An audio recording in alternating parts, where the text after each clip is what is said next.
Today we have a story time of a spoiled kid who gets owned by his professor. Let's get into it. So sure enough, we're going to call the subscriber Alex who submitted this story. So anyways, Alex is a freshman in college. And when you enter college, it's really, I don't know, it's an interesting experience because there's all these new people, classes, events.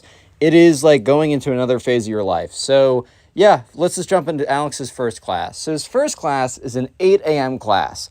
And as someone who's taken 8 a.m. classes in the past, let me just say that they're very difficult and they're hard to get up to at least. Especially if you do not have the best sleep hygiene / routines, which at the time I had 8 a.m.s, I did not. Alex, though, got up, for the 8 a.m. class, as you never want to miss your first class. It just sets a bad impression, especially if you intend to take the class.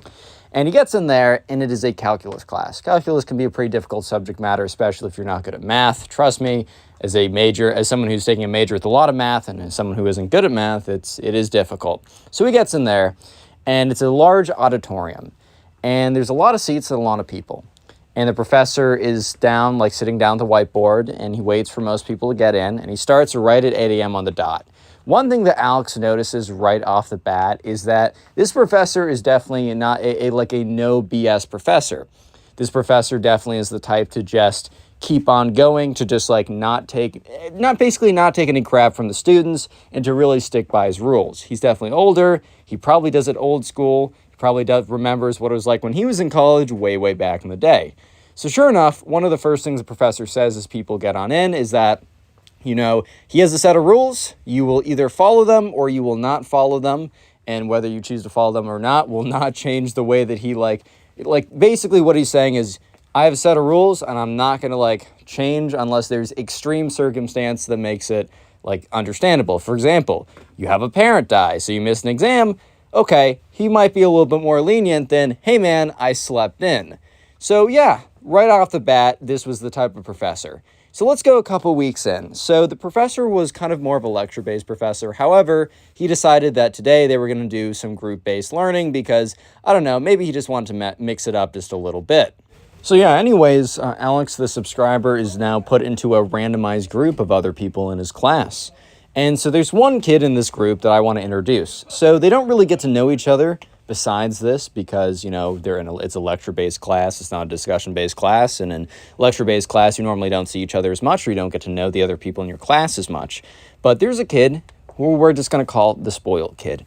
So the spoiled kid never showed up to class. I think he showed up maybe on the first day, as that is kind of the day that if you're going to show up one day of the year, you're going to show up either that day or the day of exams. So anyways, this kid never showed up to class, which I've actually known quite a few people that are just genuinely really good at the subject matter. So they just don't show up to lecture, they show up to the exams, and they actually kill the class.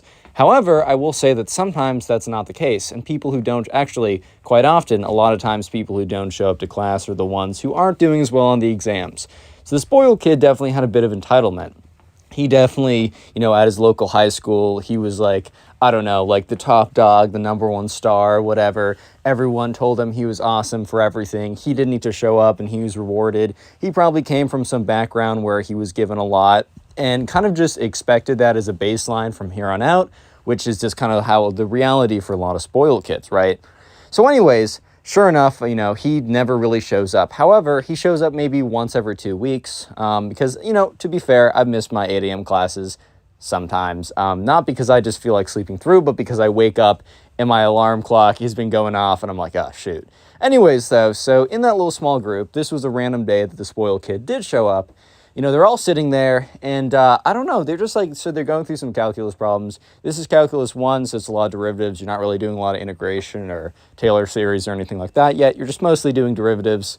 So they're going through that. I think they're going through derivative techniques to solve the problems. And so for some reason, the spoiled kid is just, he's on his phone. He's not really paying attention. People were supposed to introduce each other in the very beginning, the very beginning of the groups. And the spoiled kid really just didn't. This kid would just be looking at people, kind of giving a little bit of a look at them. I don't really know how else to explain it other than he just wasn't really being the greatest kid ever. You could really tell that he had a bit of air of entitlement and definitely a lot of arrogance with everything he did.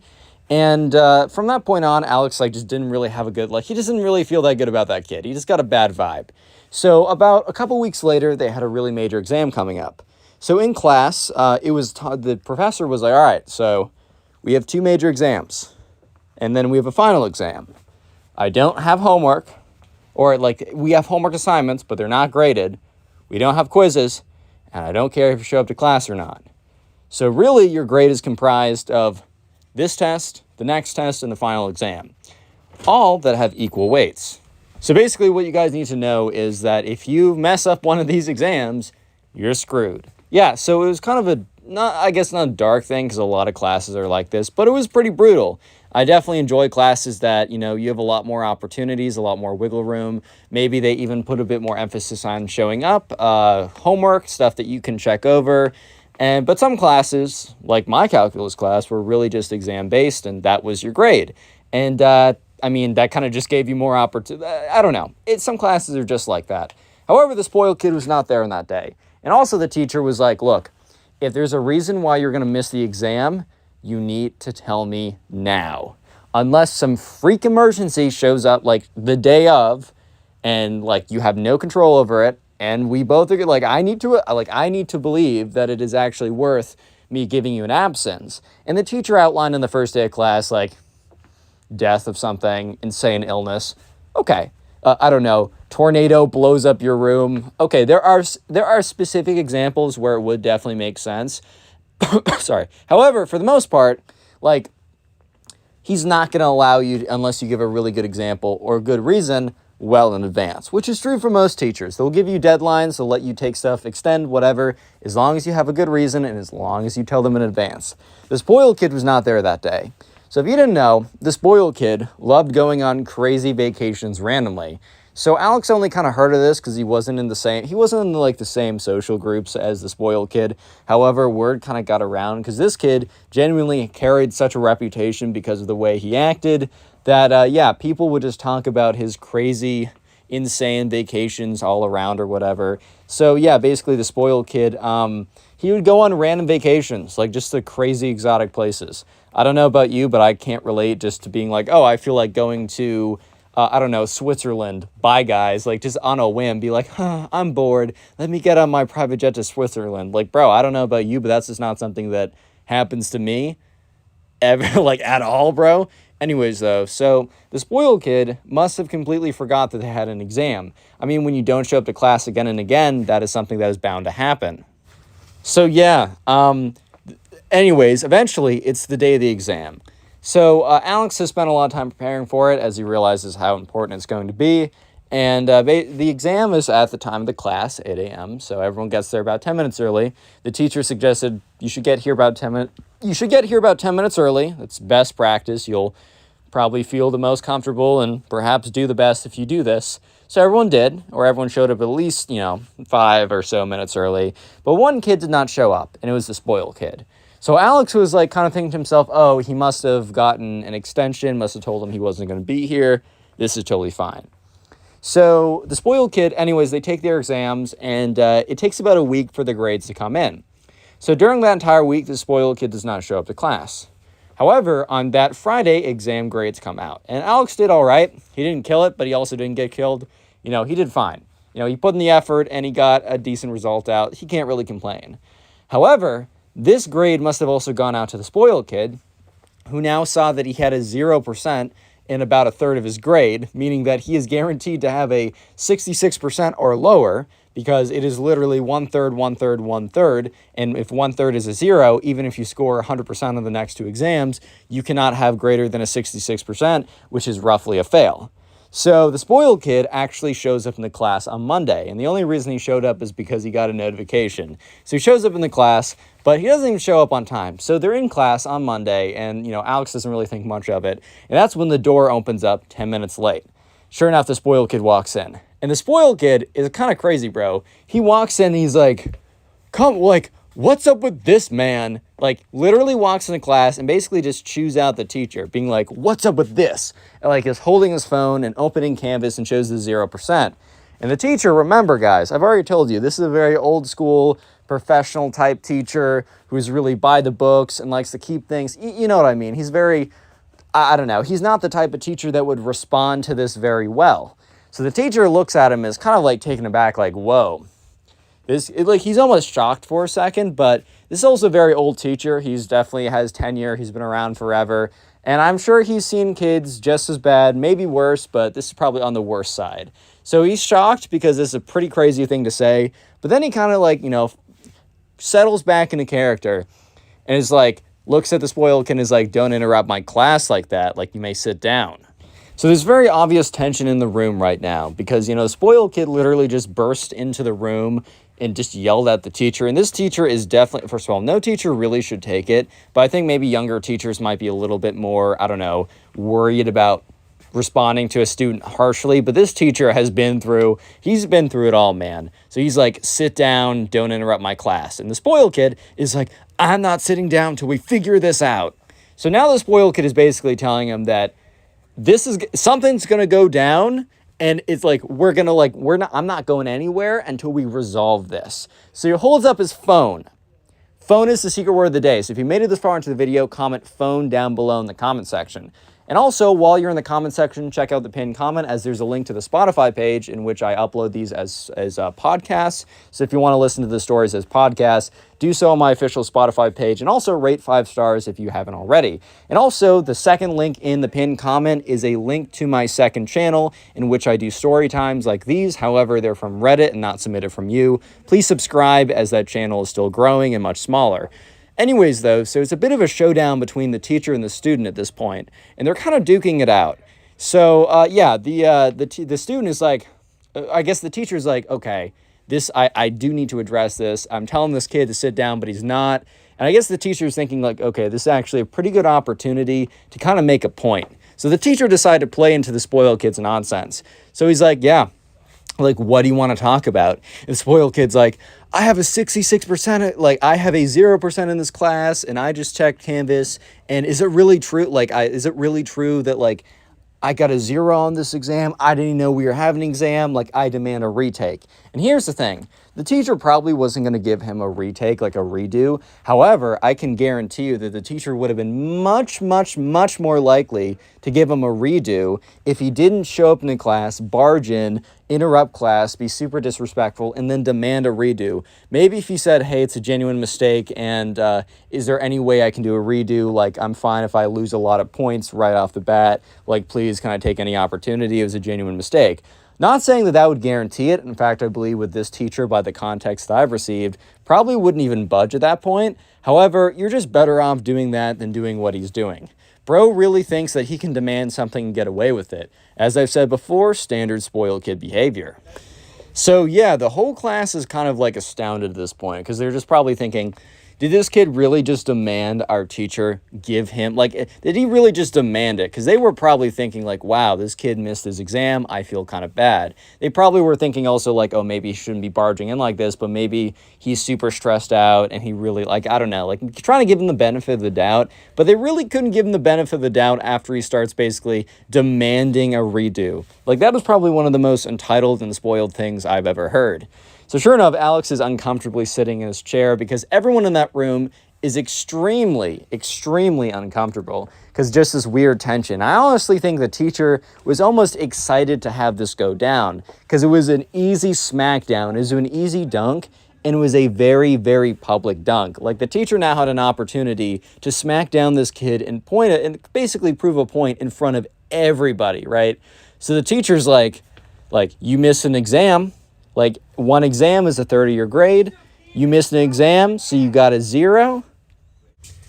Yeah, so basically the teacher goes on to say that, looks at, the spoiled kid and kind of questions him, I don't know why you're still taking this class. I would suggest you drop it at this point. Because he goes on to say that, or kind of remind the spoiled kid in front of everyone. Remember, this is in front of everyone, which is why I think the teacher is kind of enjoying this, that since he missed the class and since he didn't give him a reason for it, that he was going to, get a 0 on a third of his grade, which means that he cannot do better than a fail in this class. And the spoiled kid starts yelling back, you can't do this. Us students have rights. You can't do this to us. That's unfair and unjust treatment. And the teacher's like, well, if you actually showed up to class, you'd realize that I have a very lenient policy when it comes to making up tests. However, I'm only lenient if you inform me ahead of time. And the spoiled kid's like, you never told us that. And the teacher's like, well, actually, I did. If you showed up to class, which is highly encouraged because of the information that you would miss, you would have known that. And the spoiled kid's like, well, I wasn't even I was gone. I was out in France. I couldn't be here. How could I take an exam while I'm in France? And the teacher's like, does that sound like my concern? Does that sound like my problem? And that's when the whole class is like, oh, damn, bro. Teacher's actually going in, bro. That guy's kind of crazy. Yeah, so it starts to get a little heated as the spoiled kid's like, he kind of like admits a little bit like, oh my God, my parents are going to kill me. Yeah, so basically the spoiled kid is like, no, like you need to change the grade right away. And like, I need to take calculus because basically they had like a business track program. It wasn't like an entire school, but they had a business track, but you had to like have a prerequisite to start the business track. So basically business track students had to take had to take calculus first semester. And they also had to take one other class. I think it was like Econ 101 or something like that. And if you didn't take it first semester, you couldn't start the business track. You could do a bunch of other things. You could be an econ major. You could do a lot of other stuff like that. But you needed to have calc in the first semester if you wanted to be in the business school. So that was probably one of the bigger reasons why this kid was so freaking out. I bet it's a situation where his dad was like really pushing for him to be in the business program. And if you did not take calculus, which if you drop out or you fail, that's the equivalent of just not taking the class to the school. So if you didn't take it in the first semester, you just couldn't be in the business program. Sure, you could have like econ program or math program or some kind of like adjacent program that would literally get you probably the same jobs and might even be a better degree for what you're doing. But this kid was really focused on the business program. And so this kid, the spoiled kid, was starting to have like literally started to tear up in the middle of class. And he started screaming at the professor like, if you don't give me, like, if you don't let me retake the exam, like, I'm going to have the full force of the law, like, go after you. I'm going to have my father and his company sue you. You don't even know do you know who my father is? Like, he has a law firm. He'll send every lawyer that he has against you. You'll be in litigation for years and have to spend all of your measly teacher salary. And remember, everyone is just watching this. And a few kids actually take out their phones and start recording this. And so anyways, the calc teacher is like, all right, bring it on then. Because the calc teacher, even though he knows, like, he doesn't want to get in a court case, but he also is kind of assuming that this kid is most likely bluffing, because if his dad actually did anything important, he would know that this would be a dead case from the start. And so what ended up happening was the spoiled kid, yeah, he failed the class and he dropped out and he couldn't be in the business program. But not only that, because yeah, he wasn't able to threaten the calc teacher into giving him a redo, which is kind of just what I'd assume would be expected. But here's the thing. It actually continues, and it actually gets worse for the spoiled kid, kind of proving that karma is actually real. Basically, this kid, like the video of this kid screaming at the professor that like he's gonna like sue him if he doesn't give him the free stuff or whatever, basically saying, my daddy's gonna sue you or whatever. That video goes viral internally. It's not like a million viewed video on the internet, but like people share it like wildfire. So like, you know, all the like the messaging apps for that school are sharing links to it. And he basically becomes known as the daddy will sue you kid. So he actually had a pretty decent reputation before. Like people kind of thought he was a D-bag a little bit, but they were like, oh, he's kind of cool and like an outsider, whatever. But now everyone's like, oh, it's daddy will sue you kid. Today we have a story time of probably one of the worst teachers I've ever heard of. This teacher has an agenda and actually fails students because they're not overweight, and tries to sell her own books in class constantly. This is a pretty crazy teacher story that I know you'll enjoy, so sit back, relax, subscribe if you're new to the channel, and let's jump into this story. So we're gonna call the subscriber who submitted today's story Nate. So anyways, this was the first day of 7th grade. And, you know, on the first day of class, you go and you see all the new teachers and all the new classes and all the new students in your classes. It's a very exciting time, but it also is a little stressful. And it's also the time where you'll basically scout out and probably make a pretty good educated guess on how difficult your classes are going to be and which teachers are going to be the difficult teachers.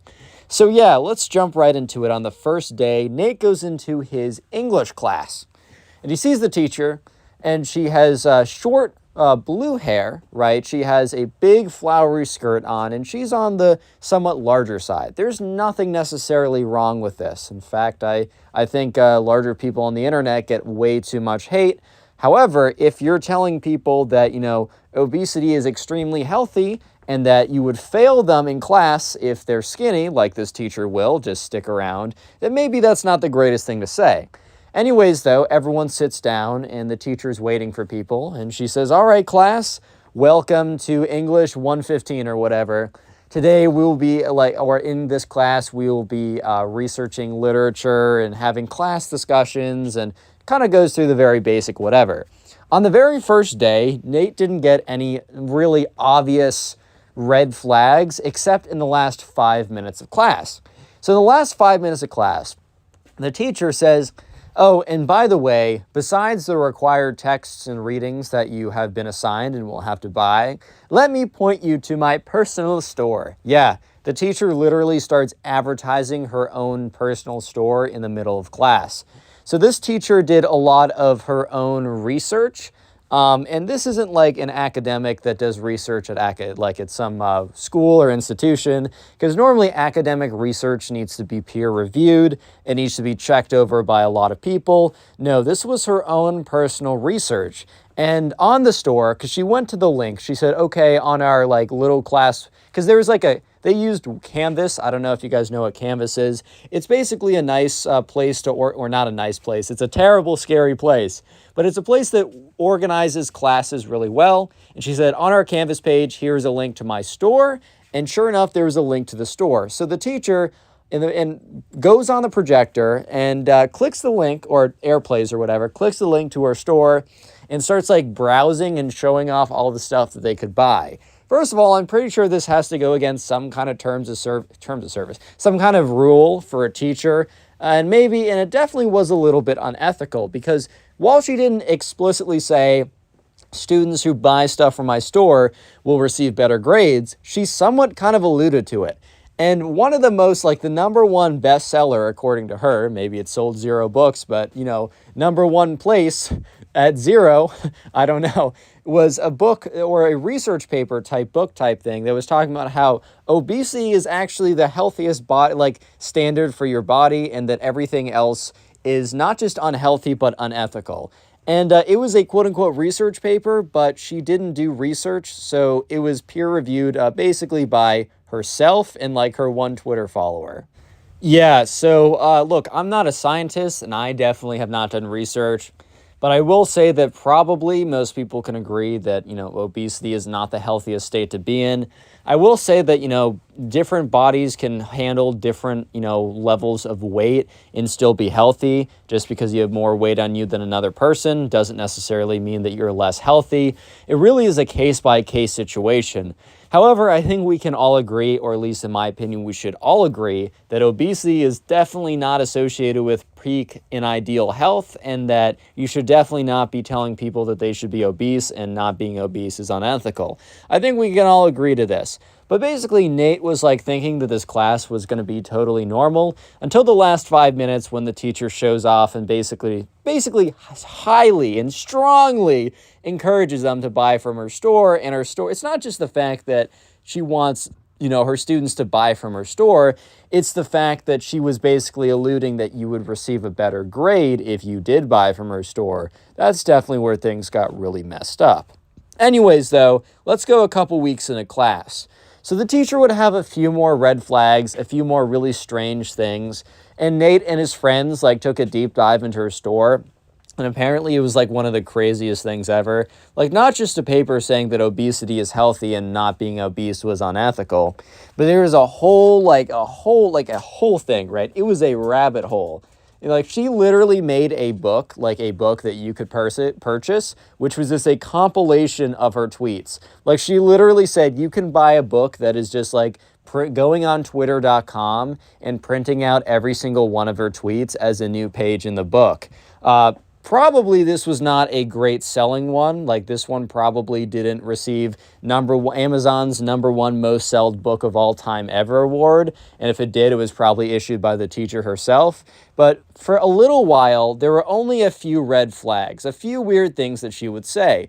For example, she would like this, for some reason there was text that she had them read, and it was describing, it was like describing a character, and it was like a novel or whatever. So it was describing a character. And the whole point of reading this was to look at like, okay, look how this author uses words well, or is known for being a good writer. How does he describe whatever, right? And I think the character like that was being described happened to be like, muscular or something. I think they were describing some lumberjack. And in the text, it was like, and in walks like I'm not going to do a good job, but basically describes his physical appearance. And that's when the teacher drops a little bit like, this guy must be extremely unhealthy by the way he's being described. Only healthy people are like 400 pounds or up. And everyone's like, bro, what? Everyone kind of like pauses for a second, but this teacher doesn't miss a beat. She keeps going, and she keeps talking as if she didn't just say one of the craziest things ever. But other than a few small things like this, nothing too bad for Nate. However, it's about to get really, really bad. Yeah, so anyways, let's go about a couple weeks later after this point. So the first couple weeks were really just reading text and understanding what makes good writing. And this teacher actually was quite good at English. She was quite a good writer. She, understood what made good writing. I'm not trying to completely discredit the teacher, at least in those professional manners. However, I think the rest is pretty damning.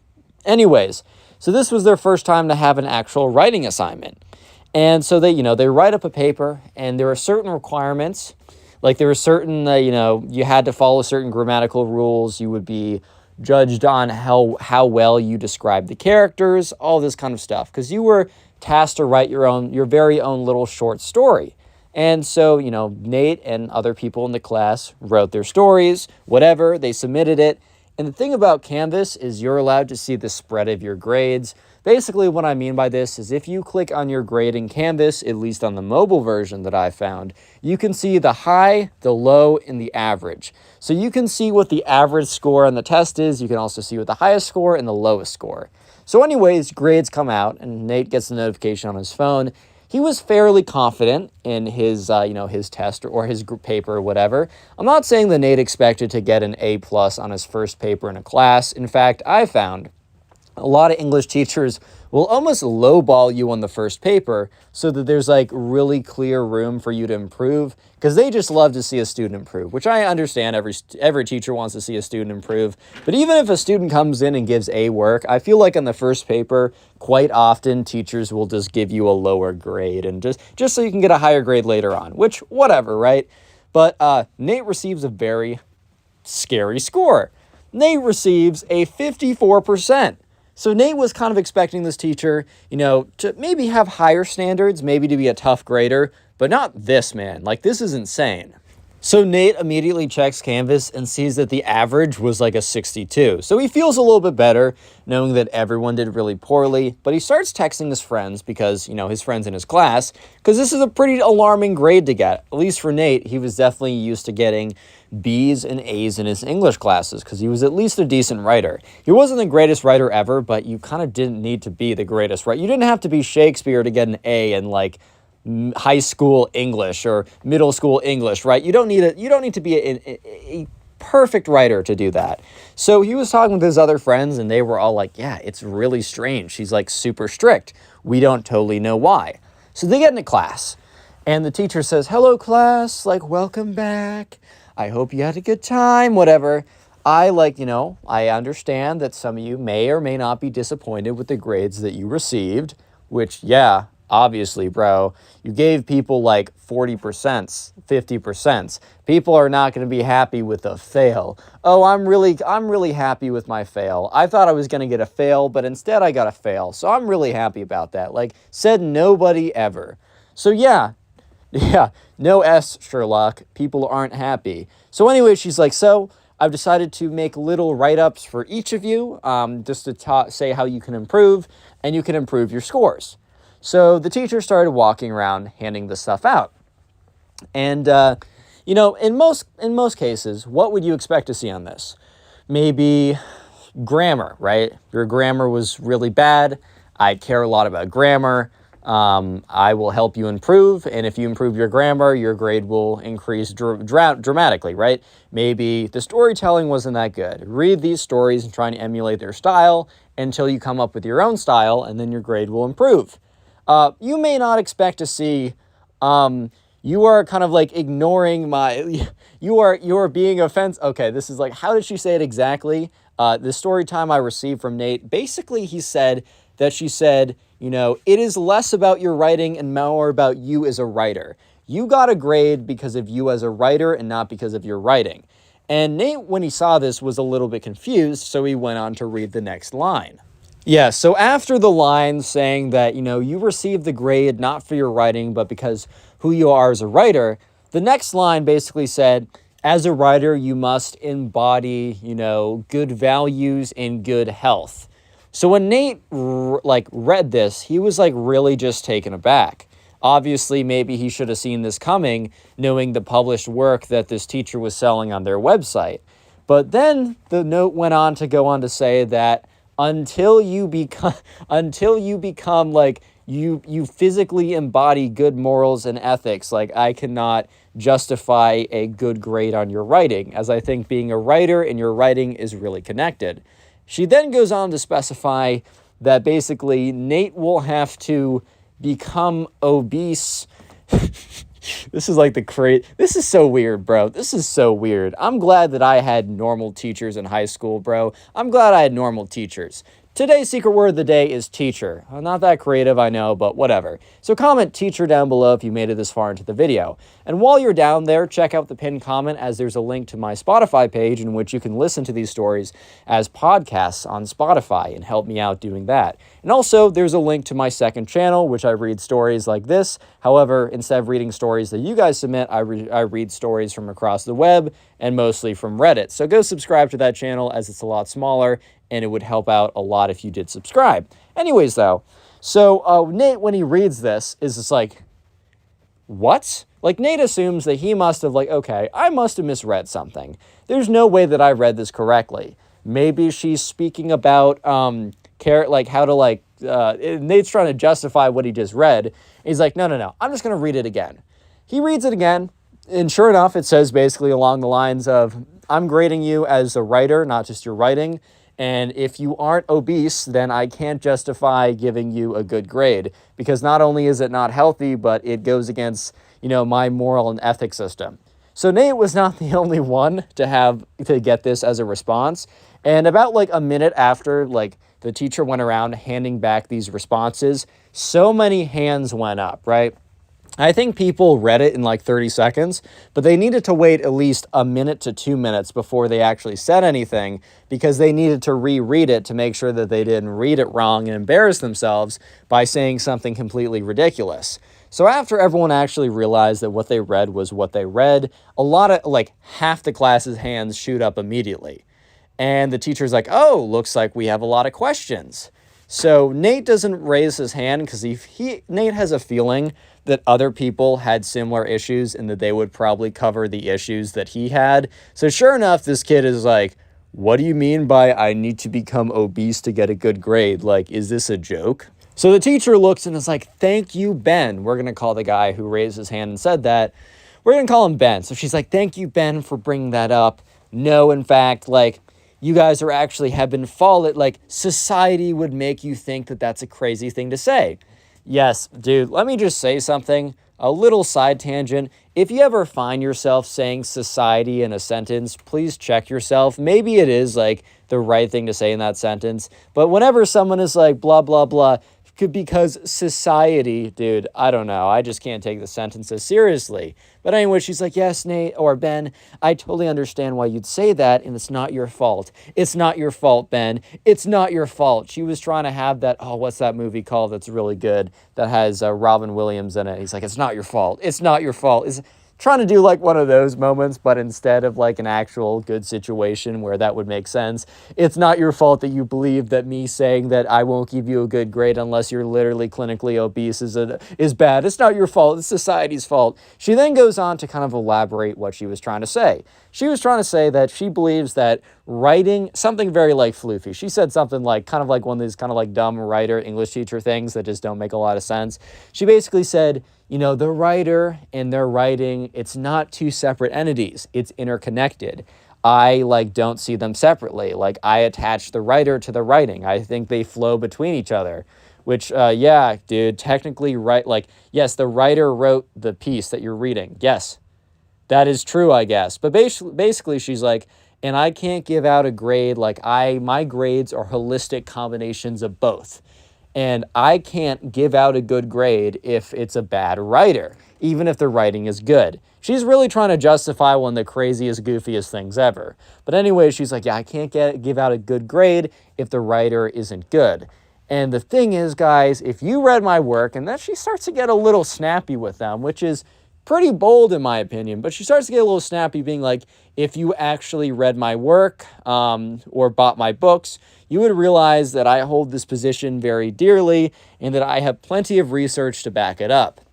If you guys remember, earlier I said that her research was literally just, peer-reviewed by her, which means it's not even research at all, sourced by her, written by her, etc., right? So she was like, yeah, if you guys actually bother to read my research, aka buy my stuff from my personal store, you would realize I had this like conviction, right? So obviously all the kids were not really happy with this. And after class, because they didn't want to fight with her in class because they kind of realized, there's just like some people in life where it's just not worth fighting with them because you know that they will never, and I mean never, change their mind about anything. And you know what? Some people, unfortunately, just be lost causes, bro. Like, that's just kind of how it is. And sometimes you gotta you just can't fight it out with them. So I think most people in the class realized that it would be a lost cause to try and fight with a teacher on this. So after class, all the people in the class kind of stop outside the classroom. And like Nate and all the other guys are like, look, we need to do something about this.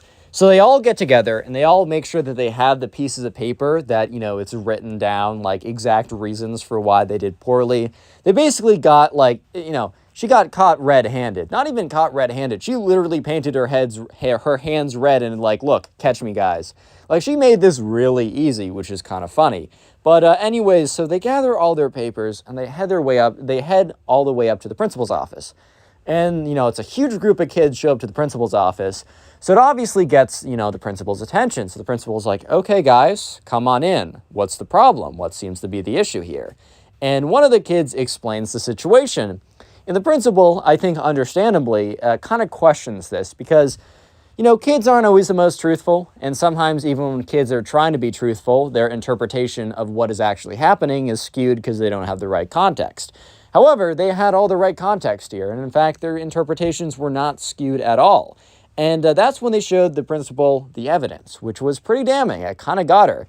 And the principal's like, wow, I don't know how to react to this. And they also made sure to add in that in the very beginning of class, that she was like selling stuff on her store and that she linked it on the Canvas page and that she basically encouraged kids, if they wanted a better grade, to go buy her stuff. So obviously the principal factored that in. It's like, whoa, this is like really serious. If you're lying to me, this is a big deal.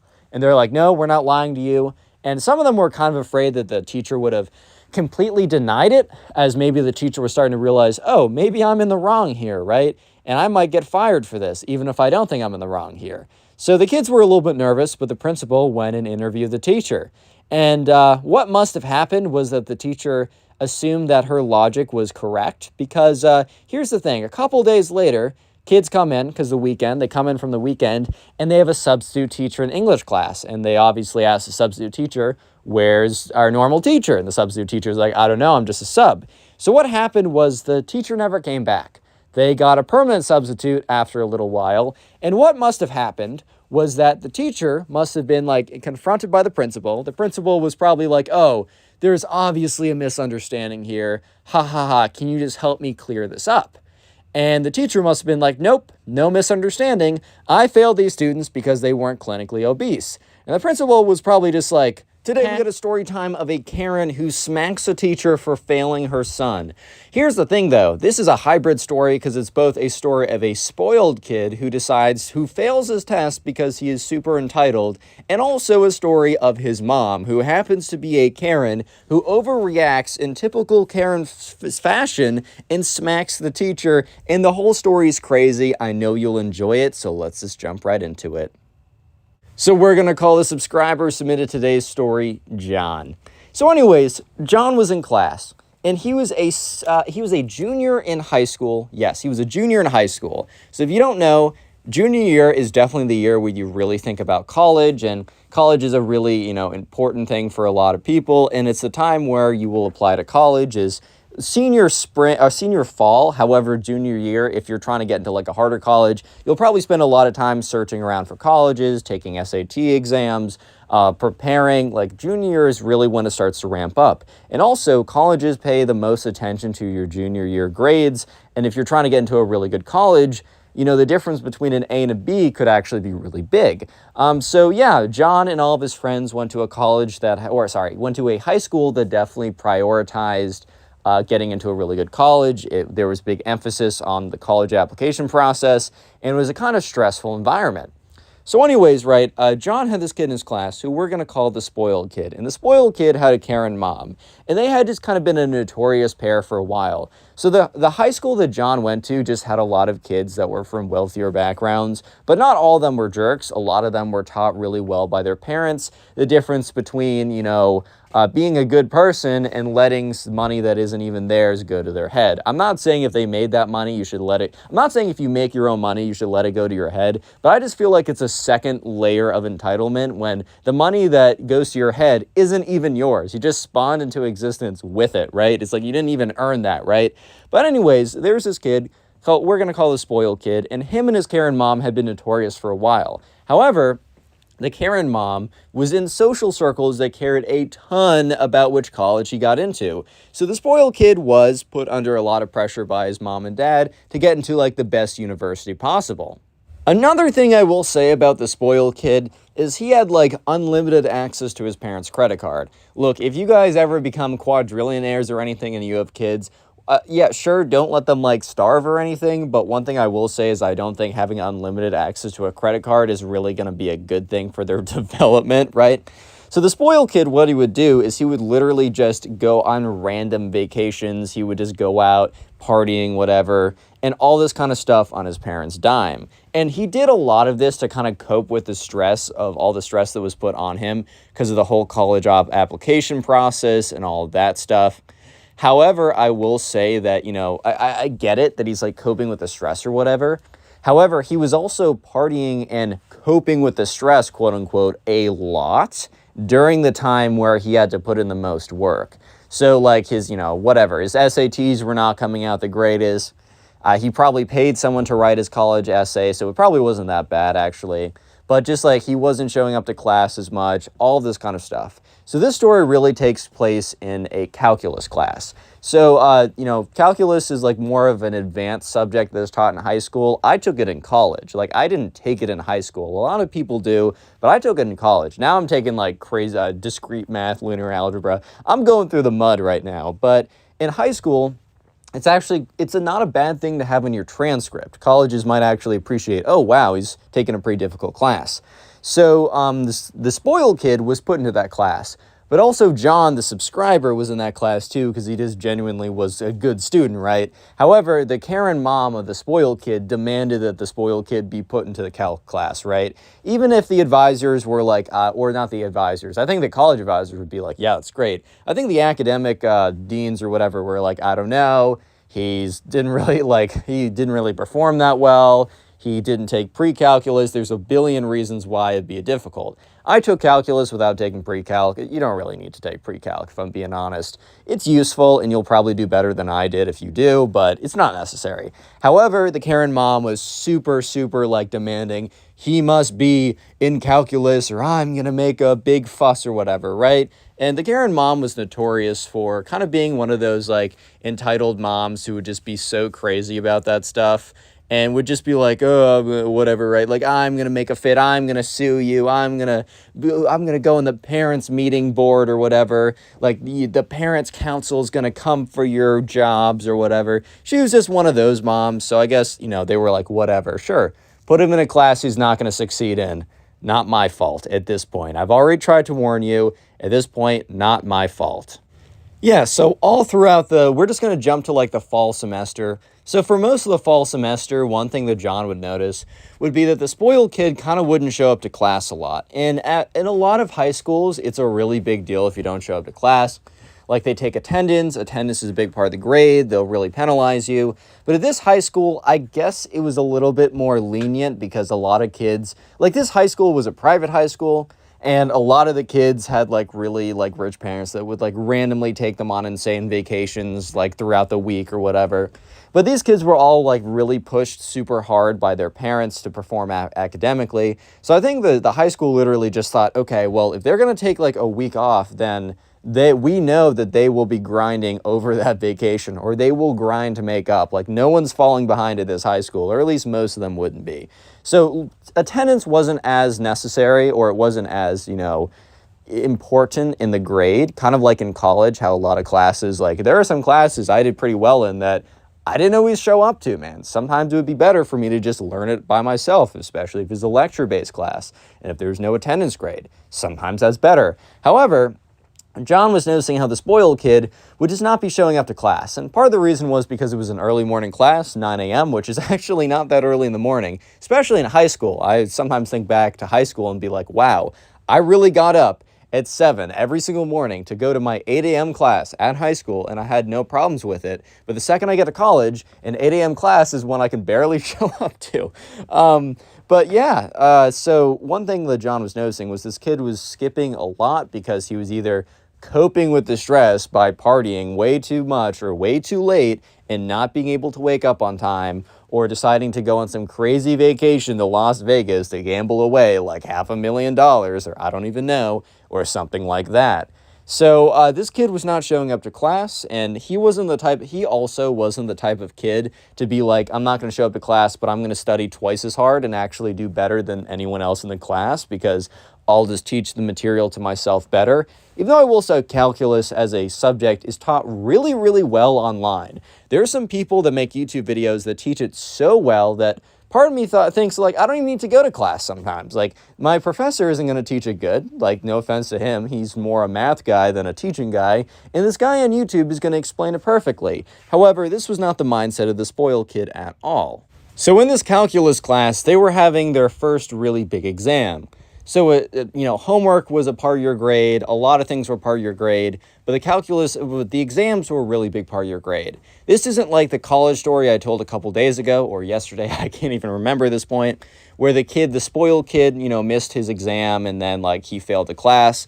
No, it's not something like that. The exams were not that big. However, remember, when you're applying to colleges, or at least these kids, when they're applying to extremely selective colleges, the difference between an A and a B, or even a C, especially a C, in a class is massive. So doing really poorly on an exam, not just missing it, but doing poorly on an exam could really alter the chances of you getting into the college that really your mom wants you to get into in the spoiled kid's case. So for like 1 week before the exam, the teacher is going on about, look, guys, this is a really big test. It's going to be hard. It's covering everything we learned in the first chapter. So basically derivatives, derivative rules, limits, L'Hopital, I forgot. L'Hopital, is that his name? His rule, it's something with limits. Maybe they didn't learn that yet. I don't know. It's really important stuff. We need you to, look, I'm going to cover it extensively. Be thorough in your studying. Will not be an easy exam. The teacher was being straight up with the students, which I always appreciate. I sometimes feel like the teachers are like, guys, this test is a cakewalk, bro. And then they give out like a practice exam, which is like 1 + 1 = 2. And then when you get to the actual test, it's like, what is the 10th derivative of the 4th rule of Newton's? And you're like, what? Bro? What is this? Yeah, so at least this teacher is being straight up and being like, yo, you're all screwed if you don't study for this, haha, right?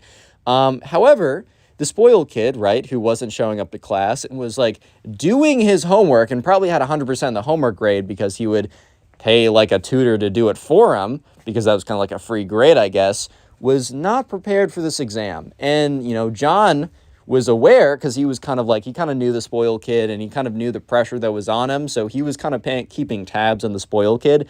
And John was like, dang, like this kid is like not showing up to class. This kid, when he does show up to class, is not paying attention, because even if you show up to class, if you're not paying attention, you might as well not even be there at some points. You know what I mean? And like, we have a really big exam and John just knows how much pressure his Karen mom was putting on him. So John was like, oh, well, this kid is kind of asking for it. So yeah, let's skip ahead to one day before the exam. So the day before the big exam is kind of like a super review period, where the whole week before was kind of review, but this was literally like, okay, we're going to do practice problems, exactly what we're going to look like on the exam. I'm going to go over in detail every single chapter that you need to cover, stuff like that. And at this point, the teacher was like, all right, if you guys haven't been studying for this entire week, not saying that you should give up and not study tonight if you haven't, but you're kind of screwed, lol. And guess who doesn't show up to this day? Yep, you're right, the spoiled kid. The spoiled kid literally doesn't even show up to this day. The most important day, if you're gonna, like, don't miss the day before the test. Like, even if you're feeling really good, maybe the teacher will be like, all right, so surprise, I'm also adding X or Y, right? Just a good idea to show up, right? At least in my opinion. So yeah, sure enough, the spoiled kid is not there, and John's like, well, this kid's not going to do well. So let's skip ahead to the day of the test. John gets there like 10 minutes early. It's 9 o'clock class. He had a class before at 8, from 8 to 8:45, but his teacher let him out early or something, or they got out early. So John was just waiting outside the door with everyone else.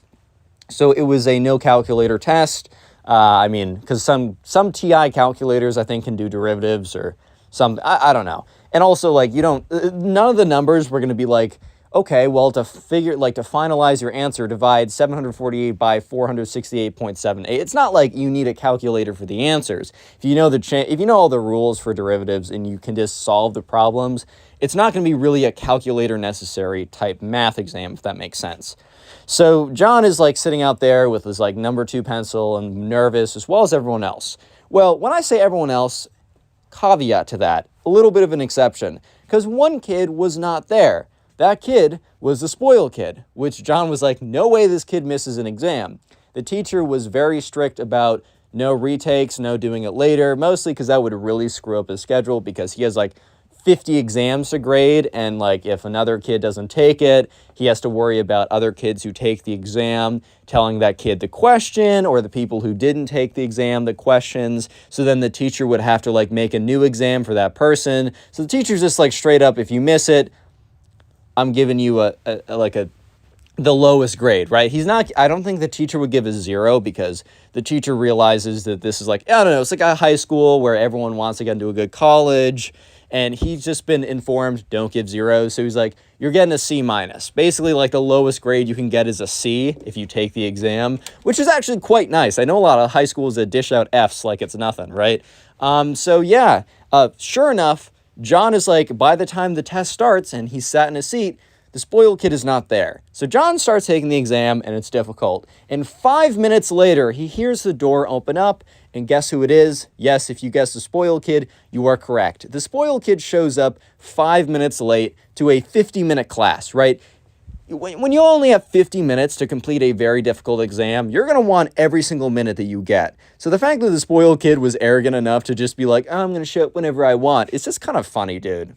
Yeah, so let's skip ahead to the day or after the exam. So John finished up the exam, and it was very, very difficult. It was a difficult exam by his standards, and John is a very good student. So it took about a week for the teacher to end up grading these exams.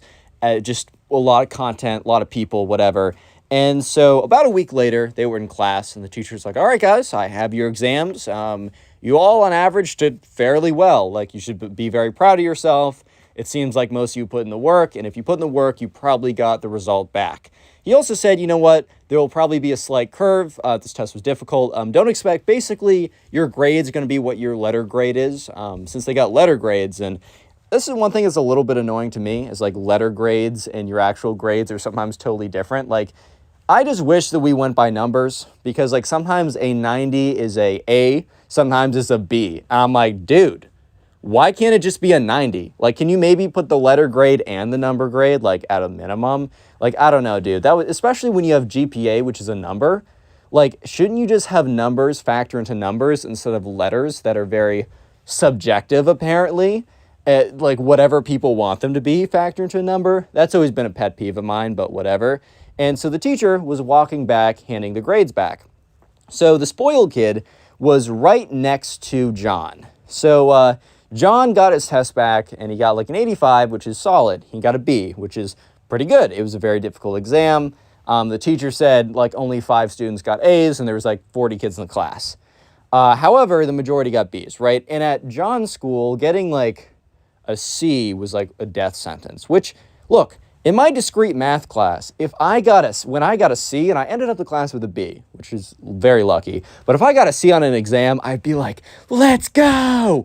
Let's go, I'm a genius, bro. Then again, discrete math is its own beast. You can look into it. I still can't tell you what it even means.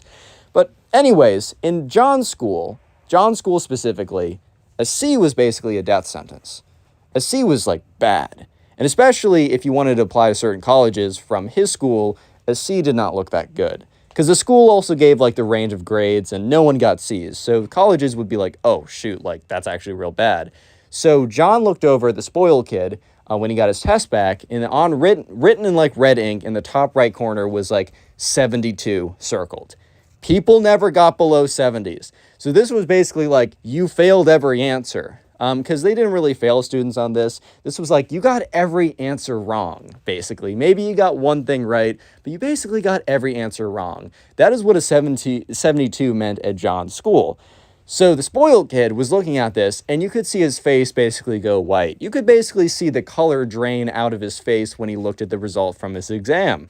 Yeah, so the spoiled kid took this pretty poorly. He didn't say, he's not the spoiled kid who would like blow up in class at the teacher or whatever, but he was like, oh God, right? Because the thing is, the grades were also not just like given to the students, they were also posted on like the students' information page at the school, and like parents had access to those pages.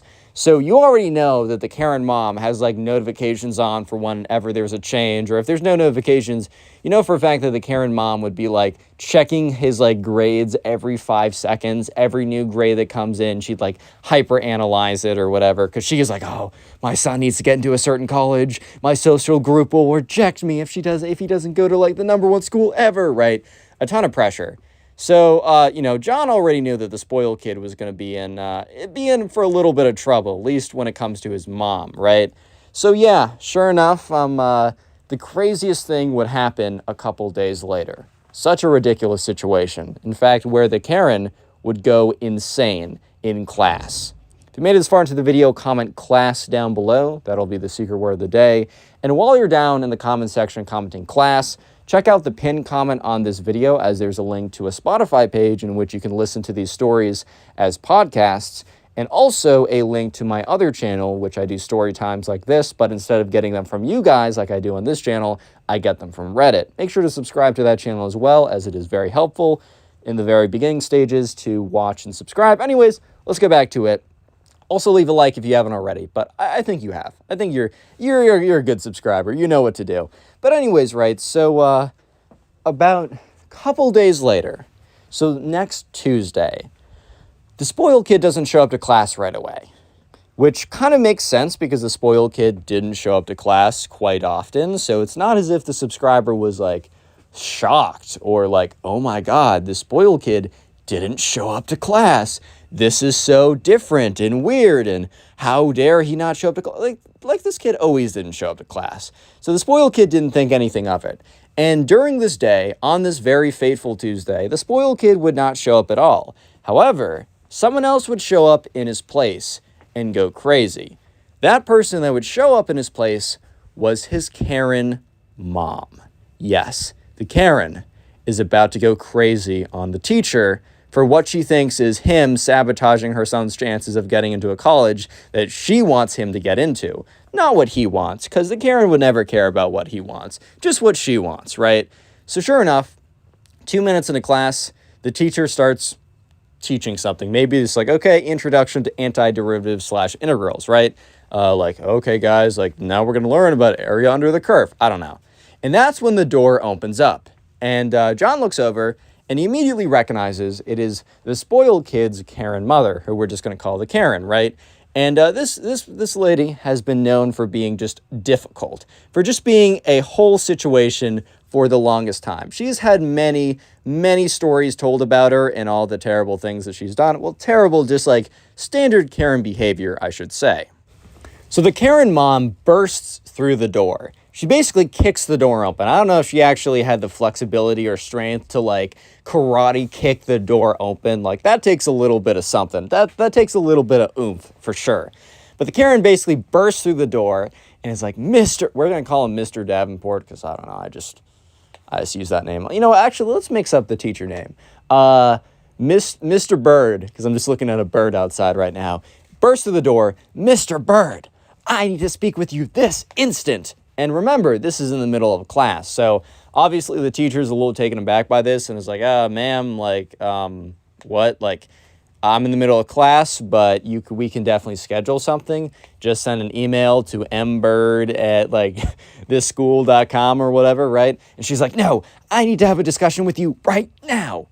And, you know, Mr. Bird's like, okay. I'd really prefer not to. But I think Mr. Bird was starting to realize that this was an angry mom and that she was not going to be persuaded otherwise. And that sometimes when Karen wants, Karen shall get no matter what. Even if it's at, you know, the disadvantage of other people around her, why would the Karen care about anyone else besides herself? So the Karen is like, I know that you must hate my family for some reason, but how dare you fail my son and ruin his chances at college? And, you know, I think the teacher, Mr. Bird, realized whose, like, mom this was, because I think the spoiled kid did, like, a degree worse than anyone else. So, like, I think he was, like, very clearly the bottom of the curve here. So he's like, oh, ma'am, are you spoiled kid's mom? Says his actual name, but are you spoiled kid's mom? She's like, yes, that is my son, and you have ruined his chances of getting into college, giving him a C on his test. He definitely did not deserve a C. And the teacher's like, I don't know how to put this, but he got a C because he didn't answer most of the questions correctly. If he answered the questions more correctly, he'd get a better grade. Like, ma'am, I'm sorry, this is a math class. This is quite subjective. This isn't some English class where I can just say, oh, I didn't feel it and give you a D and be like, oh, this is so slay, yes, for another paper and give it an A, right? This isn't something subjective like this. This is math. He got the wrong answer. I gave him a grade accordingly. Like, I'm actually very nice with my grades at the end of the day. And the Karen's mom's like, I don't want to hear that. You're definitely discriminating against my son because you're jealous of, you know, the opportunities that I give him, that I've worked so hard. Which it was kind of funny because this Karen kind of just married in rich, which is totally fine. Like, I have nothing against this. But it's kind of just like, bro.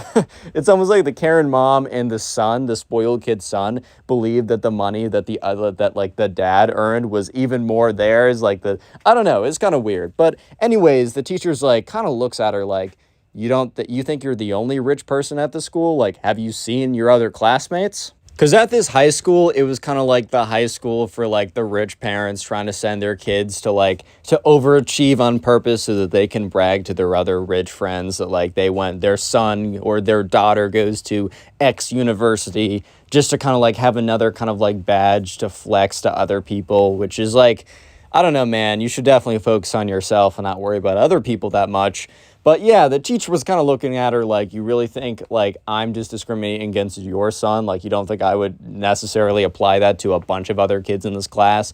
But the Karen just kept going with it, like, I will not stand for this. This is discrimination, and you know it. And the teacher's like, ma'am, this is math. There is no discrimination. The answer is either right or wrong, which is kind of a fair statement, bro. It kind of is right or wrong, unless you go into some crazy parts of math that are scary, and I don't want to touch with a 10-foot pole. But anyways, yeah, so the Karen's like not taking no for an answer, basically. And she's like, I know what you're doing, yeah, all this kind of stuff. And the teacher's like, I'm sorry, like, I can't help you with this. And the Karen's like, I'm going to count to 3 and you're going to change the grade. And which is kind of like funny that like the Karen would use the same kind of tactic that you'd use against like an 8th grade, like a 7-year-old kid. I'm going to count to 3 and you're going to go right to your room. You better go to your room before I get to 1, which is always funny because I feel like the kids are like, I'm not going to listen to you. And then the parents start doing a countdown and they're just terrified of whatever horrific thing will happen if they don't go do what their parents say after the countdown happens, which is just kind of funny to me, bro. But yeah, anyways, so the Karen's like 3, 2, and the teacher just kind of says, I'm not going to change your son's grade, bro. Like, I don't know how else to put it. That thing's set in stone. And the Karen's like, 1, you better change it right now. And the teacher's like, sorry, ma'am, like, I'm just not going to do that. I could help your son study a little harder. I actually know some in the middle of saying I know some tutors, he's stopped mid-sentence by a smack across the face. And then the Karen, it's like everyone goes silent, and the Karen looks at him and says, I'll be back tomorrow with another one of those if you don't change his grade. And the Karen must have thought that like that would have been a fantastic intimidation technique and that she was really showing it to him, what's up. But you know what actually ended up happening? The spoiled kid's grade was not changed. And the Karen was banned from the school premises, was forced to write a letter of apology to the teacher, or that the school and the teacher were going to press charges. And the Karen was banned from the parent-teacher board, which she was like spend all of her days being annoying on there. So in fact, the spoiled kid got what he deserved, and the Karen got owned. So the teacher demands that my girlfriend breaks up with me because I'm not overweight. Today we got a pretty crazy story, so let's jump into it and subscribe if you're new. So anyways, we're going to call the subscriber who submitted this story Adrian. So anyways, Adrian met this girl who we're going to call Clara, right? And they got along really well off the bat. So they were mutual friends of like mutual friends. So they each had friends that knew each other.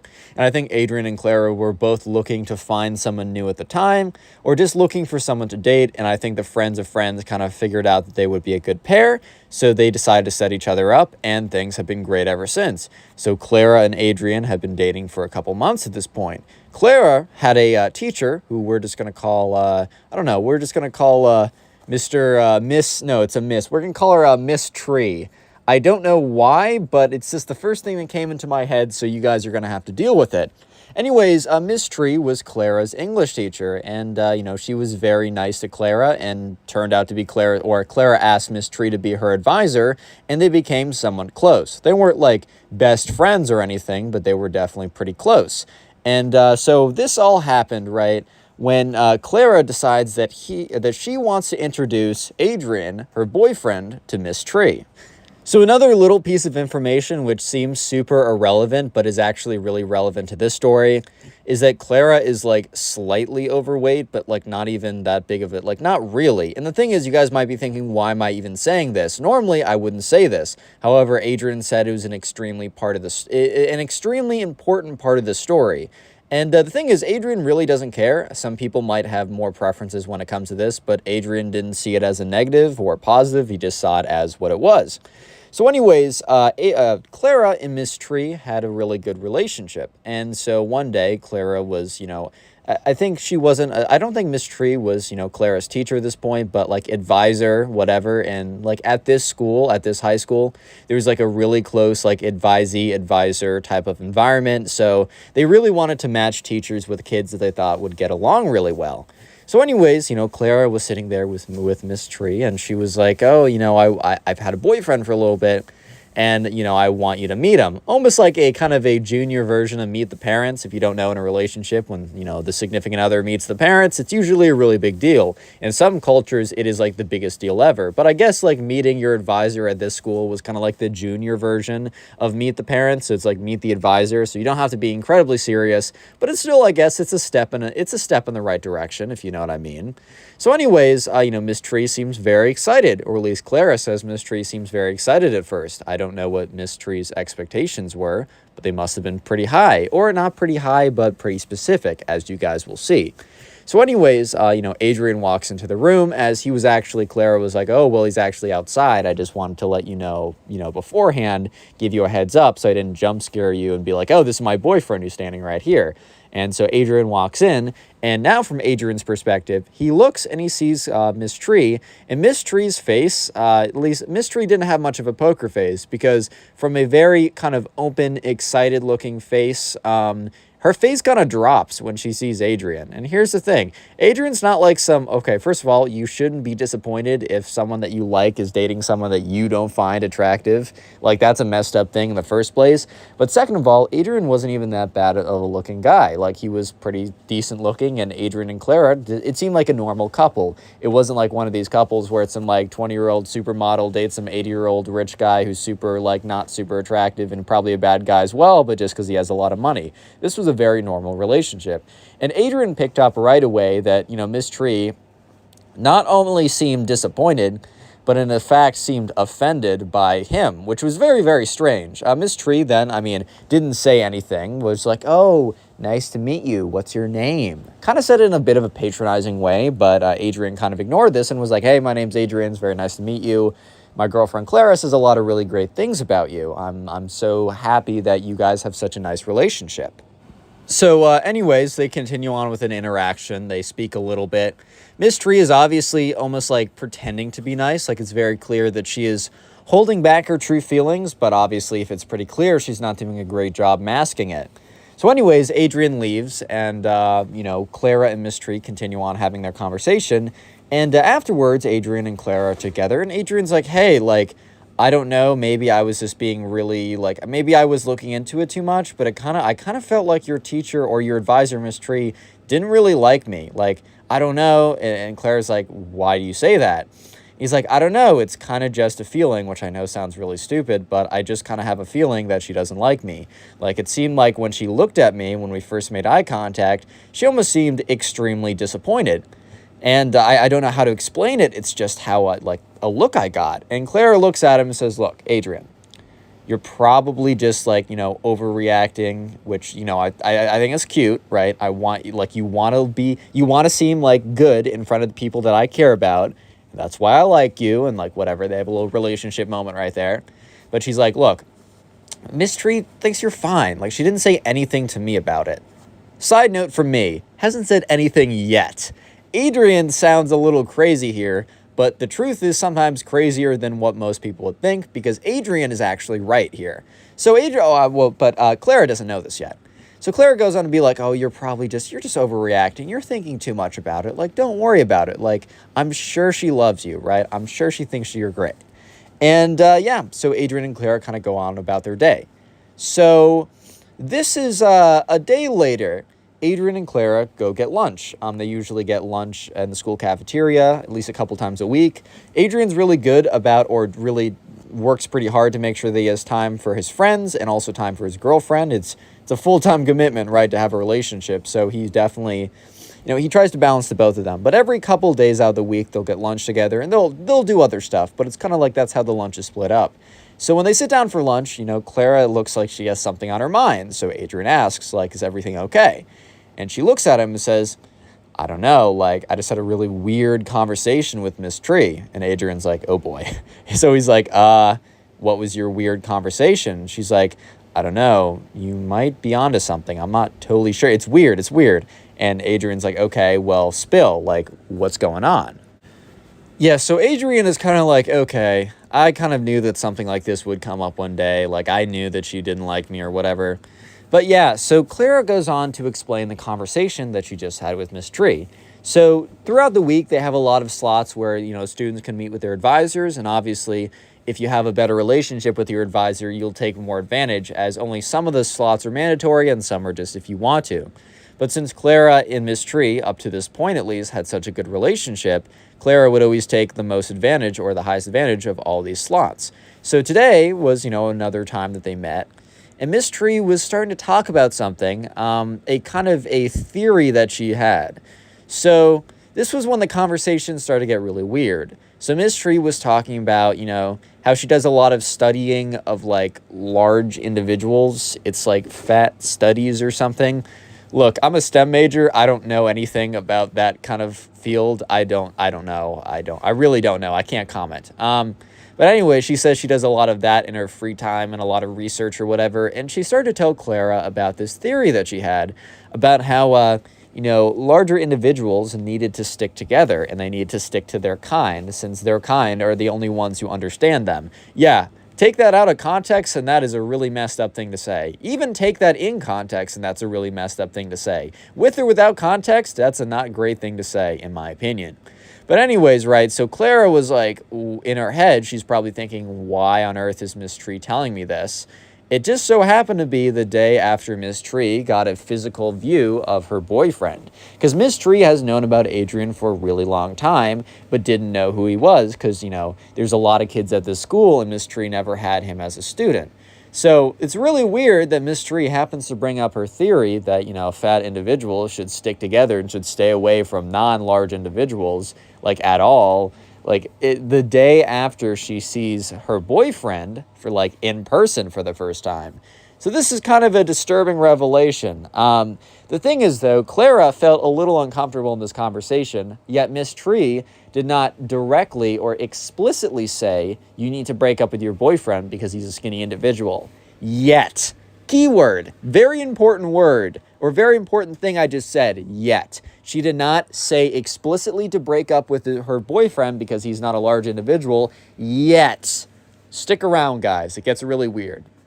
So Clara said that Miss Tree kind of continued on with the conversation, and after that point it was very, very normal, and it was kind of the more normal stuff they talked about, which is I don't know, they had a lot of shared ground on women's rights, what's going on in the news, how can I be more of an activist, or how can I help out other people, kind of stuff that, that was normally their conversation. So it kind of made sense to put in this kind of fat studies thing, I think, but it also was really weird and really targeted. At least Clara felt targeted by this. So Clara tells Adrian that, okay, well, maybe I'm just overreacting, maybe because you said yesterday that you felt that she didn't like you, that I'm now kind of looking for that. And I don't know, but I can totally agree with this idea that if you are looking for something, your brain will kind of find a way to find it, such as how we're programmed to find faces in the environment, because when I can only assume evolutionarily, when we were, a lot like hunter-gatherers and we were not the apex predator as we are right now, that if we saw a face kind of hidden in the brush or something, that would be dangerous. So kind of the same way that we will see faces where faces don't exist, Clara was kind of thinking, well, maybe I'm seeing her not liking you when she's actually not saying that, but I'm seeing it because I'm looking out for it. However, Adrian only became more convinced, because yesterday he wasn't completely convinced that he was right, but he kind of knew he was right. I don't know if you guys have experienced this, where it's you can't prove it, but you know it. Now he basically feels like he knows it and can prove it. So Adrian's okay, I don't think I don't think your advisor likes me very much. I think she's probably going to try and push you to break up with me. I don't know why, but I feel like that's what's going to happen. And Clara's I don't know why she would. I've told her all the stuff you've done for me. So Clara had gone through a lot of rough things in her life. And for that reason, she's, had a lot of difficult, emotional unpacking and response from the whole thing. I mean, when you go through difficult things in life, it isn't once you're done with the difficult thing, all the problems go away. A lot of emotional damage and work that needs to be done happens months, years, decades after. So Clara is not the easiest person to be in a relationship with, but relationships aren't supposed to be easy. And, Adrian has been really great in this regard. And Clara has, told Miss Tree in great detail of all the things Adrian has done for her. So she almost feels a little bit thrown off guard that, Miss Tree is starting to be oh, well, because you guys are different sizes, then you shouldn't be dating, right? That seems like a very backwards ideology. But Clara tells Adrian, look, she's not going to change my mind. And also, I don't think she said anything explicitly yet, which is true. To this point, she's not blatantly said, break up with your boyfriend because he's smaller than you. Anyways, the next meeting, the next day that Clara and Miss Tree have goes really poorly. It goes really bad. By the way, a secret word of the day is tree. So if you made it this far into the video, comment tree down below. And while you're commenting Tree in the comment section, check out the pinned comment, as there's a link to the Spotify page in which you can listen to these stories as podcasts, as well as a link to my second channel in which I tell stories just like this, but instead of from you guys, they're from Reddit. So subscribe to that channel to help me out. Anyways, in this meeting, Clara goes into it really hoping that, her and Miss Tree can talk about things that they normally talk about. Miss Tree and her have a lot of in common on, politics and talking about, women's issues and stuff like that. And she's really bonded with her over that content, right? Clara is really hoping that when she goes into this, that she doesn't have to hear anything about Miss Tree's theories about how, small individuals should not be with large individuals, which is pretty messed up, or anything about her boyfriend at all. So Clara walks into the room and is like, Miss Tree, did you see this thing, on the news? This new thing just got passed. How can we repeal it? How can we fight back? Did you see it? And Miss Tree looks at her and says, oh, Clara, I did see this, and it's an important conversation, but the fact of the matter is we have an even more important conversation for you and I to have right now. And Clara didn't know explicitly that this was going to be about her boyfriend, but she knew that this was going to be about her boyfriend. Yeah, so anyways, Miss Tree goes on to say, Clara, I think this chat is super important. And you know that I want the best for you. And you know that everything I do is for your favor. As your advisor, I do everything for your betterment. And you also know that I've dedicated my life to research and learning and really seeking truth. Clara, you cannot be with Adrian anymore. He does not understand your struggles as a larger individual. Here's the thing. I've done the research, and the skinny people, the small people, those people, the one who focus extremely hard on their physical appearance, they are so wrapped up in the physical that they've completely neglected and put the emotional aside. They have not spent the time that we have really focusing on ourselves, really focusing on embracing what is beyond the physical, beyond the materialistic. We have gone to a new level. And for that reason, there is no way that Adrian and you can stay together. So Clara's eyes almost gloss over. She is how do I respond to this? How? And Clara tries to respond but my boyfriend is really emotionally intelligent. He's really helped me through things that I haven't been able to figure out.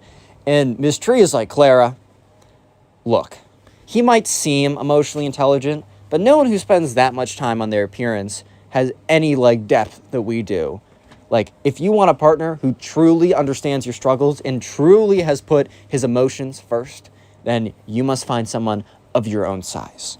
And Clara's just so taken aback by this, because up until this point, she really saw Miss Tree as a level-headed, trusted individual that she would go seek advice from. And now she doesn't know what to think, because let me just say that Clara's 100% right. This is not a normal thing to say. This is not a normal, level-headed, smart individual thing to say. If you're saying this, you're probably not spending that much time thinking, at least not in a positive and or productive manner.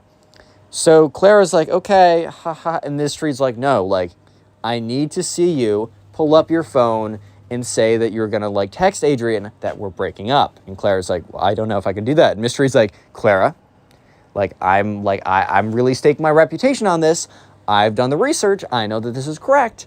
You're wrong here. I need you to do this or our advisorship is over. Yeah.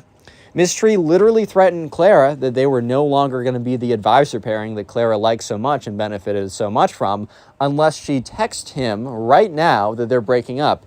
Even if Clara did agree with Miss Tree that it's a good idea to break up, which she doesn't, by the way, because the reasoning's ridiculous and she's in a good relationship, even if she did, let's say hypothetically she did, maybe she doesn't believe that the best way to go about it is over an offhanded text message. Right? So Clara's like, well, even if I do want to break up, maybe I don't want to over text message. And Miss Tree says, well, I need proof that you did it.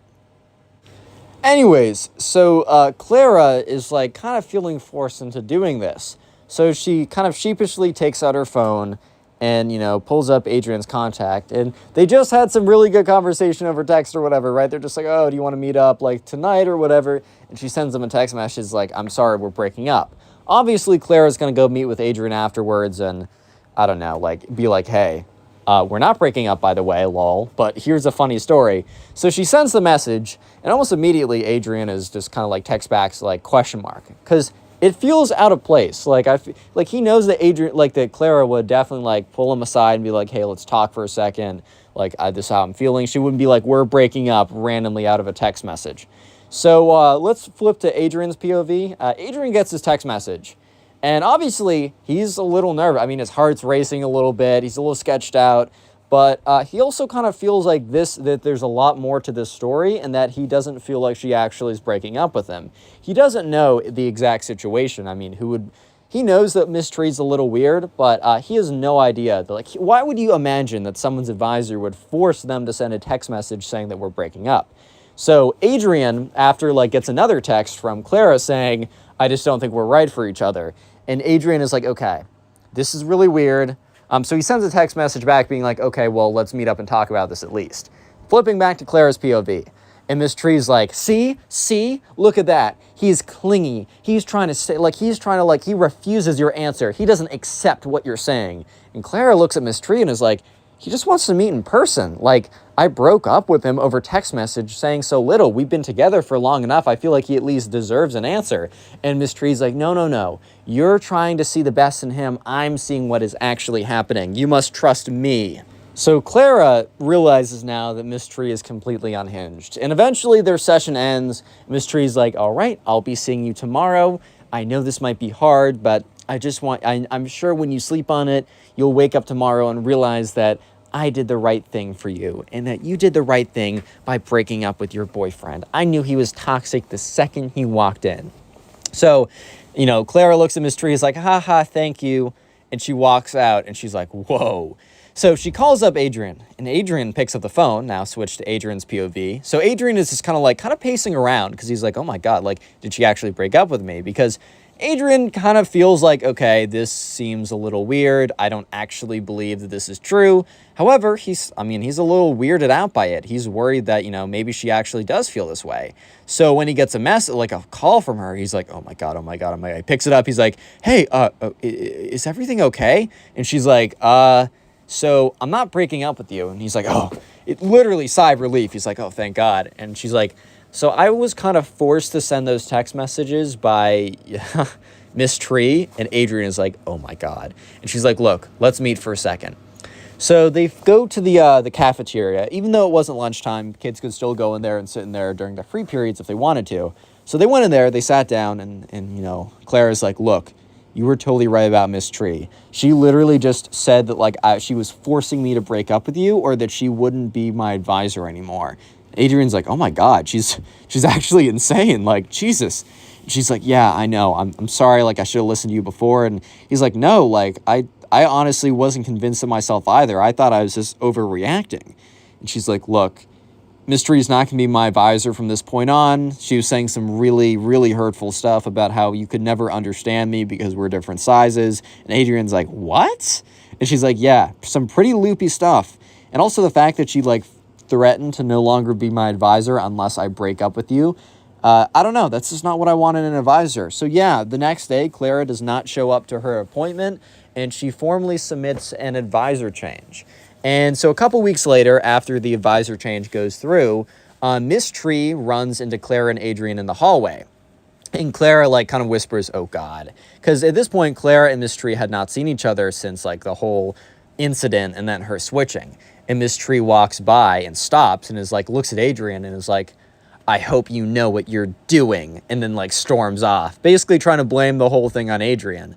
And Clara kind of just looks at Adrian and is like, ignore that, please. Today we got a story of a teacher who actually tries to sue their 13-year-old student for bullying them online. Imagine that as a teacher, you get so mad that some kid says something mean about you that you actually try and sue them. This is a pretty crazy story time, so sit back, relax, subscribe if you're new, leave a like in the video to claim your free nothing, and let's jump into it. So we're going to call the subscriber who submitted this story Colin. So Colin was in 6th grade, and in one of his classes, he had this teacher who we're gonna call her Miss Sensitive because, bro, if you're actually out here trying to sue a 13-year-old kid for calling you mean names online, then you deserve the name of Miss Sensitive. So we're gonna call the teacher Miss Sensitive, bro.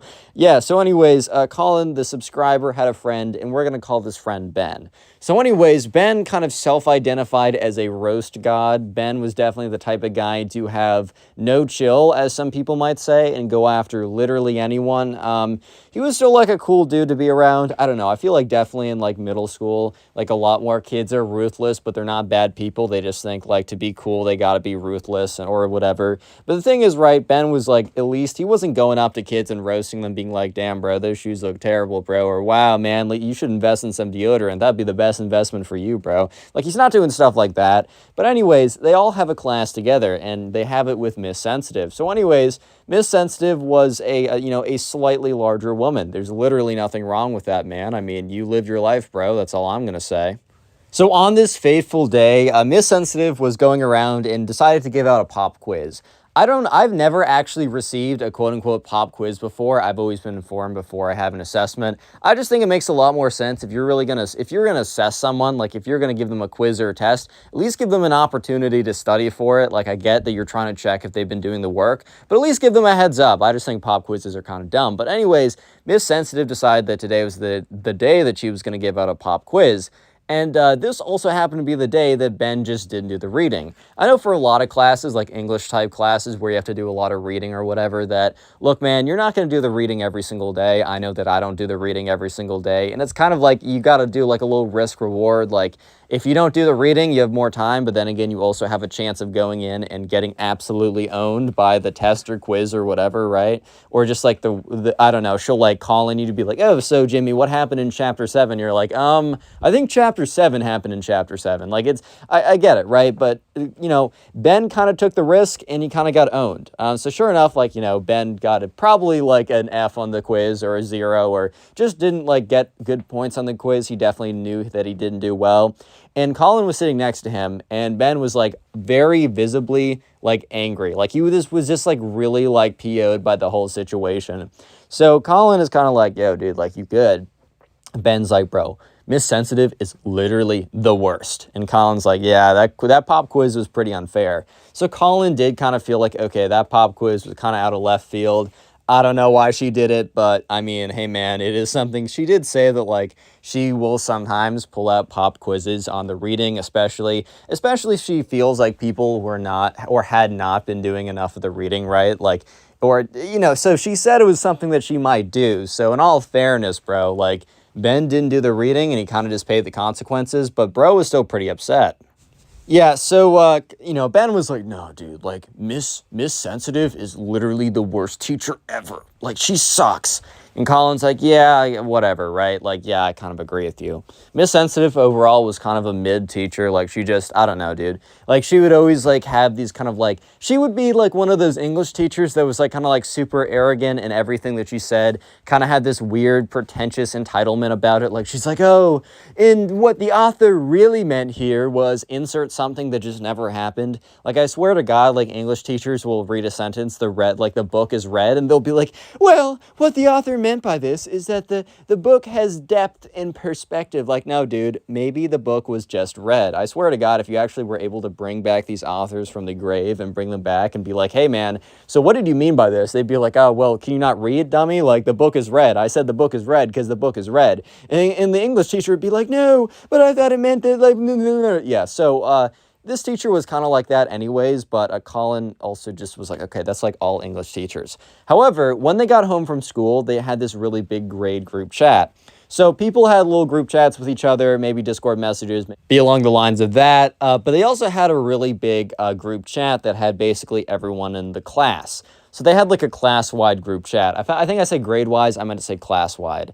So Colin got back home, he was just kind of chilling, doing his thing, and he like picks up his phone and looks at it, and he sees that there's a new message in the, the class-wide group chat. So they made that a while ago when they started the class, just, because they're like, okay, if we have any issues or if someone forgets the homework or whatever, it's probably just a good idea to have everyone together in communication, but it wasn't used casually. Like, this group chat wasn't a group chat that you would go in and just like, I don't know, drop like anyone want to play duos on like Fortnite or something. Like no one was going to go in chat and say something like that. However, Ben used this chat to vent his anger. Yeah, but however, so Colin checks his phone and he sees a message from Ben. He opens it up and he's like, he gets the message. It basically reads something along the lines of like, Miss Sensitive is annoying and fat.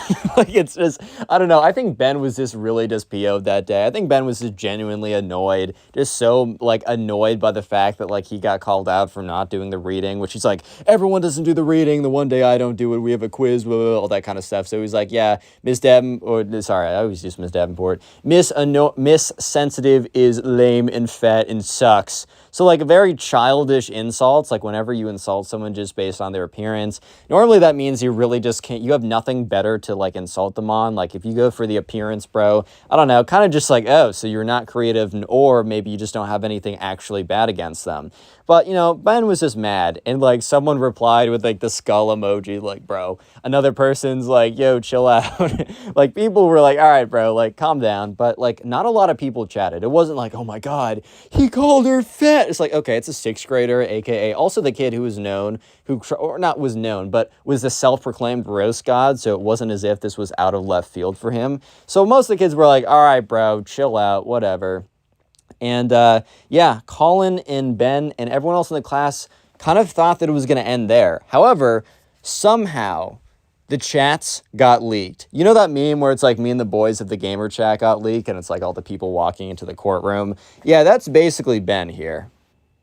Yeah, so somehow the chats got leaked. Because, and they got leaked within a day. So someone must have snitched real heavy or real quick. Because the next day they come in and Miss Sensitive is looking all angry at all of them. Even though she knew who sent it, she was somehow like found a way to be mad at literally everybody and was like, guys, we need to have a little talk before we start class.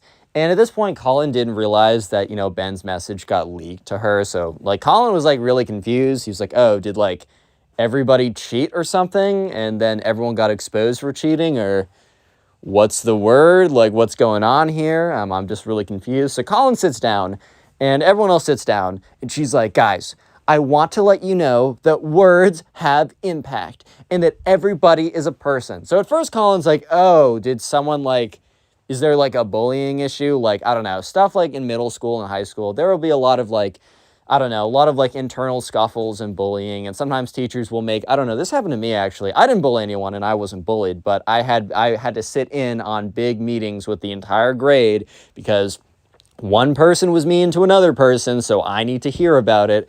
Like, dude, I'm just a good individual. I'm just like a good little boy, you know, I'm doing what I need to do, and I need to waste my time listening to, oh, don't be mean. Yeah. No, yeah, no, number two, Sherlock, bro. Like, of course you should be nice. Like, are you serious right now? This is how we're spending my time? Yeah, so, everyone was kind of just super confused because, you know, Miss Sensitive was like, yeah, you know, words hurt, whatever. And then she's like, and also, just so you know, your actions online and out of school can still get you in trouble in school. And at that point, Colin almost immediately realized what the situation was about. He was super confused, and still to this day, he doesn't know who leaked the group chat. But he was like super confused, like, oh, wait, I'm like 90% sure that Miss Sensitive is talking about what like Ben said, because like Ben dropped in the group chat that she's fat, lol, or whatever, because he was mad at her. But how on earth like did this happen? So Miss Sensitive continues to go on to be like, your actions out of school can have consequences in school, and like, if you know, all this type of stuff, and says like, you guys should learn to be nicer to other people.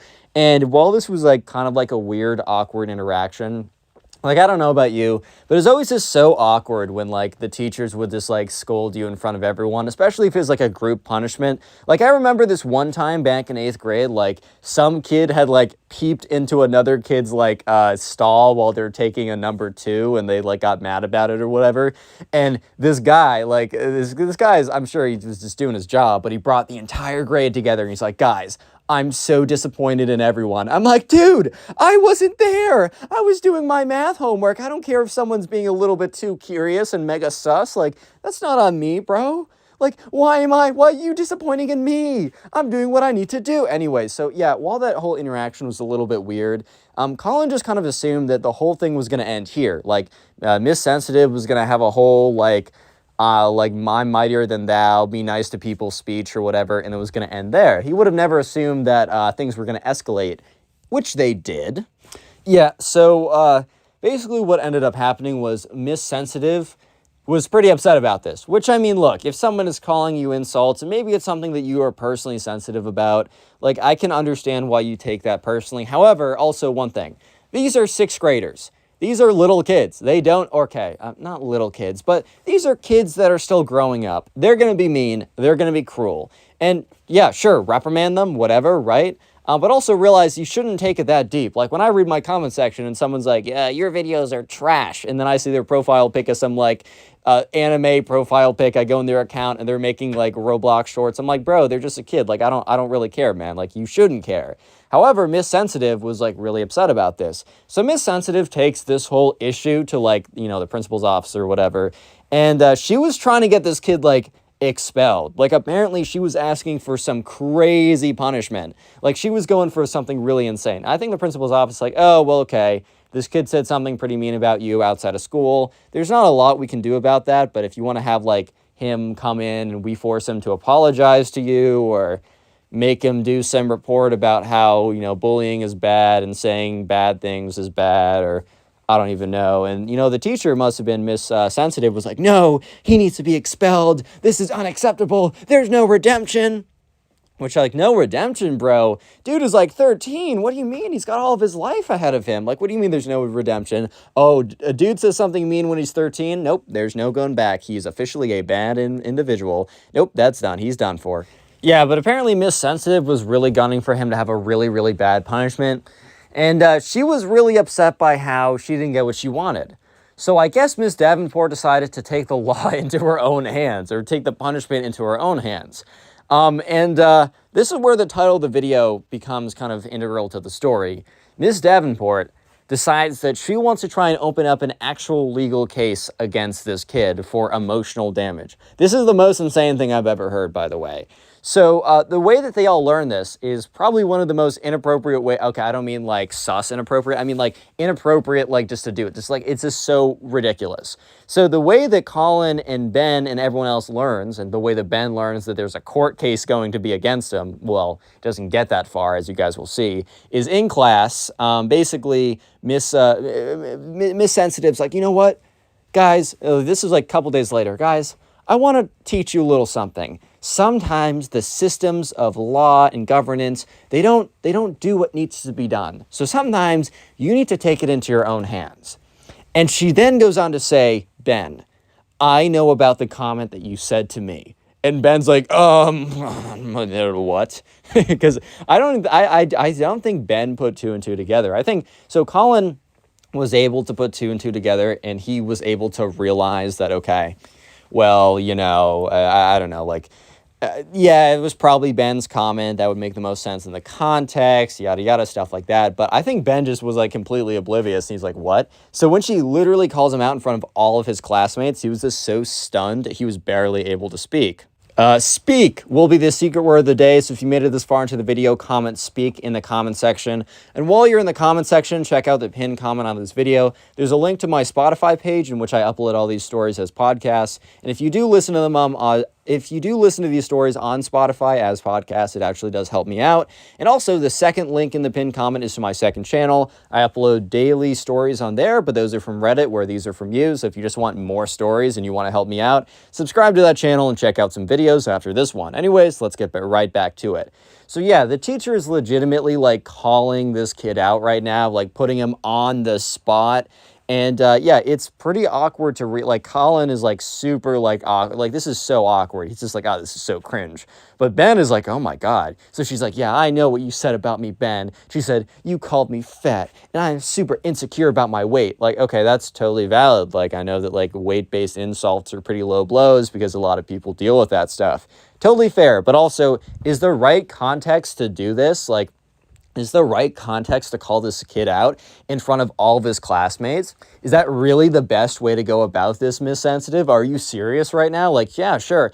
pull this kid aside, be like, I know what you said, and just so you know, like, this could affect a lot of people if you use these insults about other people and they hear about it, it could really affect them. But no, let's call him out in front of the entire class. But it gets even worse. It gets even worse, man. It literally gets even worse. Because then she goes on to say, and I went to the administration and, you know, I wanted a fair punishment, but they were taking your side. They were just saying that you should apologize to me, or you should do like learning about, you know, harassment and bullying. And that is just simply not enough for what you did. The entire class is like frozen right now because they knew that Miss Sensitive was, well, it's in the name, man, a little sensitive and a little weird and a little strange, but they were just like, oh my God, the overreaction on this is just insane. Yeah, so that's when Miss Sensitive decides to drop the bomb that, you know, she's like, you know what? You know, what you did to me was actually personal harassment and it caused mental damage. And like, okay, like it's kind of on you how you take this comment, especially remember, this is some kid and you're an adult, but whatever, right? And she's like, so I've decided that I will be opening up an official lawsuit against you for a mental, I forgot what I said earlier. It was what I said earlier. I don't think it was mental damage. It was like, emotional stress or something like that. Like people actually have lawsuits about that. And maybe they're like legitimate circumstances, but I just feel like so many people could try and use quote unquote emotional trauma, emotional stress. Like, is that even something you can actually sue someone on? Like, I think the teacher didn't even do their research on this. So the whole class is like silent, but even more silent than before. Because at least before they were like, okay, whatever, this teacher's pretty weird. But now they're like, oh my God, like, wait, pause. You're gonna sue a kid? Huh? Did I hear you correct right now?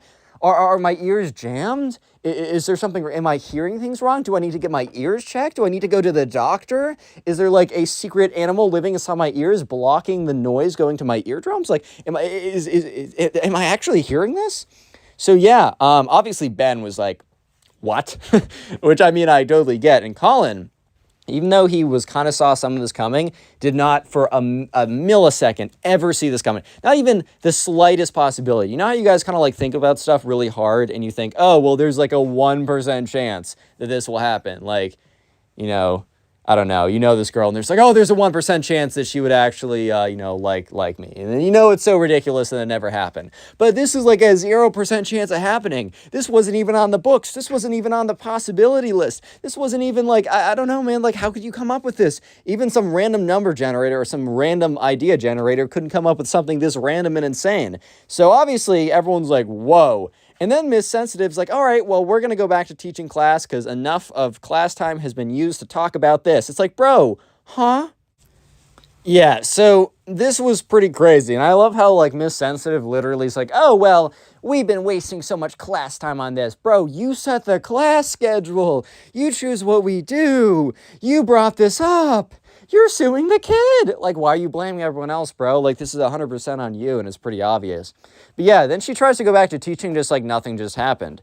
And obviously Ben is like, just like, his face is white, like all the, like he's freaking out. Which like, look, I think like now if like a teacher said, I'm going to sue you for being mean to me, I at least I would be like a little freaked out, but at least a lot of me would know, okay, well this has zero merit. This is like grounded in literally nothing. However, I would still be like, okay, this is at a minimum going to be a headache to deal with. And the fact that they're my teacher and control my grade is pretty annoying. But if I was in 6th grade and a teacher like heard me being like, oh, this person sucks, and then she's like, I'm going to sue you, I would actually freak out because I was pretty gullible. And also, it's a 6th grader, bro. Like, you don't think that they're going to like overreact on this? So obviously, he's pretty upset. And they all go back home. And when Colin gets back home, his mom's like, oh my God, like Colin, like did you weren't going to tell me about like what happened with Ben today? And Colin's like, relax, I just got back. Whoa. He's like, okay, yeah. The teacher, is she actually serious about this? So basically, all the parents had been abuzz. Like they had just been talking with each other about this because I mean, understandably, bro, like this is a crazy situation. Like this is insane. Like a teacher actually says that she's going to sue one of her students for being a mean comment. So yeah, Colin's mom's like, well, yeah, all the moms have been talking and like, we're not going to let this slide, basically. Yeah, so basically the parents all came together and said, okay, if anything happens, we're going to band together and make sure that, you know, Ben is fine. Like they agree that maybe Ben shouldn't have called the teacher fat. Like, yeah, that's not a good thing to do, but obviously what the teacher is doing is so like unacceptable and a billion times worse, right? So at this point, they were kind of thinking, okay, what the teacher said is pretty crazy, and if nothing else happens, we might just approach the school administration to reprimand the teacher for just really stepping out of line. But for the minute, let's hold and wait to see what the teacher does. Because they were kind of thinking, okay, the teacher says, I'm going to sue this student. It was probably a scare tactic to like show other students like, oh, you should, I don't know, like, oh, you should fear me, you should be a good person, whatever. Terrible, terrible way to go about it, right? That is the most like ridiculous teaching method I've ever heard. Like I've heard of a lot of some kind of like stranger teaching methods that are a bit more obscure. Like, you know, there's the flipped classroom where you learn at home and do work at school. Like, bro, that sounds like the opposite of what you're supposed to be doing. There's teachers that refuse to teach the subject matter. My ninth grade geometry class, the teacher would refuse to answer any questions, but that was on purpose. Like their idea was, they're gonna have to learn it themselves. I'm like, dude, I'm not some like it's 15th century mathematician genius who can just figure out like the Pythagorean theorem by myself. I'm not Pythagoras, bro. Well, I'm just some kid. But anyways, right, this is a crazy teaching. So they were like, you know what, we're just gonna hold back and wait. So the next day in school, the teacher wasn't bluffing, because in class, Miss Sensitive, like in when class starts, walks up to Ben and hands him basically an official court order or whatever. I don't think it was like an official court order. I think it was like she typed up a statement pretending to be a lawyer or whatever, being like, you're being sued for being mean or something. But she tried to make it as official as possible to give off the vibe to everyone that she was actually going through with this, which is just actually so insane. Imagine being so sensitive that that your student says something mean about you, so you threaten to sue them and try and sue them and like show off. Like she's literally trying to have a power play to sixth graders. Dude, these are sixth graders. You're already in the position of power. You're the teacher. You don't need to be like, oh, well, I'm going to sue you, so you better do what I see. Dude, they're going to do what you say because you can get them in trouble. They don't want detention. They don't want a bad grade. Like, what? Yeah, so anyways, Colin gets back, and Colin's mom's like, hey, little update.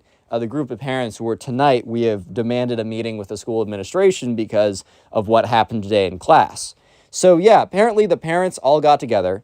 And basically what happened was that they all got together. They demanded a meeting with the school administration. The school administration's like, sure. The school administration had no idea what was going on. So even when they just said, oh, the teacher was like calling Ben out in front of everyone else, they're like, oh, that's a little tough. And then they're like, oh, you didn't hear the best part. She's saying that she's suing him and gave him an official lawyer letter today. And the school administration's like, come again? Like, whoa, come again? Yeah, so the school administration is like, whoa, like, that's really unacceptable. So, let me just say that Miss Sensitive was no longer a teacher at that school, which some of you guys might be thinking, oh, that's an overreaction. They can't fire her over that. Yeah, dude, they totally can fire her over that. That is like a breach of like teacher-student trust. You're going to sue a teacher? And also, you might be thinking, okay, well, she might have been fired from the school, but that doesn't mean that there's no, the lawsuit won't continue. Dude, there was no lawsuit the whole time. She made up the lawyer. She made a fake lawyer name. She made up the whole thing, and it was literally just a scare tactic to try and, like, prove how alpha she was and how, oh, I'm going to get my bullies back. Dude, they're not bullies. They're your students, dummy. Like, you could have just been like, look, you should be a good person. You don't have to pretend to sue them. So, yeah, not only did Miss Sensitive lose, like, her job, she also lost the fake court case that she started by herself. Like, bro's taking infinite L's right now. Today, we have a story time of a teacher who purposefully fails a student again and again because they go to the gym. And later on, the teacher gets exposed for doing this and gets the karma that they deserve. So make sure to stick around till the end. Leave a like in the video to claim your free nothing, and let's jump immediately into the story. And we're going to call the kid who submitted the story Brian. So anyways, Brian is in 8th grade, and this story all starts on the first day of school. So the first day of school, a lot of times teachers will ask kids in their class to go around the room, and a very common thing is your name, you know, where you live, maybe if you have a pet or something, and also a very common thing to be asked is, you know, tell me a fun fact about yourself. So Brian, over the summer, decided that he really wanted to get his life together a bit. Even though he was only in 8th grade, and I don't know if you necessarily need to get your life together, quote unquote, but Brian was a fairly unhealthy kid, 6th grade, 7th grade, didn't really excel in sports, ate a lot of junk food, and that had a negative effect on his life.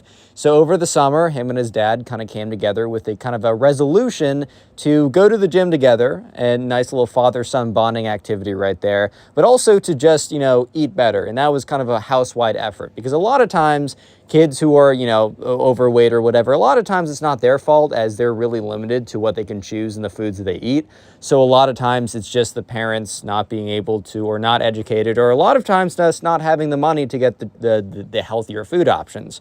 So over the last 3 months or so, over the summer, Brian had actually pulled it off. And when you're a child and when you're younger, you have a much faster metabolism. So Brian was able to get into shape really quickly. It was very difficult, but it was a very kind of character building experience. So when Brian was asked by the teacher a fun fact about himself, he said that over the summer, he basically lost 30 pounds and is now, he's going to try out for some varsity level sports, which was never even a thing that he was considering beforehand. So the whole class starts clapping or whatever.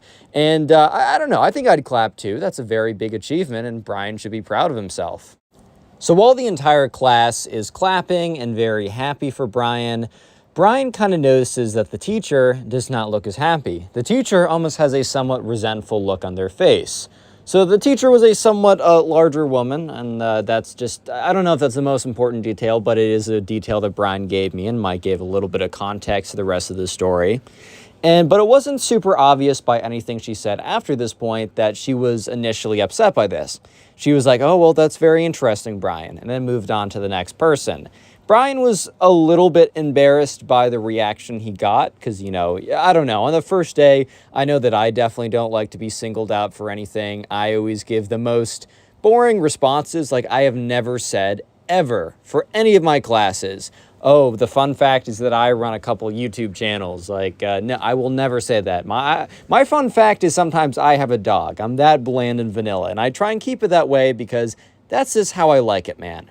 Anyways, though, so sure enough, Brian feels a little uncomfortable, but he's also pretty, feels good. He got a standing ovation, basically. I don't think anyone stood, but quite a bit of applause and attention, which was nice. The teacher didn't seem to be that visibly upset. Brian thought that she had this kind of weird look on her face, but kind of thought to himself, "Well, Brian, I think you're just overreacting here. It's probably nothing." Turns out it was something. It wasn't nothing. But Brian wouldn't notice this for a while. So it had been about 2 to 3 weeks into school before they had their first kind of real graded type assessment. They had reading homework that, wasn't graded because you just read it. They had, your class discussion is important, your participation is important, but you don't get immediate feedback on that. You don't get daily participation grades. You kind of get a sense of what's going on in the midterm, and then you get a final grade for that at the end of the year. So Brian's first piece of graded work was a short kind of response type writing piece. It was very easy. It was very straightforward, and Brian failed it. So Brian was really taken aback by this because Brian wasn't necessarily a bad writer. This man wasn't William Shakespeare or anything like that, but he also just wasn't a bad writer and could not fathom why he got an F on this. It just made no sense. So Brian was really confused by this, and I just want to clarify that this was a very simple assignment, kind of an assignment where you'd write out a few lines, kind of doing a little bit of analysis, and you'd probably get an A or a B, not an F. An F was normally out of question for something like this. So, Brian decided to stay after class and asked his teacher to meet for a couple minutes, and she was really weird when Brian was asking her stuff like, why did I get an F on this? What can I do better? What are the exact reasons? And she was kind of, I don't exactly know verbatim what she said, but she was kind of going or beating around the bush. It was as if, and it turns out to be that she actually just was failing him because she was super mad that he was in the gym, which we will learn later on in the story, but Brian doesn't know it at this point.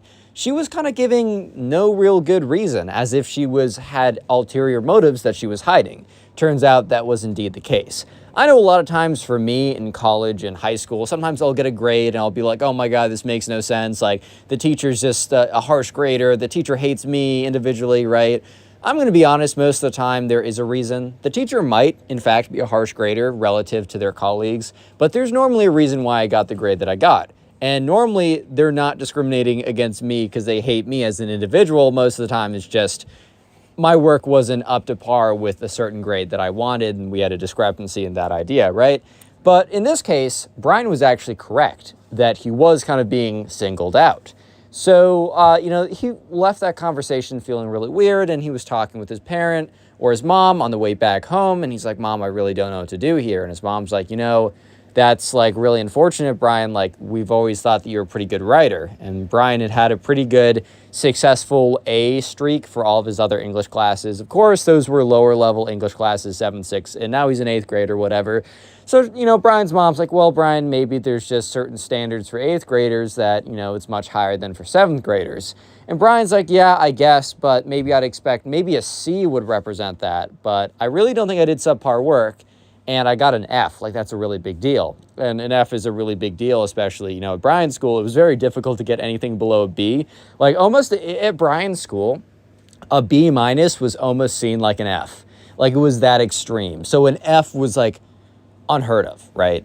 So Brian was really confused by this. But he was thinking, okay, well, sometimes, here's the thing that English teachers do sometimes. And this is really true for me.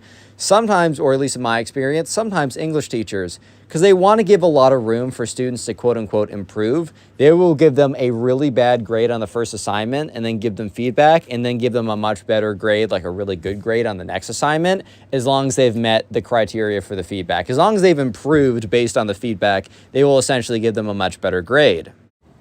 So anyways, this was really weird, and they just decide, okay, we're going to continue on, we're going to go to the teacher beforehand, and we will just, take this L, but assume that's a one-time thing. So sure enough, there was another writing assignment. This one was a little bit bigger. The good thing about the first assignment was that it was a kind of a quick response post, so it was like a very small part of your grade, like it wouldn't really affect you. I mean, failing anything is going to leave a bit of a mark, for sure, but, at least that wasn't too big of an assignment. This was the first kind of big writing assignment. So sure enough, Brian does a pretty good job, and he shows it to his parents and his mom and his dad. His dad is like an English professor at like a local university. Like, this guy understands what is good writing or not. And, he teaches college students, so he has to adjust the standards a bit for 8th graders. But, his dad reads it over and is like, well, okay, I'd suggest you do this, this, and this. But otherwise, like, I think that's pretty solid. I mean, at a minimum for an 8th grade level, like if I got this essay for my college students, I probably would, go over it with them, but it wouldn't raise any red flags for me. So this should be pretty good. And Brian even decides to meet up with the teacher beforehand. And the teacher, gets the paper and it's like, all right, give me a couple minutes. And the teacher reads over it and says, all right, well, I got some feedback. And the teacher gives the most vague and sparse feedback imaginable. The teacher's like, well, I think you should consider, rewording some of this, and literally like points to the first page and like circles the whole thing. And Brian's like, what? She's like, yeah, I don't know. Just go through over it again. Thanks. Bye. Like, literally just kicks this guy out. I mean, look, sometimes teacher feedback is not that great. And I don't know, it's frustrating, but this is like the lowest level of feedback you could possibly give. Like, I don't know, man. I feel like this kid is trying to show that he wants to improve, and this teacher's not giving him an opportunity. So there was a secret reason that Brian will learn in a very interesting manner in just a second. But at this point, Brian is kind of really confused. So Brian goes back to his parents, and he's like, look, I went to the teacher, and I'll tell you exactly what she said because it was so short. Brian says, this is exactly what she said. And Brian basically repeats, like, trying to do word for word exactly what she said because she was like, redo all this, blah, blah, whatever, right? And, Brian's mom's like, wow, that was really, if that's actually what she said, she really kind of just avoided giving you any feedback. And Brian's dad's like, you know what? I'll go over this. Like, I'll go over this with you. I'll give you the feedback that you need. So Brian's dad, as an English professor, went through and very rigorously was like, you should do this. You should change that. This spelling's wrong. Or I guess spelling wouldn't be that big of an issue with word check. But this grammar's wrong. This sentence is not strong enough. Like, really went through it for hours and hours. And Brian's like, all right. By the end of it, Brian felt really good, and his parents were like, all right, this is a very solid finished product. Brian's dad was even like, you know what, if I received this as from a college student, I would probably give them a B, which college student, it will be graded a lot more harshly than an 8th grader, one would imagine. So sure enough, the day comes along, and Brian submits his paper. And about a week later, the teacher this time, instead of getting the grade back on Canvas, the teacher hands these papers back. This is a bigger assignment. She marked it up or whatever. And so the teacher walks around and hands the paper back to Brian. He flips it over, and there is a 48 with a red circle. Yeah, you heard me correctly. A 48%. Completely ridiculous, because Brian goes on Canvas on his phone a little while later to see what the average is, and the median or average, I don't know. I mean, the average would be a lot different if you had a 48 versus like the median. But like the average score, I think minus the outliers, which his definitely was like a 89. So Brian was like, okay, something is really up here. So, at the end of class, he walks up, he's like, hey, like, what happened? Brian basically straight up says to this teacher, what happened? And she's like, oh, I wasn't satisfied with the work, so the grade reflects it. Giving like the most shortest, I don't really care to give you a full response. You don't really deserve my full attention type answer you could ever imagine. And Brian was starting to get a little bit angry, which is very understandable. So Brian takes us home to his parents, and his parents are really upset because his dad, who's an English teacher, is like, okay, this is kind of ridiculous. Like, I would have given this at least a B to my college students, and I'm an English professor. So the fact that you got a 48 when the average is an 89 is ridiculous.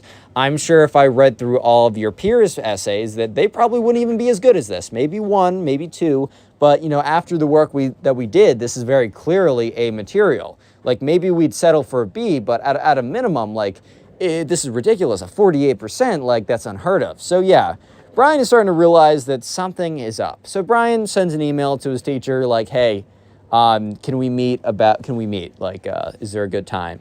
So the teacher's like, yeah, sure. After class, I'll be there. Wait an extra 5 minutes, whatever. So next class period, Brian waits there, or class ends, and he sits there and he sees the teacher get up and walk out. And Brian's like, okay, whatever. Like, the teacher obviously saw me because, Brian walked up and sat down in the chair next to the teacher's desk. And the teacher acknowledges him by, looking at him, right? So the teacher gets up and leaves.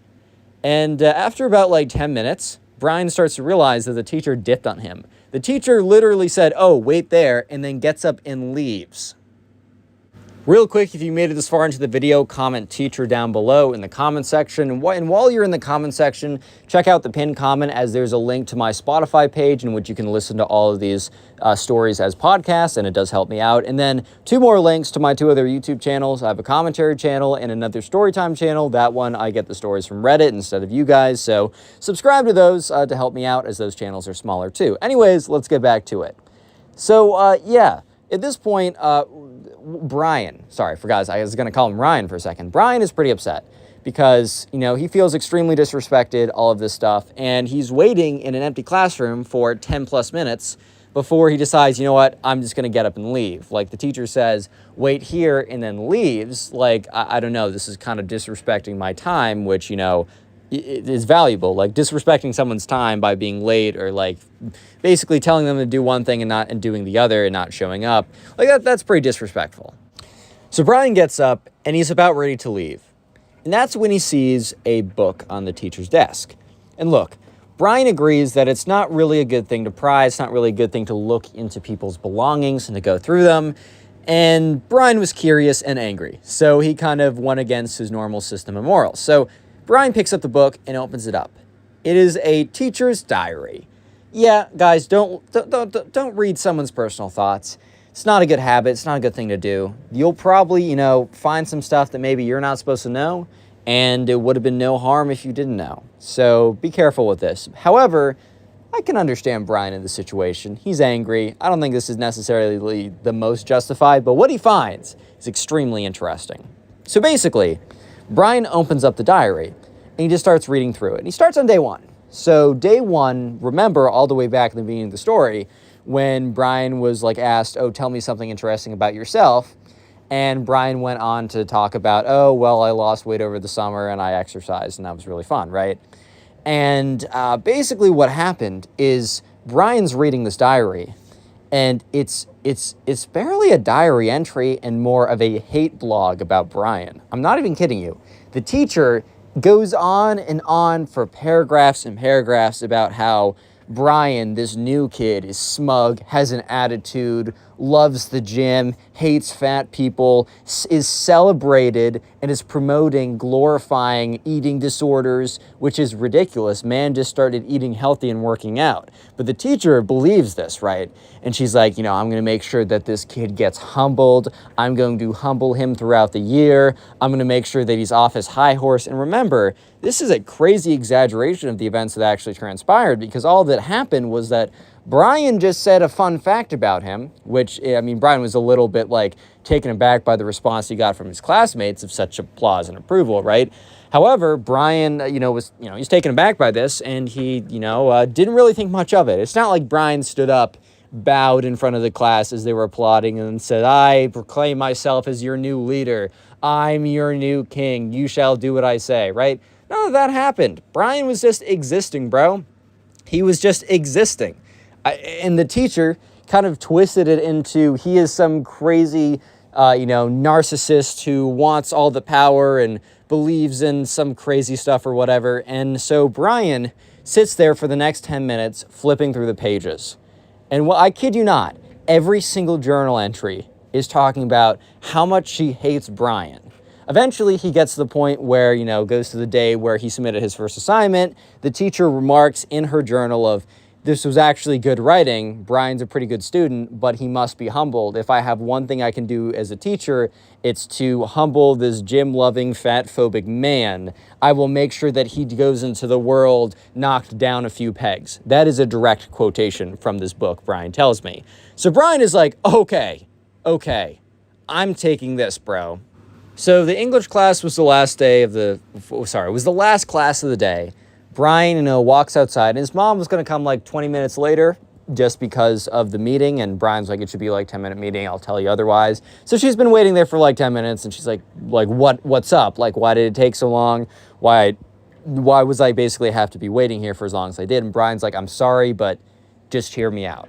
So Brian then, as they're driving away, pulls up the diary and says, "So I know that I did something wrong here, but just hear me out." And Brian's like, "I was snooping on my teacher's desk. I found her diary." And Brian's mom's like, "Brian, you shouldn't be going through someone's diary. That's really right." And then Brian's like, "Wait, I know. Just let me continue." So Brian's mom's like, "Okay, I'll hear him out." And Brian starts by reading the first journal entry. And Brian's mom is flabbergasted. She cannot believe what she's hearing right now. And Brian starts just reading entry after entry after entry. And eventually they get to the entry where he submitted the essay. The teacher remarks, "This is one of the best essays I've seen in a while, but once again, I must make sure I bring down this fat-phobic man a few pegs so that he leaves my classroom feeling demoralized because he's been pumped up by the world so much." Which, first of all, it's not true. Brian feels a lot better about himself, but he was having a self-image, body image, whatever crisis right before the summer. It led to him making a change. He was not some confident person who believed in everything they did. He is a god or what. None of that was true. That was all the teacher's interpretations of one sentence. So they get home, and Brian's mom's calls down Brian's dad. It's "You need to hear this." Brian goes through the same routine of reading every single page. And Brian's mom is pretty mad, but Brian's dad is seething. He is so angry. So Brian's mom and dad are like, "All right, well, we got to talk to the school about this. No use going through your teacher as she's obviously compromised," which is just funny. Bro's compromised. I don't know, man. That was just a funny statement for me to read. And so essentially what ends up happening is Brian's mom and dad demand to have a meeting with the school saying that they have something really incriminating about one of the teachers. And if the school gets an email from parents saying that they have something incriminating about one of their teachers, the school is going to respond. So sure enough, the next day they have a meeting planned for right after school. And it's funny because Brian goes into his English class, the last class of the day, with the evil teacher, right? And she seems to be a little distraught, and at the very end of class, she says, "Hi guys, also one last thing. If anyone has seen my purple little book," which was the diary, by the way, it was a purple leather-bound book, "if you could please let me know, or if you happen to pick it up by accident, that's totally okay. I'm sure it looks like a lot of your books. Just please return it to the front desk," right? So basically kind of freaking out because her hate logs of this kid have been, taken and they're somewhere else now. So yeah, Brian, okay, to say he had a sixth sense of satisfaction sounds a little dramatic, but Brian definitely had a little bit of a smug look on his face. Just knowing, what this teacher put him through, and now knowing that, her actions were going to have consequences. I think one of my favorite lines from the TV show The Simpsons is when Homer, I think I've said this like a bunch of times before, but my favorite line is when Homer Simpson from The Simpsons is like, "Oh, why do my actions have consequences?" It's funny too, because I feel like sometimes people genuinely, unironically, like think that in their head. Like, man, why do my bad actions have bad consequences? Like, well, because that's how nature works. Every action has a equal reaction. And this action is about to have an equal reaction because, Brian, after this English class, is about to go to the front desk, not because he's in trouble, but because he's about to get his teacher in trouble. So sure enough, Brian's parents are waiting there, and all three of them, once he leaves the classroom, they're waiting towards the front office. Brian walks towards the front office, and they all go in. Brian presents... Okay, so yeah, Brian goes through, shows the purple notebook, explains that he got it from the teacher, and as they're going page by page, it's very clearly in the teacher's handwriting and not Brian's. The details that are provided are things that Brian could not possibly know. I don't have examples for this, but I'm sure you guys can think of something like the teacher said some specific event that only she knew about and was verifiably true from the teachers or the administrator. I don't know. It was very clearly actually her purple book or whatever. So the teachers, or the principal and the staff, I should say, not the teachers, they're doing their job, and the principal and staff were handling this. They're able to send an email notification to the teacher to say, "Hey, are you still at school?" The teacher says yes, and the principal's like, "All right, I need you to come in." So Brian and his parents are asked to be in the waiting room, and so they're sitting in the waiting room, and they see the teacher walk through the waiting room and into the front office. She doesn't even look over to see them. She literally doesn't even notice that Brian and his family are all waiting there. So Brian doesn't know exactly what the principal says, but the principal basically confronts her, kind of puts her in a little bit of a trap, trying to basically make herself slip up so that she'd expose herself, and eventually confesses that everything in the notebook is completely true. Obviously, the teacher cannot continue to work there. The teacher is fired. However, the teacher, in a sense, is almost let off the hook as the principal says, "This is insane, this is absurd. We got to fire you, but because you've had otherwise a good track record, we're not going to put this on a permanent record where other people know. We're just going to say that you decided to leave, not that we fired you." So Brian that wasn't the most optimal outcome. I think Brian's parents were trying to fight that or whatever, being like, other students deserve to know what this woman does or whatever. But eventually, Brian just told their parents, look, let's take the W here. And Brian got a new teacher who was very cool. And actually, the principal did a really cool thing. He informed the new teacher to be like, "Hey, I know it's a bit more work, but can you please regrade these two assignments for Brian?" And Brian got a B on the first one and actually an A on the second one, which he deserved.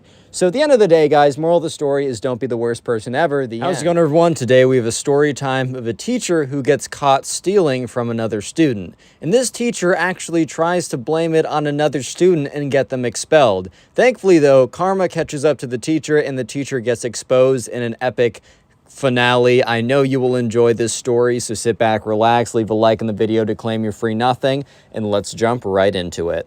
So we're going to call the subscriber who submitted this story Aaron. So anyways, right, Aaron was a senior in high school.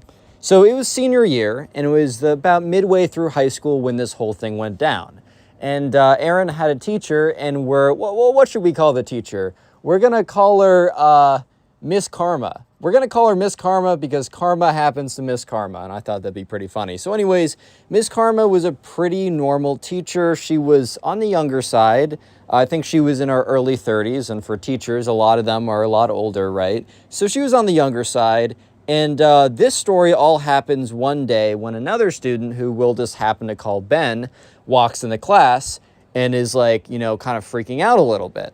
And so everyone's kind of looking at him, kind of confused why he's freaking out. And that's when he exclaims to everyone that, "Oh my God, my laptop has been stolen." And the thing was, right, basically what happened was Ben left his bag in the room overnight, so in the classroom overnight. and forgot his backpack, so he just thought, okay, well, when I get to school tomorrow, it's fine. So Ben walked into the classroom that day, sat down at the seat that he normally sits at. His bag was there, but when he opens it up, his laptop is not there. And it wasn't like he took out his laptop and left it somewhere else. No, he left his laptop in his bag as he always does. So the fact that the laptop is no longer in the bag means it's likely that it's been stolen. So yeah, sure enough, everyone in the class is, alerted to this as this is pretty serious. This is a fairly big deal. I mean, a laptop is no inexpensive item. If his backpack was stolen and there wasn't a laptop in it, or his jacket, or something along the lines of that, I don't think there would have been as much seriousness brought to the situation, even though, a jacket and backpack are not like dollar store expenses. You're not going to pay 50 cents for a jacket. I understand that those are still pretty important things to deal with. However, I think we can all agree that laptops are much more serious because they can range from like a couple hundred to even $1,000+. So yeah, right away, this was kind of made a serious event. And the teacher, Miss Karma, was like, all right, well, Ben, how about you go to the front office, file an official report, and hopefully, they'll be able to find your laptop or whatever. So Ben was freaking out a little bit because it was his home personal laptop. At the school, you were forced to get a laptop, so they'd give you a school borrowed one, or if you had your own, you could bring it in.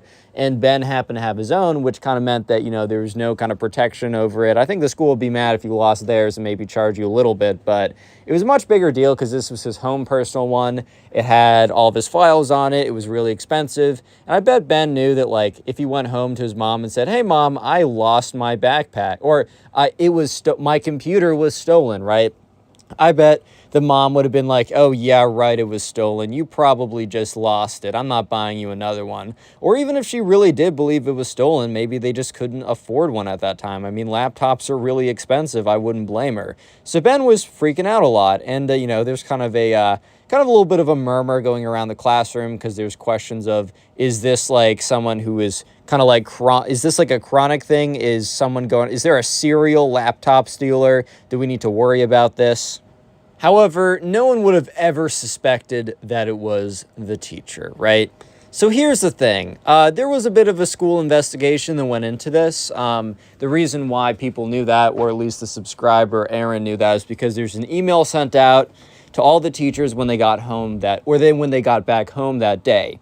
So anyways, right, there's an email. It basically said something along the lines of, hey guys, or not hey guys, hey, what's up guys? No, but they were like, okay, we want to let everyone know that, there's recently been a laptop theft. We don't know if this is a one-time occurrence or if this is a kind of a case of multiple laptop thefts. Or basically what we're trying to say is that, kind of be really aware of your laptops. Please don't leave anything out of sight, and especially don't leave anything overnight because there's a chance that, it'll be stolen. Once again, we remind you that in your contract or whatever that we told you, whatever you bring on school property is not the responsibility of the school. Kind of stuff along the lines of that, right? So at this point, it kind of seemed like, okay, maybe there's a serial laptop stealer or whatever. Okay, so let's go to the perspective of Miss Karen. Karma, not Miss Karen, sorry. Obviously, I don't know what her exact POV is, because Aaron does not exist in Miss Karma's head, believe it or not. But Aaron, from future details, can make the assumption that at this point, Miss Karma, just spoiler, right? She stole the laptop. And the reason why she stole the laptop is because she wanted to sell it for money. That will be exposed later on, but wait until then because it's pretty epic. But anyways, right, at this point, I think Miss Karma is starting to realize that, if she doesn't get ahead of this, that there's a chance they'll figure out it's her. Which, in retrospect, I don't personally, from my perspective, from the details I was given, I don't think the school would have ever figured out who it was. I think Miss Karma would have been scot-free unless she did something stupid, which she ends up doing, but whatever, right? So Miss Karma decides that she needs to blame it on someone. So there's a kid in the school, and we're going to call this kid Alex, right? And Alex was not known as being the best kid.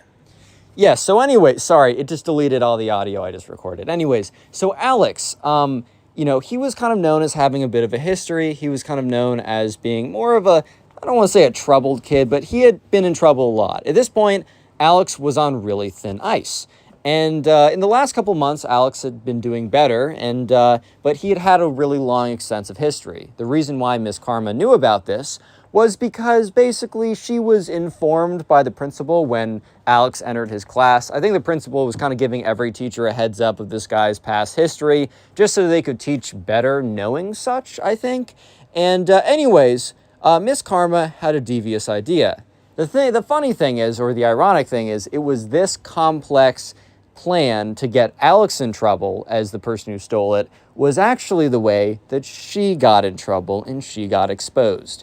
So what ended up happening was Miss Karma, when she stole Ben's computer, she sold it, and she went on some, I don't know if she used Facebook Marketplace, eBay, or maybe some other third-party service. But what happened, right, was she sold this to someone else and she's already got the money. But the thing is, right, this was the only transaction she's ever made on this account. So what she ended up doing was she went in and, changed the details on this account from her name, Miss Karma, to Alex's information and went through everything. Well, here's the thing. She thought she changed everything, but there was one detail that she forgot to change that would end up screwing her up later. Anyways, though, so sure enough, she changes up all those details. And I know at some schools, the Chromebooks or whatever laptop that they give you if it's issued by the school, you're allowed to take it home and it's basically yours for those 4 years. At this school, I think they've had too many instances of kids dropping their Chromebooks off the 4th floor of their house, that they're just you know what? We keep it for the weekend. You can have it during the weeknights to do homework, but we're keeping it for the weekend. Kind of a weird rule, but I guess it's the school's laptop, so they get to choose what they want to do with it. Basically, that meant that Miss Karma had access to everyone's Chromebook if they had it, if they left it over the weekend, right? Or because they had to leave it over the weekend. But she only had access to kids who had Chromebooks. However, Alex had one of the Chromebooks. He rented out a computer from the school because he didn't have his own. So what Miss Karma did one weekend, and these details were all revealed after the fact, right? What she ended up doing was she logged into the accounts because these accounts were really kind of the students' computers. I know a lot of schools, they give out Chromebooks or whatever. It's kind of yours, it's your computer, quote unquote, for 4 years, and then the school takes it back or whatever.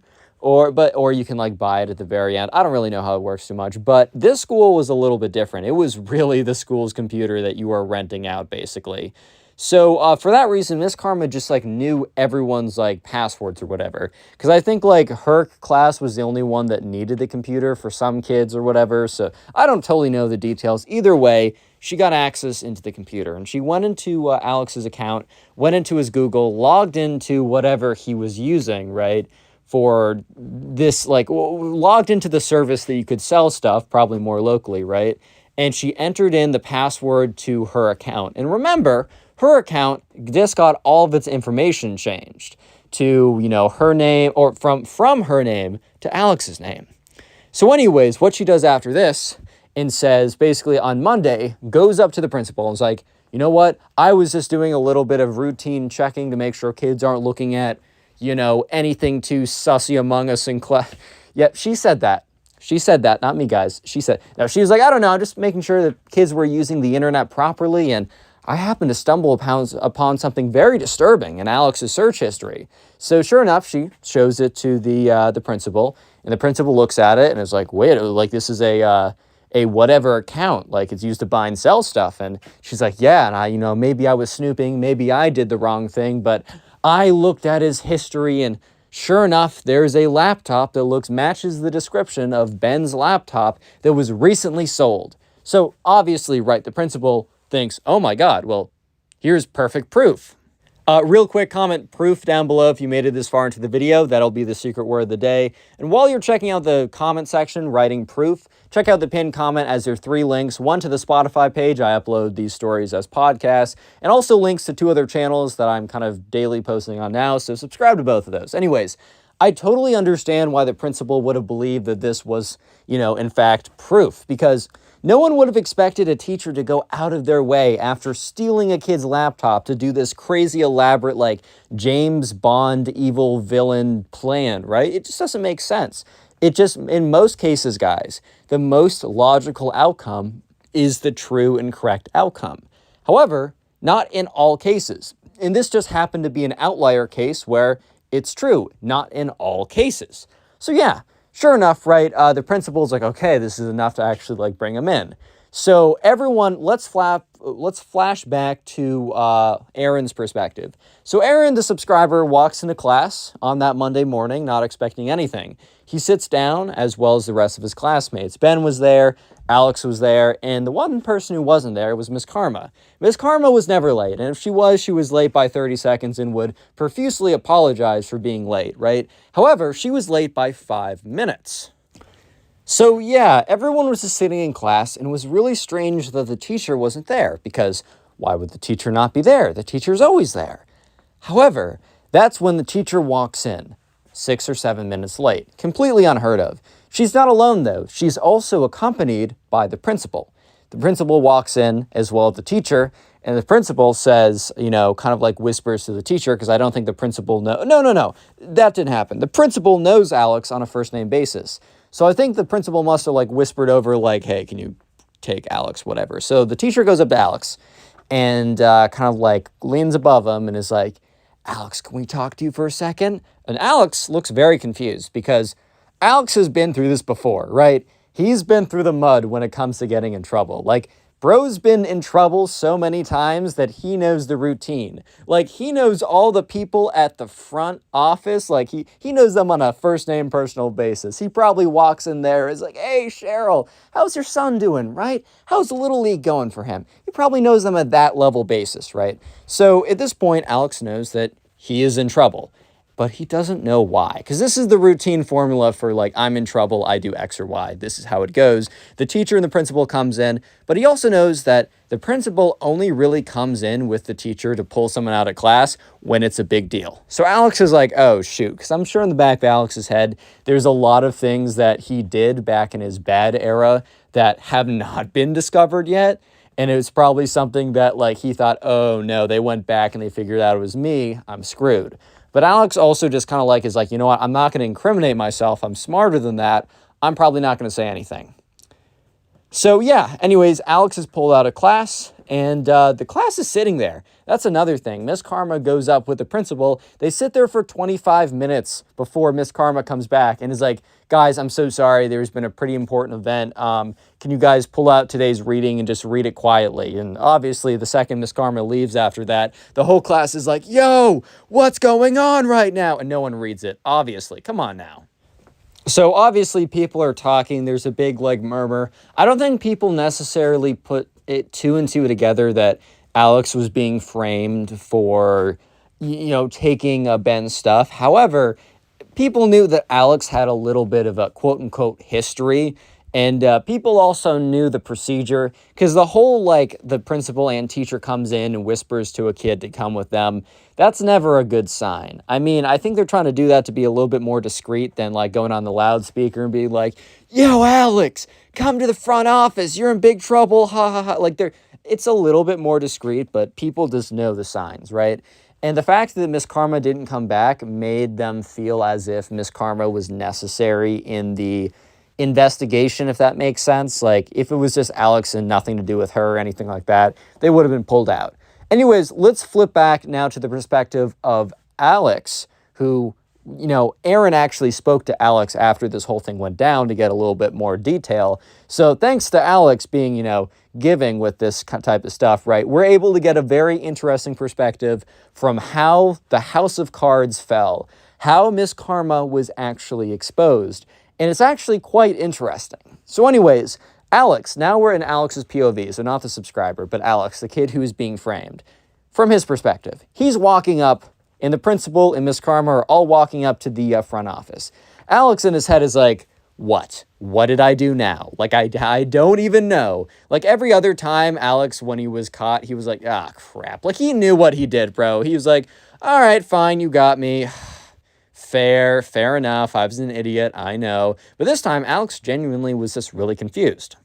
So Alex is walking up to the front office, and they get there, and they sit down.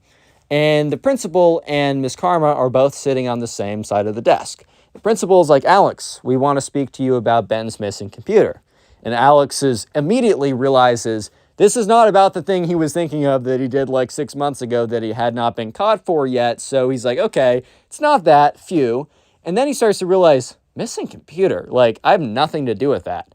So he says like, oh yeah, like Ben came to class and says computer was stolen. I have nothing to do with that. I don't know anything. So that's when Miss Karma was like, well, we disagree. And Ben was like, not Ben. Alex was like, what? What do you mean you disagree? Like, that's not like a I agree or disagree type statement. And that's when the principal takes Alex's Chromebook and flips it around.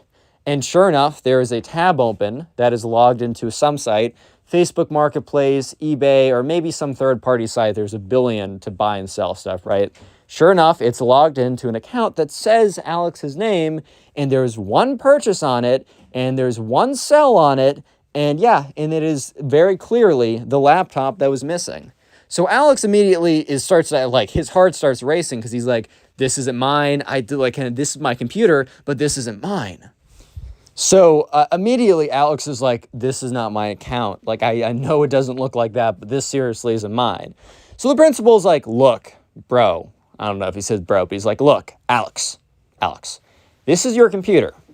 This is a recent search, and we log in, and you're logged into this account that has your name on it, and there's one transaction, and it happens to be the computer that was stolen a couple days ago.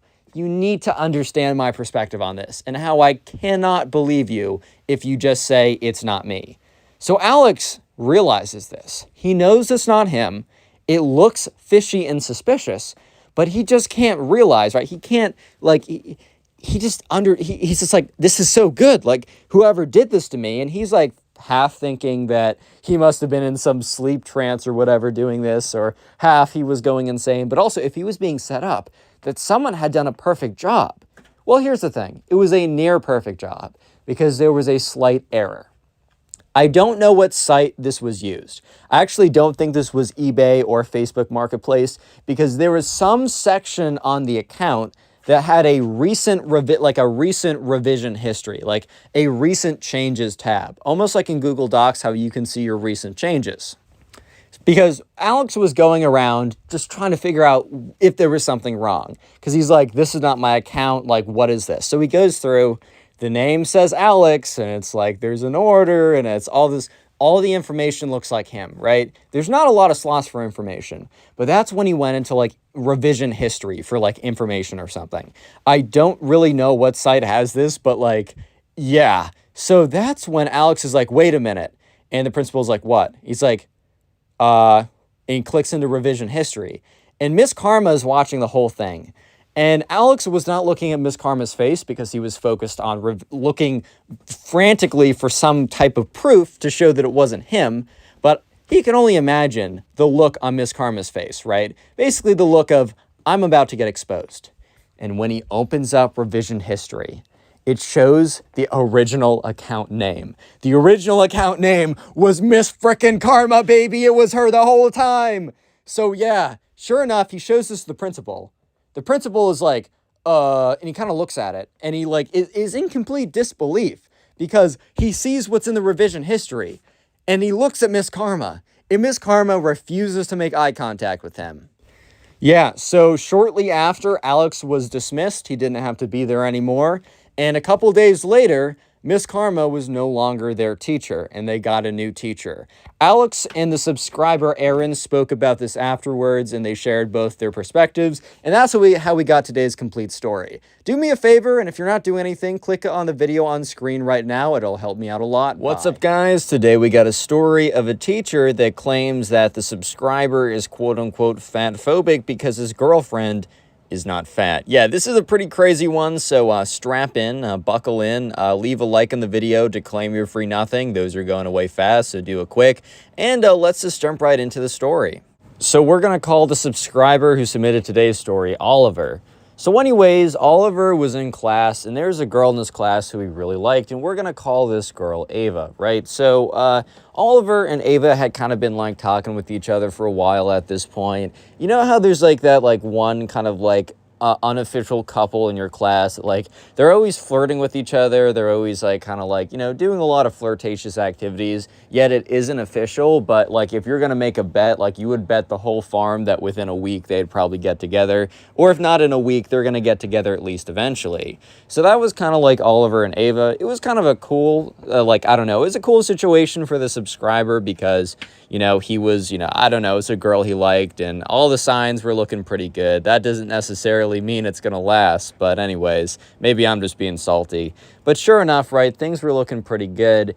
And so the teacher, here's one thing I'll say, guys, is your teacher knows a lot more about you than you actually think. Probably a lot more than you want them to know. Like back in middle school for me, I once had a conversation with one of the teachers, and she just kind of like admitted that she literally knew all the drama, all the information, bro. Like she just went on and rattled down a list of information. Some of it I didn't even know, and I went ahead and verified it. Dude, the teachers know everything. They know the class crush, they know the bully, they know the quiet kid, they know the kid who's going through something, they know everything. So the teacher was well aware of all of this. However, as you can probably tell by the title of this video, this was no ordinary teacher. Yeah, so basically, you know, this guy, the subscriber Oliver and Ava, they were like, they were going to become official pretty soon.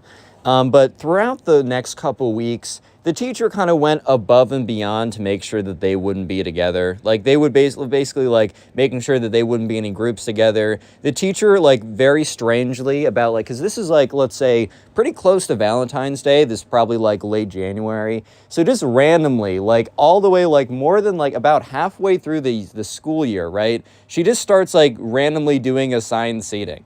And she only started doing assigned seating when Oliver started sitting next to Ava. Like literally before that, she wouldn't care. She said, sit wherever, who cares? But then all of a sudden, when she noticed that like Oliver and Ava were like talking together or whatever, it's like, oh, now we got to start doing assigned seating. And Oliver in the back of his head and would like would joke with the boys like, oh my God, I don't know, the teacher's trying to like make it difficult for me. Little did Oliver know that he was actually spot on and the teacher was actually trying to make it difficult for him. Like, bro, like he was actually straight up correct on this one. I mean, little did he know it was for an insane reason. I mean, you guys will see as the story progresses, it becomes more and more apparent until the teacher just straight up says it and is like revealed to be absolutely crazy, bro. But yeah, so anyways, Oliver's kind of like getting a little bit annoyed by this because basically what happens is the teacher says, all right, guys, pick someone to have like a group project with. So the thing is, right, one would assume that if you could pick anyone to have a group project with, that meant you could pick anyone to have a group project with. So since like Oliver and this girl Ava were kind of like, I don't know, vibing a lot, they were like, oh, why don't we do a project together? So you basically at the end of the class period had to come up to the teacher with your partner and then also like a brief summary / outline of what you wanted to do, just because it was like a week-long project and you had a bit of freedom. So whenever the teacher gives you freedom in a project, a lot of times, at least in my experience, they want to check in with you with what you're doing so that you don't like spend the entire time doing something and then it doesn't fit the assignment. Normally, if the assignment's more kind of tailored, like it's like you can only do X or Y, that they just assume you're going to do it correctly. But anyways, right, so, you know, Ava and, you know, Oliver, they get together and they're sitting together at a table, talking, discussing, whatever. And Oliver catches like a weird glance from the teacher. Like the teacher is almost like looking at them strange, bro. So Oliver thinks, okay, I'm overreacting. I'm being weird, like whatever, it's nothing. Oliver then doesn't think anything of it. He only thinks something of it after class, because right before class ends, all the partners go up. They go up to the teacher, or last 10 minutes or whatever. They go up to the teacher, they say, hey, this is my partner, this is what we're doing. The teacher literally just says, cool, cool, cool. Like the teacher gives everyone a thumbs up within like 1 second. Like she's just like, cool, whatever, nice, bet, cool. Just like again and again and again and again like that. However, when Oliver and Ava get up there, the teacher almost like sighs. Like she's like, Oliver's like, all right, that better be like an accidental sigh. That better be some random sigh that came out of nowhere. Because like, I don't know, I do sometimes randomly sigh, just breathing and all. And my mom will be like, are you okay? I'm like, yes, I'm just breathing. What? Relax. Yeah, so anyways, Oliver and Ava go up there, and the teacher kind of gives them a look. And Oliver's like, wait, like, what is wrong? Like, what could possibly be not, like, correct here? So, right, the teacher's just kind of looking at Oliver and Ava, and it's kind of like an awkward situation because Oliver doesn't totally understand why the teacher is holding them out for as long as she is. It just genuinely doesn't make a lot of sense because remember, the teacher, whenever anyone else came up, was like, you go, you're fine, you're fine. And then Oliver and Ava came up, and she kind of had like this weird look. So Oliver kind of looks at her and is like, ahem, like, hello. So Oliver starts presenting what topic they were going to do. I don't remember exactly what they were going to do, but it was like, it was a reasonable topic. It was definitely in bound of like, it was in the range of topics they should cover, right? It's not like they came up with some crazy topic that wasn't going to be allowed. But anyways, right, the teacher's like, and then the teacher looks behind them, kind of looking around frantically. And that's when the teacher makes eye contact with another group. And she's like, you two, come up here. So Oliver and Ava are like super confused right now. Because like, okay, like, why is she doing this, bro? Like, this is kind of odd, if we're being honest. So now 4 people are up there, 2 groups at the same time. Oliver and Ava kind of look at each other because it's pretty odd. It's like, she just hasn't given them the okay yet, which is pretty weird. And she's like, so, I've selected you guys randomly. Cap, by the way, but I've selected you guys randomly. And, we're switching groups. And Oliver is just kind of like, what? Because, like, she let everyone choose their own group. She let everyone kind of get away with it or whatever. But then the second he comes up with a girl he's interested in, now it's a problem. Now it's, like, a major issue that, like, now she needs to choose the groups or whatever. So she's like, yeah, Oliver and Tommy, you guys switch or whatever. So Oliver's like, what? Like, why? She's like, oh, it's just, I wanted to mix some of the groups up, you know? And Oliver just kind of looks at her. You know when someone says, you know, but you don't know? Like, what they're saying doesn't make a lot of sense, but since they follow it up with you know, then therefore what they're saying is super logical. Yeah, that's basically what happened here. So Oliver's kind of annoyed because he's like, well, what are we going to do now? We spent, like, the whole class preparing or whatever. And the teacher kind of looks at Oliver and is like, you guys did not spend the whole class preparing. You guys were, like, flirting the whole time. What? Like, Oliver and Ava, they got plenty of flirting out of class, bro. He's like, you don't need to worry about me, Miss Teacher. They actually, okay, they spent a little time talking to each other, but who doesn't? If you're spending the whole class period on the group project, you're probably gonna, I don't know, add a little extra conversation just to keep it cool. But they actually spent a lot of time coming up with a good idea. Yeah, so yeah, Oliver was a little bit upset and tried to reason with the teacher that, you know, actually him and Ava had spent a lot of time together, putting together like a lot of ideas, planning, all that kind of stuff, because it was kind of a big project and they did only have a week to do it. But the teacher's like, now you're just being disrespectful to, I don't know, Sam or whoever she was trying to like put him with, right? And looks over, like Oliver turns around, looks over at Sam and is like, dude, like, that's my boy. Like, I don't care. I'm just saying that, like, I put in a lot of work. And, like, Sam speaks up, too, and he's like, yeah, actually, like, I would kind of prefer to stick with my partner. Like, Oliver and I are close, but I don't know. Like, we already put in a lot of work together. And that's when the teacher gets, like, visibly angry and frustrated. She's like, I'm calling the rules here. You guys should stop back-talking to your teacher. It's a bad look. All this kind of stuff. And they were kind of taken aback. They were like, all right, relax. Didn't realize that we struck a nerve here, but okay, whatever, buddy. Like, sure, cool. We'll leave you alone. So, yeah, you know, Oliver and Sam kind of go off, and they're like, all right, well, what do you want to do? Because they had to, like, in the next, like, 30 seconds of class, figure out what they were going to do. So that was kind of, like, one of the bigger examples of the teacher obviously trying to get between Oliver and Ava. But it only gets worse from here, and then the true intentions of the teacher became even more and more clear.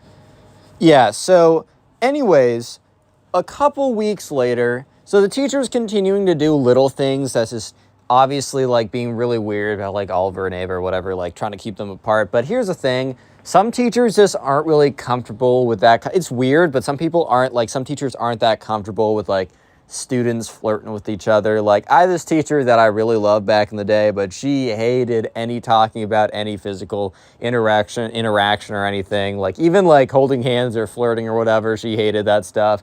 I think she was like aromantic or whatever, because she just like lived with the dog, and she like is like, oh, hugs, oh, that's the worst. Which is like, I know some people are like that. So this teacher was not like that, though. As you guys can probably tell by the title, she had a different reasoning for disliking Oliver and Ava being together. So this all became more and more apparent one day when this teacher kind of went, like, just had a really out of left field conversation. Like, she was like, I don't know, if you check the syllabus, it was like very standard, whatever. Like, it was a very normal day. But the teacher decided to just completely go off the rails, ignore the syllabus, and give a very special presentation instead. So, okay, right, let me set the scene. Oliver and Ava walk into class together, immediately getting the side eye from the teacher. Everyone else walks in, they sit down. Remember, they're no longer allowed to sit where they want. They're in assigned seats for one reason and one reason only. But anyways, they're in their assigned seats, whatever. And sure enough, the teacher, instead of doing what she was normally going to do for that day, completely goes off the deep end and starts saying some really like crazy, interesting, okay, let me just tell you what she says. So they're sitting down, right? And that's when the teacher says, hello class, like I know we have a whatever lecture planned today, but I thought it'd be more important that we speak about a much more pressing matter. So she's like, all right, guys, I wanted to tell you a little bit about, choosing people or making choices based off like things they can't control. Which at first it's like, oh, okay, well, yeah, if you, discriminate against anyone for any reason, like that's a pretty bad thing.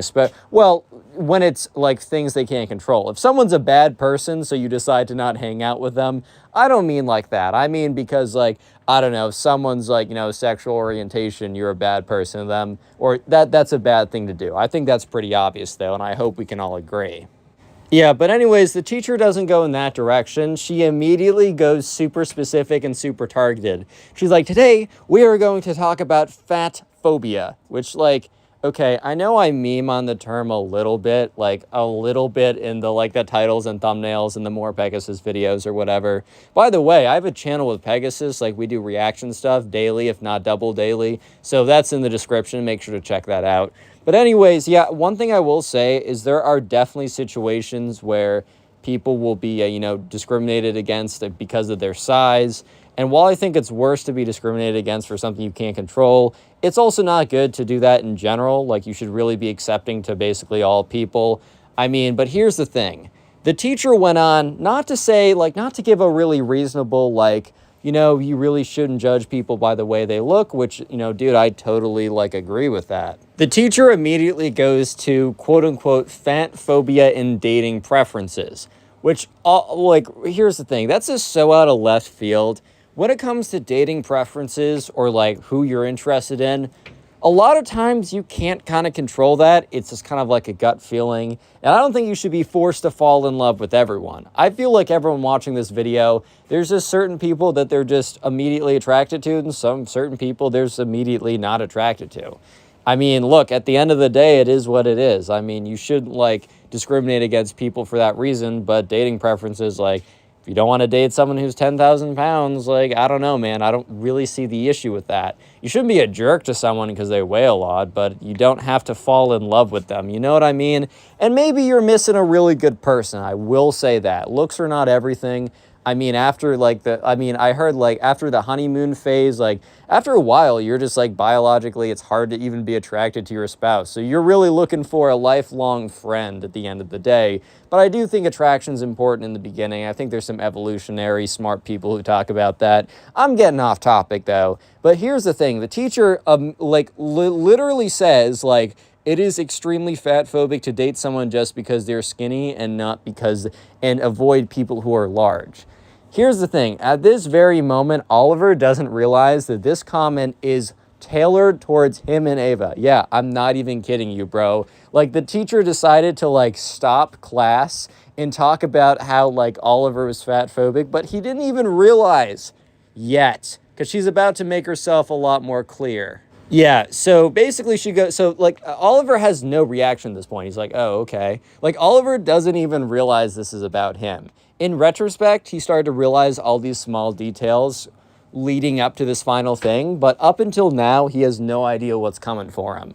So basically, the teacher keeps going on about like, oh, you can't date people just because they're size or whatever, or not dating a large person or whatever is fat phobic, which like, here's the thing, like, just saying you're not dating, like dating someone skinny is fat phobic, like, bro, wait a minute. First of all, even if we're going with the logic of you should be forced to date everyone of every size, like, wait a minute, just because you're not dating someone of a super large size, does that mean you wouldn't? Like, bro, are you saying you should have like 1,000 partners in his relationship? Which, so I actually heard some people do that, and like, best of luck, bro. That would be too stressful for me. I don't think I can handle that, but you do you, my friend. Anyways, though, so that's when she goes on to say, and guys, the reason why I'm bringing this topic up is because I've noticed that there's been more romance at the school. As you guys get older, you're more likely to have romantic partners and be interested in girls and boys and all that. And she's like, but let me just say that one thing I will not allow is any fat phobia in the classroom.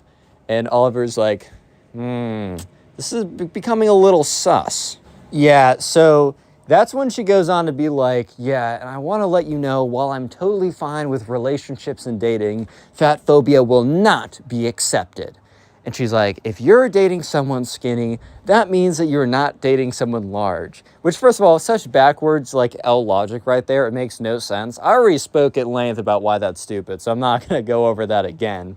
But she's like, from this point on, I will not encourage any fat phobic relationships. And at this point, like, Oliver's starting to realize, wait a minute.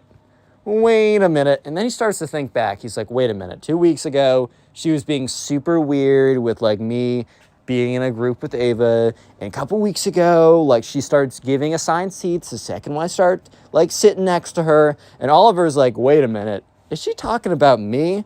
And that's when the teacher goes on to say, like, yes, I've needed to start assigned seats. I've needed to separate partners in their groups because of the fat phobic relationships that have been going on. And Oliver's like, wait a minute, it is about me. Wait a minute. And the thing is, too, this wasn't a super large class, and Oliver was fairly popular, at least in the sense that he was friends with like basically everyone in the class. So dude, when she's saying this part, like half the kids in the class like turn around in their seats to look at Oliver and Ava, and they're just kind of sitting there like, yo dude, like I know this is crazy. Like I don't know what's going on either right now. So yeah, Oliver is starting to realize that, oh, word, this is actually about me. Ew, okay. And like everyone in the class realizes this too, and it's just super awkward, weird, and uncomfortable. So after class, Oliver goes up to Ava and is like, yo, like, did you hear the teacher? And she's like, yeah, like I heard the teacher. I was there in class, dude. And Oliver's like, look, that like honestly, I'm gonna be honest, like that's weird. Like I felt kind of uncomfortable, like by the whole thing. So what they decide to do is they kind of talk it over, and they're like, look, like, I don't want the teacher to, like, keep interfering with, like, what we're doing, so maybe we should have a meeting with the teacher. So what they decide to do is they kind of, like, Oliver sends the teacher an email saying, hey, can we meet after class? And the teacher responded, yes, we totally can, ! Almost like she was expecting a meeting, and unfortunately, Oliver was about to enter into a trap. If you guys watch Star Wars, or at least the last, number 6, I don't really count the Disney ones in canon, but I'm not going to be a nerd for you guys, don't worry. But when Admiral Akbar screams, it's a trap, bro, he wasn't screaming about the Empire, he was screaming about this teacher about to have Oliver and Ava into her trap. Dun, dun, dun. Real quick, if you made it this far into the video, comment Star Wars down below, because I just made the Admiral Akbar reference. That'll be the secret word of the day. And while you're in the comment section down below, make sure to check out the pinned comment, as there's a link to the Spotify in which I upload these stories as podcasts, as well as a link to all 3 channels I upload daily on, and I actually uploaded more channels. But subscribe to all the ones linked down below, please. It helps me out because they're just kind of new, and every subscription helps out. Anyways, let's get back to it. I'm not going to waste any more of your time. So anyways, yeah, so eventually Oliver and Ava, they go to meet with the teacher after class. So they're just waiting, and most of the people file out. and she has this kind of smile, but it's almost like that kind of forced smile I think that the teachers sometimes have. So they kind of knew that something was up. So after all the kids leave, she kind of turns to them and is like, so, I think I know what this meeting is about. And Oliver's like, oh, you do? And she's like, yes. I think you realized that the comments I made last class were about you guys. And they were both pretty uncomfortable. They're like, we kind of felt like after you added the whole, I had to break up, some people that were sitting together and in a group together. And I think we were the only group that you had to break up. So it seemed pretty clear to us that you were talking about us. We don't totally understand how we fit under the thing you were talking about, though. Like, we just are kind of confused, and we want to make sure that there isn't any confusion and that we're on bad terms. And the teacher responds, oh, there's no confusion. You already know this is about to go down bad, bro. You already know this is about to be not a good situation for any of them. So Oliver kind of looks at her like, okay, what do you mean by that, dude? Like, and she's like, you guys, I just want to let you know that, I can't really accept any fat phobia in the classroom like this. And Oliver's just kind of like, well, I mean, I don't know what you're saying. She's like, yeah, Oliver, let's not kid ourselves. There are other people you could have chosen from, and you decided to choose the skinniest girl in class. Okay, here's the thing. Ava was definitely on the skinnier side, but some people, bro, are just born on the skinnier side. Like myself. I'm born like a freaking mind. I was spawned into existence like a freaking Minecraft skeleton. I need to intentionally eat like 4 times a day just to look normal, bro. Like, I swear. And there's people that are born in much skinnier than me. And some people are born in bigger, and some people eat, and that changes the way they look. Look, here's the thing. It's not good to discriminate against people for being bigger. But one thing that's sometimes really overlooked is people being made fun of for being super skinny. Like, I just don't really see the huge difference. I think I can understand how society, quote unquote, just said society ironically, society may or may not like discriminate against, larger people more than like really skinny people. But that doesn't mean that it's okay to to discriminate against one and not the other. Like, bro, relax. Come on now. Yeah, so, Oliver's just so confused, and, Ava looks all embarrassed, and Oliver's like, I just don't understand. Like, I mean, I just like talking with Ava. We have a good connection. And the teacher's like, well, you might, but I'm sure you'd have a good connection with some of your other classmates, even the larger ones. But you would not want to be with them because they disgust you. And Oliver's like, yo, relax. Like, you're putting words in my mouth. Come on. Like, bro, what? I didn't say any of this. And the teacher's like, you know what? I don't think I'm going to get through to you. So this is not going to be a productive conversation. I said my part. Goodbye, guys. So yeah, Oliver and Ava get up and they walk out of there. And Oliver's like, turns to Ava as soon as they're out of the classroom, the door's shut. He's like, what was that? Like, seriously, what was that? And she's like, I don't know. Like, I'm so embarrassed. I'm so uncomfortable. So Oliver's like, no. This is not how this ends. We're not ending with the teacher being super unfair. We're going to the principal's office. Look, Oliver didn't want to bring this to the principal. Oliver didn't want it to go to this level. But this is clearly ridiculous. So yeah, Oliver and Ava, they go up to the principal's office. They go up to the front office and they say, hey, can we get an appointment with the principal? And the secretary's like, oh, actually, he's kind of got a free period now. He was supposed to meet with someone, but they did that last minute. Let me call in. Secretary walks in, walks out a couple seconds later. Is like, all right, yeah, you guys are good to go in. So Oliver and Ava walk into the principal's office. They sit down, and the principal's like, so, what are we talking about today? And so Oliver explains the situation. Oliver goes over every single detail, starting from the very beginning. He basically tells you the story, but hopefully not in like 20 minutes, because the principal might have spaced out by then. But yeah. So Oliver's like done and, looks at the principal, and the principal looks at him like, are you sure that's how these events went down? Because it just seems so unrealistic. Like, are you sure a teacher here was like, I don't like you because you chose this girl who was in a mobility scooter? Like, I really don't think that's how it went down. So Oliver's like, look, I'm telling you the truth. Maybe I had a miscommunication. Maybe I misheard something. But, needless of that, like, it doesn't matter. At the end of the day, Ava and I feel uncomfortable. We just aren't comfortable in this situation right here. So the principal's like, all right, well, I'll go down and talk to your teacher about it, and hopefully that'll make things better. So Oliver really didn't know if that was going to make things better. So all three of them walk down, and they walk down to the classroom. And I think the teacher must have had a free period because she was just sitting in the classroom. And the principal's like, hey, Janet, let's say that's her name. Hey, Janet, do you mind if we speak for a second? And so he kind of looks at the two kids and is like, kind of gives them a motion to wait out here. And the principal goes into the classroom, and the door is closed. And I mean, okay, look, obviously Oliver and Ava immediately go right up to the door and press their ears against it to try and hear what's going on. But the seal around the door must have been actually pretty good because they could kind of make out certain things, but it was very muffled. So unfortunately, I can't tell you exactly how the conversation between the principal and the teacher went down, but I can make some assumptions, such as, one, the principal confronting the teacher on this to see if this is true, because it's so ridiculous. Two, the teacher basically confirming, based on what you guys are about to hear. And the principal, three, kind of startled, stumbling around for words, because he wasn't actually expecting the teacher to straight up admit that, yeah, I'm discriminating against this student because he didn't choose the largest kid in class. Like, what? So yeah, the principal steps out of the room and looks at the two kids and is like, hey, kids, can you, we'll talk later. And so Oliver and Ava are watching as the teacher walks out of the classroom and has such a sullen and stern look on her face. And as they walk by, she gives both of them like the biggest death stare of all time. Like Oliver kind of peed his pants for a second, bro. He was not expecting to actually have his life threatened by such a stare. So here's what happened afterwards.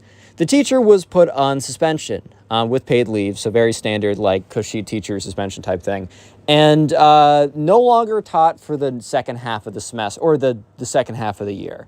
She was brought back the next year, by the way, but she was forced to kind of go to like take a lot of like education type classes of like not to like discriminate against kids. Kind of ironic that she was making such a stand of, oh, you can't be mean to other people, whatever. And then she ends up kind of having to take a lot of work to deal with that because she got exposed for doing that or whatever.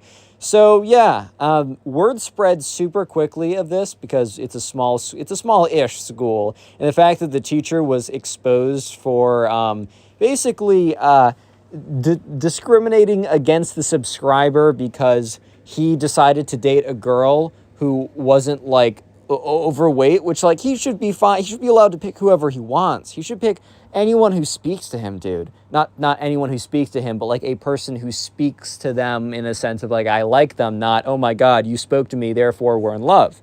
But yeah, it was one of the craziest stories that ever went down at his school. Click on the video on screen right now to help me out, and I hope you have a good day. How's it going, everyone? Today we got a story time of an insane teacher who claims all men are worthless. This is another one of those teachers that is definitely the all men are trash type, like slay queen, yes boss, whatever type Twitter users. And thankfully, though, the teacher eventually gets owned in the end, which you love to see. So subscribe to the channel if you're new. And with that all being said, let's jump right into it. So we're going to call the subscriber who submitted today's story James. So anyways, James is in a freshman in high school, and he's in a class. And in this class, they have to do a presentation. And the presentation, I don't exactly know the parameters of it, but what I do know is the parameters are a little bit open-ended. So you have you can kind of cover a range of topics, whatever you really want to do, within certain bounds. So this story all starts, and this all becomes a thing one day, because they have to do presentations. And most of the presentations are super not controversial. I mean, it's a school presentation. Honestly, how controversial can that really be? Probably you're doing something wrong if it is controversial. But anyways, the thing is, though, James and his friends, the subscriber, sitting in class, he already went up and did his presentation. And that's when a girl walks up to the front of class and kind of goes, attaches her screen to AirPlay, projects her screen in front of the entire class, and she has a bunch of slides. On the first slide, it says, "Why men are trash." All right, so obviously James is like, oh, okay, they're off to a hot start.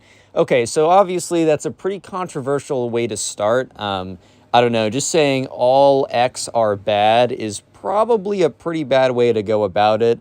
unless you come, I don't know, there might be some, like, all super serious criminals are probably not great. Yeah, fair. But saying all of, like, oh, someone, an intrinsic value you can't really change about yourself is bad, I don't know, man. That just kind of seems like a recipe for disaster, in my opinion. But anyways, right, so there's a little bit of murmurs in the class because this is a pretty controversial slide. The other slides were literally, like, history of, like, I don't know, ancient Egypt. Like, it was really, like, I don't know if it's exactly that, but it was really just basic stuff that for no reason would cause, like, no one's gonna, like, murmur. In fact, probably people aren't even paying attention at that point. But people are definitely paying attention to this because, I mean, pretty bold of a claim, if I do say so myself. Yeah, so anyways, you know, the girl who's going up there doing the presentation goes on to the next slide, and basically the next slide is, like, more or less like, oh, you know, like, you know, men are, like, so, like, not great to women, and, like, all men are literally the same. You know, I've had, like, and then she goes to the next slide of, like, her personal experiences, and this girl is, like, actually, like, outing individuals. So she didn't out any individual in this class specifically. Like, she didn't say, Tommy, and, like, points back to Tommy in the back of the class, be like, dude, remember when you aired me? Frick you, bro. No, she wasn't like that, but kind of just, like, she actually did, like, say very specific situations that happened to her. So she didn't say exact names, but she gave such excruciating detail that it was incredibly clear who she was talking about, because this is a fairly small school and people kind of just knew stuff that got around, right? And she was talking about, like, bad experiences with men, bad experience with guys. Nothing like too serious, by the way. Like, oh, someone aired me. We're supposed to go on a date and he aired me, right? All this kind of stuff. So nothing too serious, but also kind of like that very standard Twitter brain rot kind of like, all men are trash. Let's use fake fetus or, like, fake wombs and only have women. It's like, bruh. Anyways, though, so yeah, sure enough, she keeps going on about this. And during the entire time, like, there's a lot of murmur in class because people are kind of, like, looking at each other like, is this a serious presentation? Because, like, definitely people were pretty confused by all this. They were just like, is this really, like, the type of presentation that, you know, is appropriate for the class? So almost immediately, or pretty soon after, like, James and probably most other people in the class were looking at the teacher to kind of gauge, you know, her comfort level with this. Because I feel like if I was the teacher here for any kind of situation, even if someone went up there and said, like, all women bad, all men bad, all X-type person bad, look, I'm going to shut that thing down real quick. Unless the next slide is like, if you agreed with the previous slide, we have issues, let me explain why. Like, unless it's some kind of bait and switch to something positive or something productive, other than that, like, I'm shutting down that look, this is my class, I'm shutting down that presentation really fast, and I'm making them do a public apology for that kind of nonsense. But, you know, James looks over at the teacher, and the teacher is completely unfazed. In fact, like, at one point, like, one of the girls was like, you know what? We don't even need men. We can just have synthetic wombs and breed only women. And the teacher sitting there, and she starts clapping her hands, like, you know, that little quiet, polite clap to be like, yay, whatever. And James is like, huh? Wait, she's applauding this? James is like, all right, I'm definitely having some kind of, like, mental hallucination right now, because I did not just see my teacher applaud when these girls said, let's breed men out of existence with synthetic wombs. Huh? What? Yeah, so by the end of the presentation, as the presentation was wrapping up, there's like, okay, so some people in class, like, there were definitely a few, like, Twitter girls that were like, yeah, like, this is so true, you're so right, Bessie, man, kind of stuff like that, right? But a lot of people in class were like, hey, yeah, this kind of weird, bro. This is kind of strange. Like, what's going on here? And, yeah, like, definitely, like, the guys were not super pleased with it, because I don't know about you, but if there's a presentation saying, hey, yeah, Connor, like, you're the worst person ever. Here's why. It's like, you suck because you suck, lol. I'm not going to be happy about a presentation like that. So a presentation is like, oh, all guys, like, you're the worst, lol. Like, I don't know. I just feel like I can understand where they're not super happy about this. So anyways, when the presentation ends, the teacher stands up and starts clapping. So she doesn't, look, here's the thing. The teacher, at the end of everyone else's presentation on kind of more normal, less controversial topics, was, I don't know, she was like she was polite. She was nice. She was like, thank you, like, Jimmy, that was really good. Who's next, right? And, but this one, she gave a standing ovation. Bro got up and was like, encore, baby, this is so good. And that was probably one of the most shocking things for the class to see. The class is watching as their own teacher is standing up applauding a presentation that said literally every man is just like a bad person. Like, how do you get to this point in life, dude? How do you get here? Yeah, so a lot of people found it very controversial. Obviously, this was a controversial presentation. But the thing that would be even crazier that people don't know is that the girl who did this, while she was very happy to do it, did not do it on her own. She was not the one who came up with the idea. And you guys will see exactly the truth behind that in just a second. So anyways, the girl who did the presentation sits down, and the teacher's like, wow, Jamie, let's call this girl Jamie. Jamie, that was so good. Everyone, please give a round of applause for Jamie, right? So like some people gave the awkward clap, like my teacher just told me to clap, so I guess I'm gonna kind of have to clap.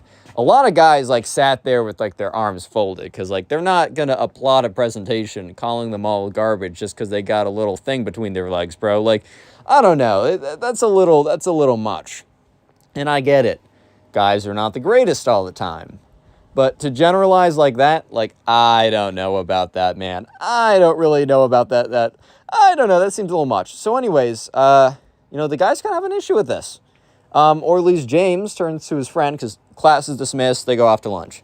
James is sitting down with his friends at lunch, and he's like, dude, what was that? Like, literally, what was that, bro? Like, what did I just witness today? And their friends are like, yeah, man, like, that was really weird. I don't know, like, why that was, one, so acceptable. Like, the teacher was literally applauding, this girl saying every guy is bad because they are. Yeah, so this was a little strange, right? So James and his friends decide that they know exactly what they got to do. So James sends an email to the teacher and says, hey, like, I was wondering if me and my friends could have a presentation in the very beginning of class tomorrow. And the principal or the teacher was like, yeah, like, sure, I'll give you guys the first 5 minutes. I can kind of rearrange the schedule a little bit. So yeah, James and his friends, they came up with this idea. They very much believe in, like, if one thing's acceptable, the other thing must be too. Kind of like, I don't know, if you can do it, I can do it. They don't really like hypocrisy. So James and his friends came together and decided that they were going to do a joint presentation. And what was that presentation going to be? It was going to be a mirroring. It was going to be exactly like the presentation that was shown in class, except they basically just swapped out every word of man with woman. Right. So look, I gotta say a little disclaimer. I do not suggest doing this. I think the best way to go about this would be to have a conversation with your teacher about why you had difficulties with this and why you think it's not totally a cool thing to say or do. And if the teacher is stubborn, maybe go to a higher up, because it was genuinely a pretty offensive thing that, it's kind of a problematic, right? Maybe also go to Jamie, the girl who did it, and try and sit down and explain why you feel like this wasn't a great presentation. So with that disclaimer out of the way, let me tell you exactly how they went about this. So James and his friends, they all got, when they went back home, this was the first time they've ever been like super motivated to get ready for a class presentation or to do their homework, basically. Even though it wasn't assigned, this was like the most intense they've ever gone. So they immediately get on Discord, or they get on like a group FaceTime call or something. They're all working in one Google slide document, whatever, right? And they're just like, they're beefing this thing out. So they go to basically everyone had to submit their presentations on Canvas, which is like a site that you can, teachers use to kind of collaborate, whatever. But it was public. Like, I think the teacher just left it as like public, and like the thing you submitted was available for everyone to see. So they basically just downloaded Jamie's, the presentation on like why all men are big trash, right? And just downloads that presentation and then just like literally copy and paste a lot of stuff. So for there was a section about like personal experiences with like guys. They made that unique. They made it their personal experiences with girls, like either ghosting them, rejecting them, being super mean, talking about to their friends about how like weird and ugly they are. Kind of stuff that like, look, guys and girls will be very petty, especially high school, even college, depends on where you go.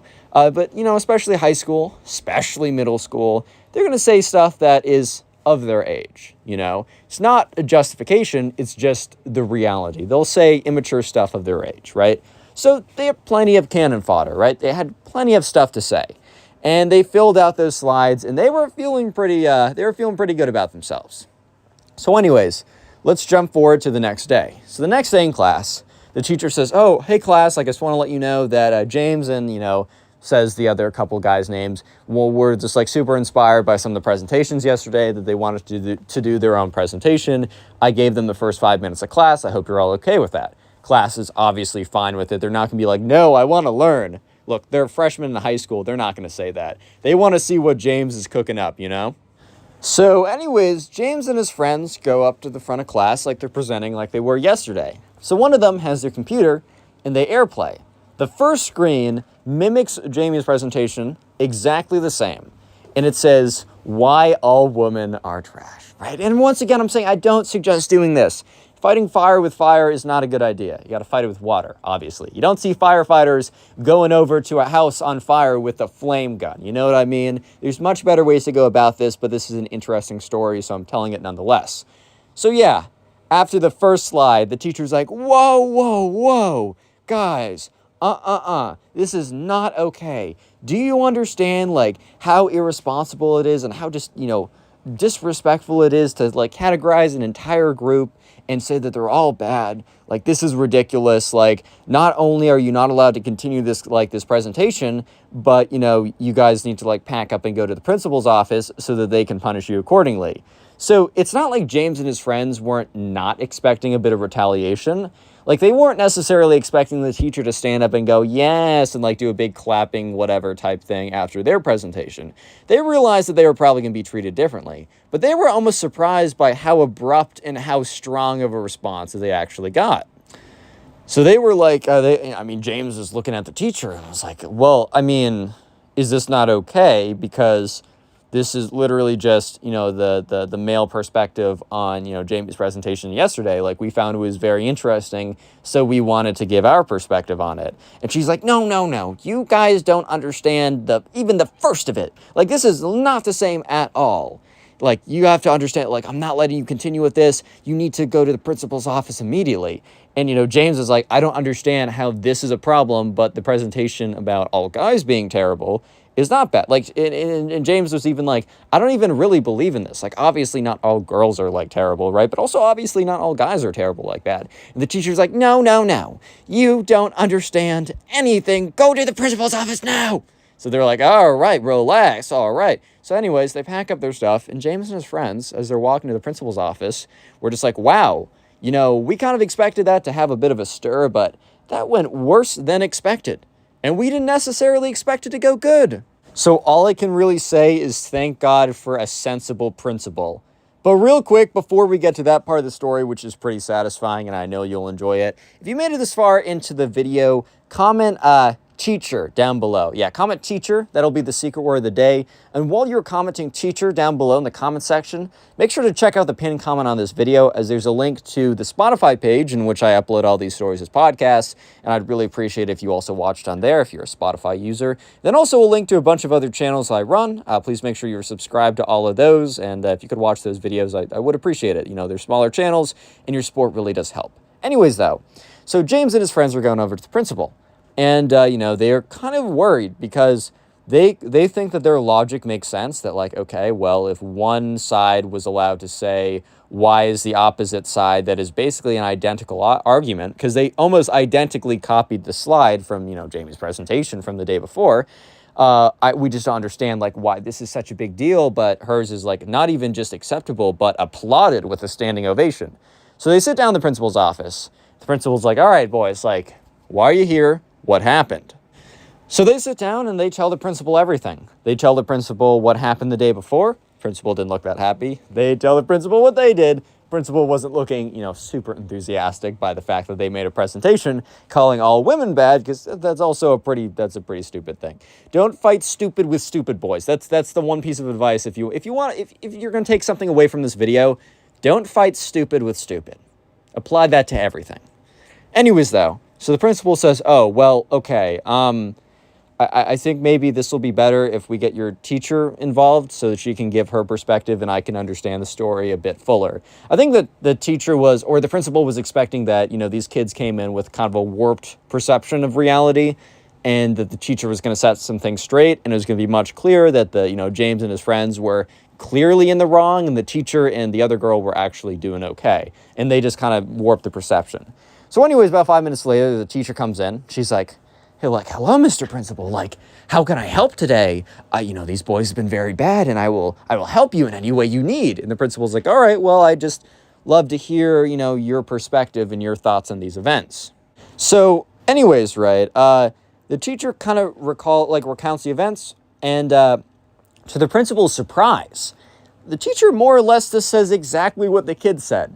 So the principal's like, so, I guess I don't understand, Jamie, this girl who made a presentation calling all guys to be, inherently bad. I understand that these boys should be punished.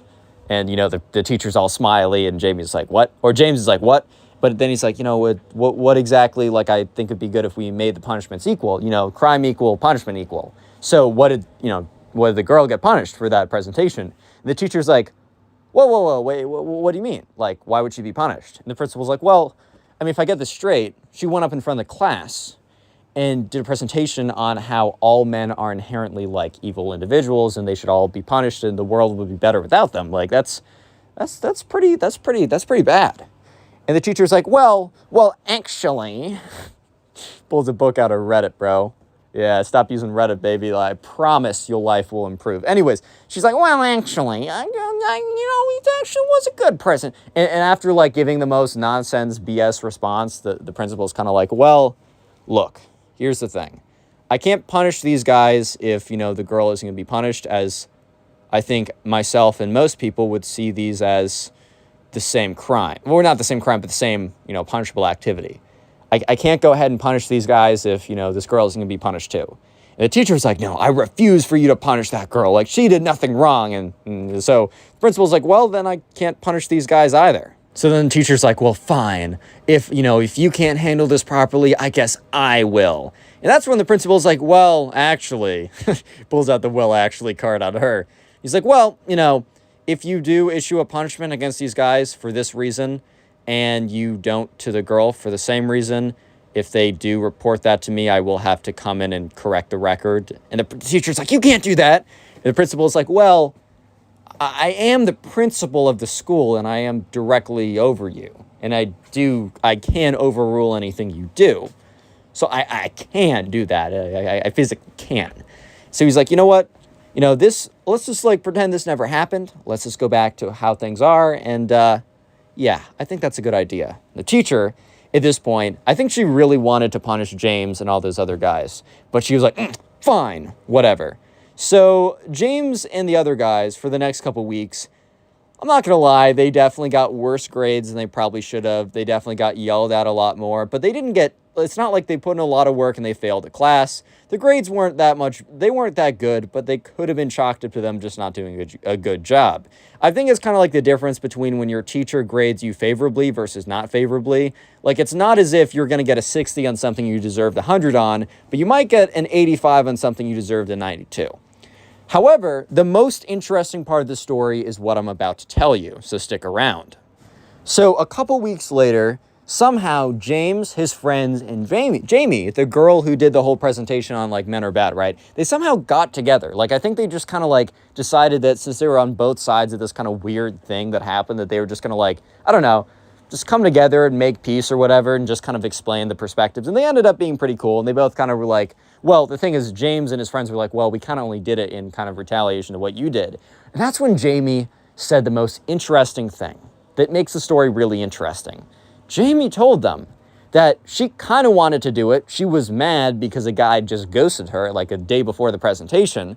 But she told the teacher, because she felt like she had a fairly good relationship with the teacher. And she's like, oh man, this guy just ghosted me. And the teacher goes off about like how all guys are trash and says, look, like, Jamie, you need to do a presentation on this. Like, here you go. And the teacher basically hands her a pre-made presentation where she would just plug and chug her own experiences into it. Most of those slides were, in fact, made by the teacher herself. Crazy, right? So that's why the teacher loved the presentation so much, because it was literally her own thoughts.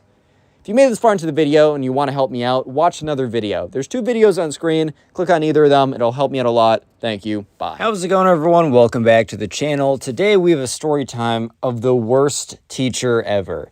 You guys might think that you had a really bad teacher, but this teacher is genuinely probably one of the worst teachers to ever exist.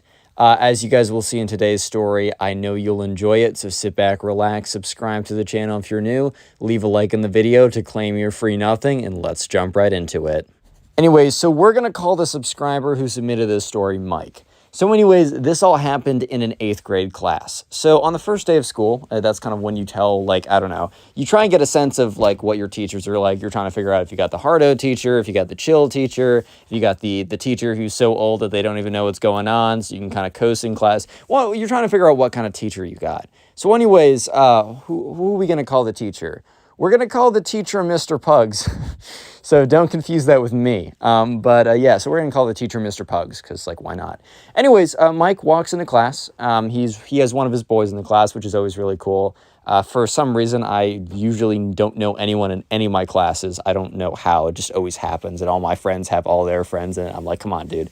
Anyways, Mike walks in with one of his boys to Mr. Pugs' class, and he sits down, and immediately, like, Mr. Pugs just seems super chill. Like, he's like, yes, I scored. I got a great teacher.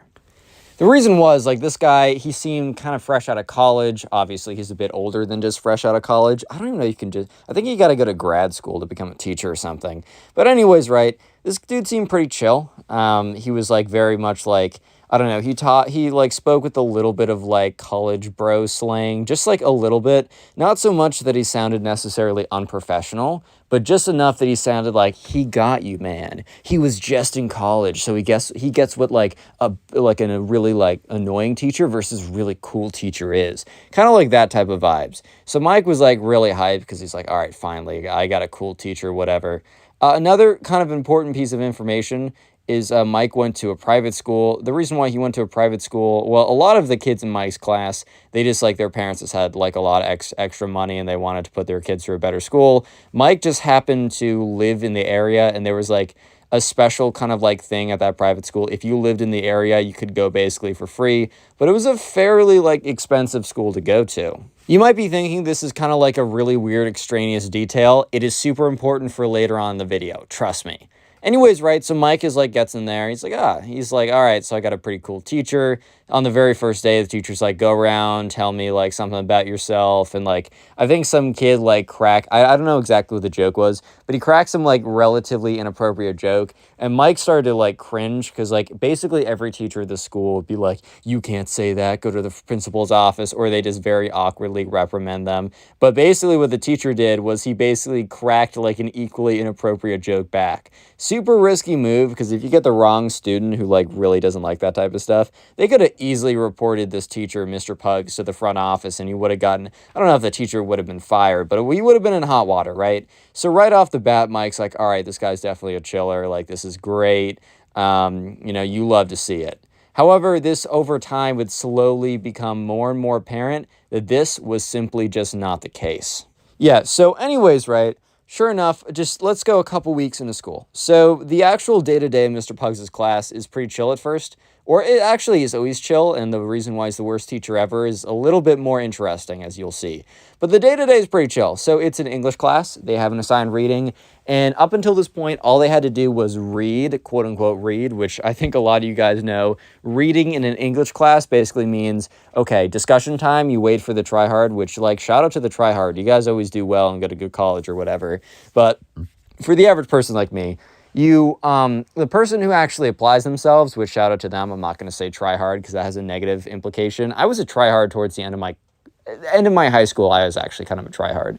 But the people who apply themselves, right, and actually did the reading, you wait for them to go first, and then you say, yeah, to piggyback off of so-and-so, and then you just reword the whole thing.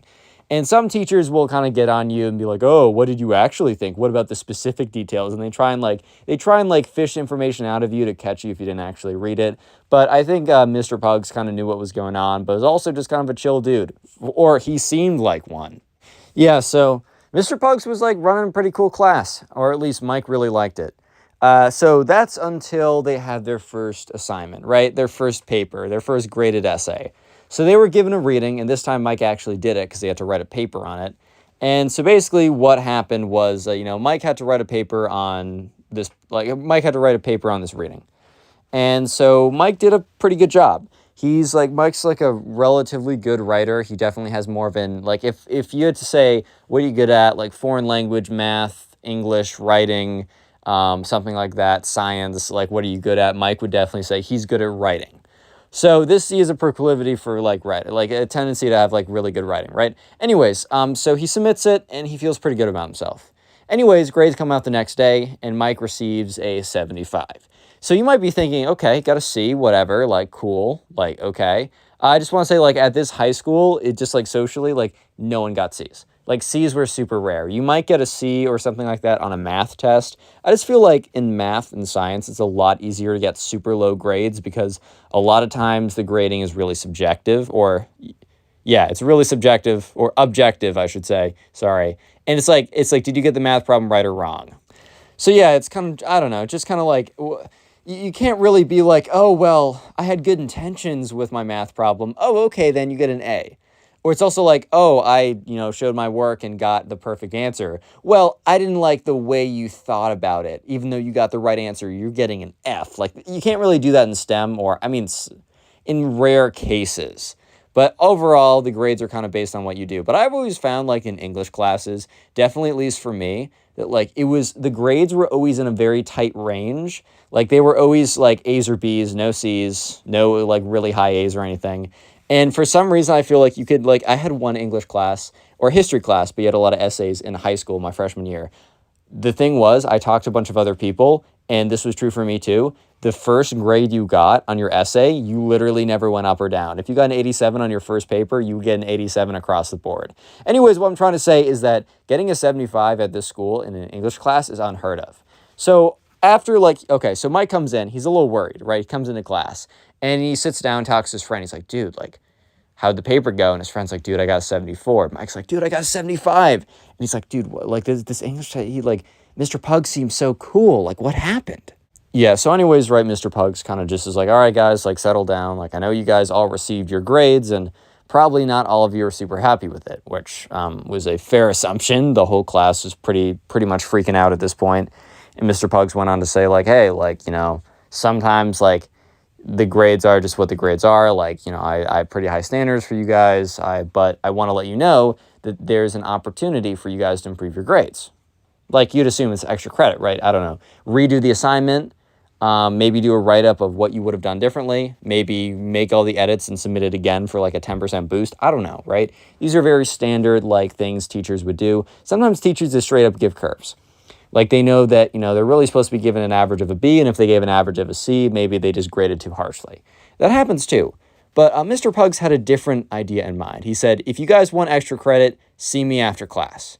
So about half the class showed up, because I think some of them got, like, low Bs and were like, whatever. I think some got Cs and were like, meh, don't care. But a lot of kids showed up for the extra credit opportunity. So anyways, Mr. Pugs is like, all right, guys, well, I just thought I'd be straight up with you guys. Yeah, so I actually am going to give you an opportunity that you can take whatever grade you have now and receive a 92. So immediately Brett's like, sorry, not Brett, that's the last guy. Mike's like, yeah, of course I'm going to do this, right? A guaranteed 92? Like, yeah, all right, I'll hear you out, man. And this is where Mr. Pugs really goes off the rails. And this is where he kind of really does truly expose himself for being a not so great guy.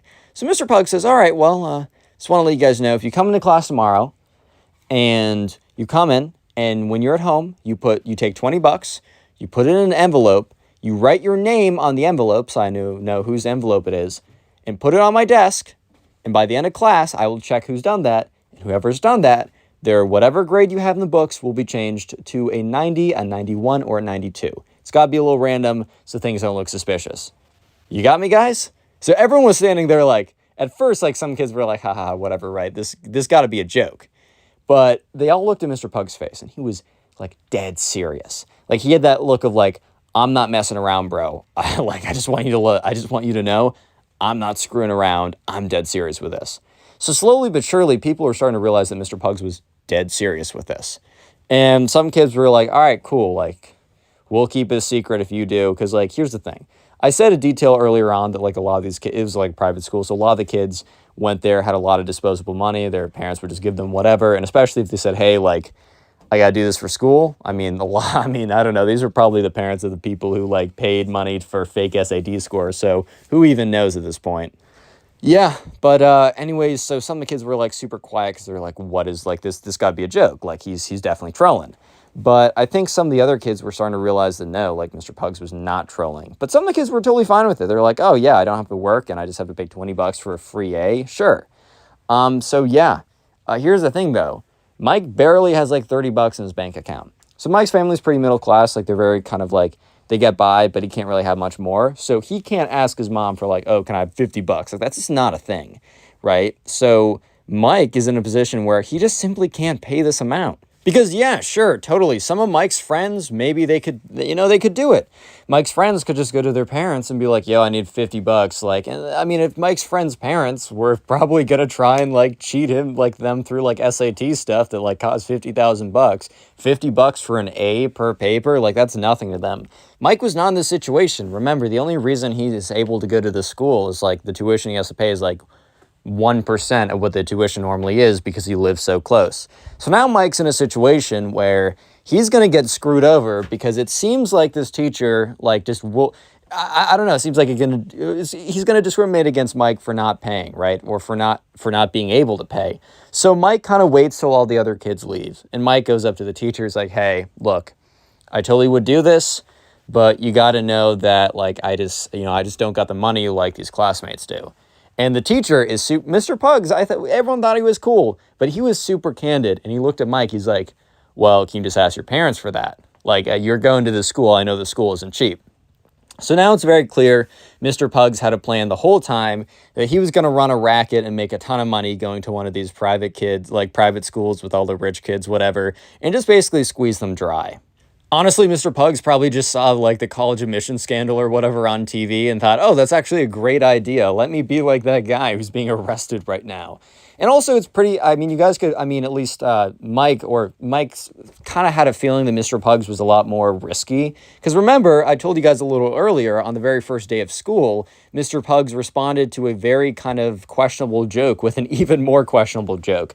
Like I said, if one kid in that class didn't like the questionable joke that Mr. Pugs made, it would have been over for Mr. Pugs. So he's obviously more of a risk taker type of guy. So anyways, Mike explains to him, like, look, look, I live in the area. I'm one of the few kids who gets here basically for free. And Mr. Pugs is looking at him. And Mike was really hoping that, like, okay, Mr. Pugs just wants to get the bag. I can respect that. But hopefully deep down, he's still a chill guy. Mr. Pugs looks at Mike and says, hey, man, I can't help you here. I can help you, though, if you give me an envelope with $50 in it to buy tomorrow. And Mike's like, what?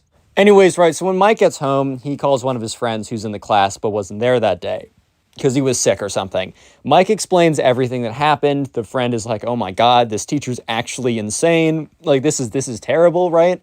And Mike goes on to say, like, look, I don't know what to do. I just don't got the resources for this, and I'm not going to, like, fail a class because I can't pay off the teacher. So here's the thing. Mike realizes that, Mr. Pugs is being very blatant about it, and that probably the best route of action for Mike to take is to go to the principal and basically tell him Mr. Pugs, right? The first thing, Mr. Pugs or Mike wants to do is, like, first of all, let me collect some evidence, let me build up a case so that, I'll basically pressure Mr. Pugs. And this was the plan. So this one friend, Mike was talking to this one friend. He said, look, say that you want to go meet with Mr. Pugs and ask about the offer. Have a recording device so you can get proof of it. Maybe take some photos, whatever, when he's gone of like the envelopes or whatever to kind of back up the story. And then if you could send that over to me, and then I'll go up to Mr. Pugs and basically say, hey, I want the same treatment, but I can't be paid. And I'll use that as a bargaining chip. And if Mr. Pugs refuses, then I'll go to the principal. Okay. Should Mike have just gone to the principal in the first place? Should Mike maybe have just gone there and, maybe Mike should have just gone to the principal, because this is a pretty unethical thing Mr. Pugs is doing. But I can't blame the guy for being like, you know what, let me see if I can get an easy A without having to pay. Like, Mike isn't like the villain of this story. He might not be a perfect hero. It's a complicated hero, you know what I mean? Yeah, but anyways, right, so Mike's friend the next day, goes up to Mr. Pugs and says, hey man, like, I heard a little bit about, like, you're doing some extra credit stuff. Can we talk about it? Mr. Pugs is like, yeah, just wait 5 minutes after class. So sure enough, right, Mike, has like kind of like explained or instructed to his friend, like, okay, you have your iPhone on you, you put it in your pocket, or no, you hold it in your hand, because like holding an iPhone in your hand isn't sus at all, right? People just will have their phones out, have voice memos on, and record the conversation. I'll get the photos of like the envelopes with the names and the money on them, so then we can match video proof with photographic proof and physical evidence, and then I'll get a pretty good case. Anyways, though, so yeah, Mike's friend goes up to Mr. Pugs. They have a little meeting, and afterwards he meets up with Mike. And Mike is like, dude, did you get it? Did you get it? And, you know, his friend's like, I don't know. Like, let me check my phone. So Mike's friend pulls out his phone, and they check the audio recording. It's not perfect, but it is very clearly Mr. Pugs speaking. And it's basically Mr. Pugs says the same thing that he said to all Mike and all of his friends in the class. He's very straight up. He's very much like, look, I'll change your grade if you give me $50 in an envelope with your name on it by tomorrow morning. Like, he is very straight up. That's one thing about Mr. Pugs, is he is strangely confident. So here's the thing. He is very confident and he's very bold, not because necessarily, he probably is a little bit of a, you know, a risk taker, irrational, whatever. Mr. Pugs has something that Mike does not know. Because even at this point, Mike is like, why is he being so straight up about it? Why is he just saying it? Like, why is he so bold? Here's the thing. As you guys will hear in just a second, there is a reason why Mr. Pugs feels as if he can be as bold as he truly is. So anyways, right, Mike has already gotten photos of like, I don't know, like the $50 in the envelopes with the names. Now he has the audio recording. He backs that stuff up on some Google Drive. So he's got it, right? So Mike goes up, he says, like, sends an email, maybe talks to Mr. Pugs. I don't know. Somehow he gets in contact with his teacher. It's like, look, we got to talk for a little bit after class. So after class, Mr. Pugs is sitting at his desk and was like, hey, Mike, like, well, what's up? And it's it's a super weird dynamic because Mr. Pugs is actually still very chill in class. He feels like one of the boys until he's basically forcing you to pay him to get a good grade, which is ridiculous. But, you know, Mike's like, hey, man, like, I just want to say, I really think you should reconsider, like, the whole $50 thing when it comes to me. Like, I promise we won't have any, like, issues, but, like, you know, like, I just can't, I don't have the same access to these as these other kids do. And Mr. Pugs is like, hey, man, like, I'm just trying to make, like, some money here. You know how it is. I'm sure you know how it is. So Mike's like, all right, well, since we're on the same page, you can't really take this too personally. Yeah, so then Mike goes on to basically say, hey, look, I don't want to do any of this. But this is pretty unfair for me. So he says, look, I got some proof of what you're doing. And he says, look, yeah, I get it. Like, you're kind of a newer teacher here, and I'd want you to stay here. And Mike's starting to say this with a bit of confidence because Mike feels as if that he has the upper hand. But the thing is, he doesn't know what Mr. Pugs has up his sleeve. And Mr. Pugs has quite the Uno reverse card up his sleeve, as you'll see. So Mike basically goes on to say, look, I have evidence of what you're doing. It's a pretty solid case. It's pretty sealed. And he said, look, I am going to go to the principal if we can't work something out. Right? He says, I can't pay you. Like, I'll still do the work. I'll still do the project. I'm just being asked to be graded fairly. And, Mr. Pugs looks at him and says, so Mike, are you threatening me right now? And Mike's like, well, I mean, that's a harsh way to put it. Like, maybe relax a little bit. I don't know if I'm threatening you. I'm just, I don't know. I'm just encouraging you to make a good choice here. And Mr. Pugs is like, all right, go to the principal. And Mike's like, what? Mike's like, no, you don't understand. I have a solid case against you. I have audio evidence. I have physical evidence. And Mr. Pugs is like, I can go to the principal with you and I can tell him what I'm doing. Won't matter. And Mike's like, no, this has to be against the rules of the school. And Mr. Pugs is like, oh, yeah, totally. This is like super illegal. And at this point, Mike is just so confused. He is so taken off guard right now. Real quick, comment school down below if you made it this far into the video. That'll be the secret word of the day. And while you're in the comment section, commenting school, make sure to check out the pinned comment as there's a link to the Spotify page in which I upload all these videos on Spotify. Please follow me on there and watch some podcast style whatever on Spotify from my account. If you use Spotify, I'm trying to build that up. And then also a link to my Storytime animated channel. I only post once a week and I really do appreciate the support. Anyways, though, Mike's just so confused. He's like, well, why is Mr. Pugs so confident? And Mr. Pugs looks at him and says, Mike, you look confused. And Mike in his head is like, yeah, I'm confused. He's like, did you not just say that what you're doing is like super illegal? Mr. Pugs is like, yeah, man, it is. He's like, did you not just say that this is damning evidence that could totally get you? And he's like, yeah, I did. And he's like, and do you just think I'm not going to go to the principal with it? Do you just think that I don't have the guts? Because I will, like, I will do it. And Mr. Pugs is like, yeah, of course, I'll go with you. I'll tell him everything I'm doing. He already knows. And, at this point, Mike is just so confused. And, and Mr. Pugs is like, well, Mike, you're probably not the first guy to go to him. Like, you're definitely not the first guy to say, hey, I'm going to tell someone.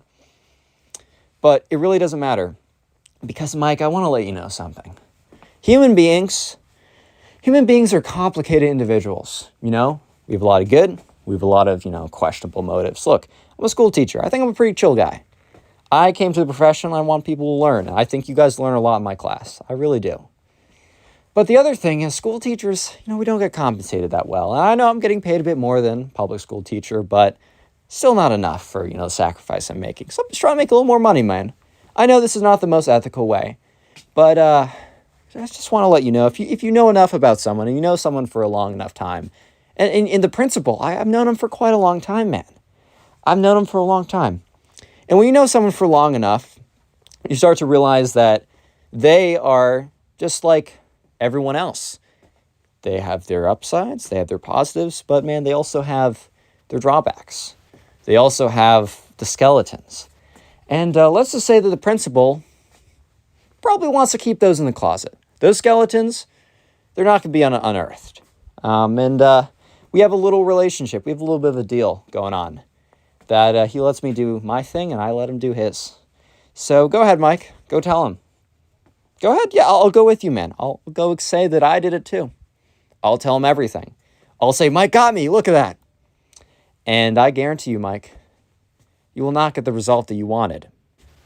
So Mike and Mr. Pugs, after Mr. Pugs finishes his freaking villain speech, right? They just kind of stare at each other for a second. Because remember, Mike went into this interaction with the upper hand in his mind. Mike went in thinking, okay, I got the edge in this convo. I basically got him by the nuts at this point. He's got to do what I say. Or, suffer the consequences. I win either way. Because in Mike's mind, he would either be able to turn in work or not turn in work at all and get a good grade for free. Or Mr. Pugs would be fired and he'd get a new teacher who's actually fair, right? So win-win. But what ended up happening was he realized that Mr. Pugs, right? Mike was playing checkers. But Mr. Pugs was playing frickin' 3D chess. He was 10 moves ahead at all time. This was Emperor Palpatine level of planning. And Mike just stands there. He's a little bit like an He's kind of like, this guy's low-key my hero, bro. But he's my villain. He's my enemy right now. But I'm kind of looking up to him a little bit. But mostly Mike was just, he got. Mike was got. And Mr. Pugs knew this. Mr. Pugs wasn't gloating.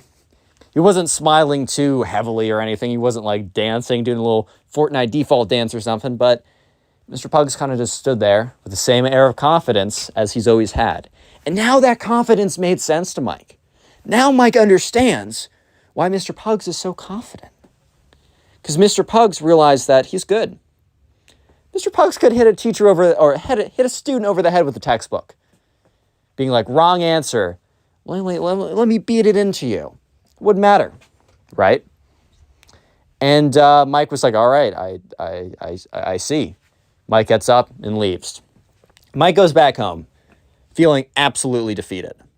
I mean, understandably so. Mike went into this, putting in all this effort to try and get himself a good position. Mike did not see a scenario where he did not walk away winning. He was either going to get a free A's in the class or get a new teacher and be treated fairly. Now Mike's walking away feeling as if he can do nothing. So he goes back home and immediately he gets a call from his friend on Discord. So he's in his chair, goes over, picks up the call, and this is a friend who got him the information and everything. And the friend's like, dude, did it work? Like, what's up? And Mike just goes on to just tell him everything that happened. By the end, so the friend entered the Discord call with all this excitement, giddy, joy, whatever. By the end of the call, the friend was dead silent. You could tell that this story knocked the wind out of his friend. And Mike's just like, and man, I just don't know what to do. There is nothing I can do. So in a dire situation like this is why, look, Sometimes you just don't have good relationships with your parents, and that's out of your control. But if there's any amount of control you have over that, I'm talking to you guys right now. Sometimes it's way too hard. It's way too complicated. I'm sorry for you guys who are in that position. But if you're in a position where your parent really wants to have a good relationship with you, you're not putting in the effort, please put in the effort. And this is an example of why. Mike had a good relationship with his dad. Very wise guy. People who live along... A lot of wisdom is through life experience, and it compounds over time. Your parents have had a lot of life experience for the good and the bad. And so Mike goes down to his dad, who's always kind of like his trusty navigator in times of crisis. And Mike sits down. He explains everything to his dad. And his dad kind of like thinks about it for a second and is like, oh, wow, you know, this is a situation you're in, Mike. This really is. And Mike's dad is like, well, Mike, we're playing the leverage game here. And it seemed that like the circle that you went to apply leverage was just too small. Mr. Pugs, your teacher, had already gotten that covered. But Mike, the world is a lot bigger than your school. And Mike is kind of looking at his dad with a very confused look. Like, what are you trying to say? And Mike's dad is like, well, Mike, I don't think you're out of the game. I think you could still win very easily. And Mike's like, what are you talking about? And he's like, Mike, did you ever think beyond your school? And Mike's like, what do you mean? Like, what? And Mike's dad is like, you know the local paper. You know that like the guy who writes most of those stories or approves most of the stories, I'm actually close friends with. I used to go to school with him.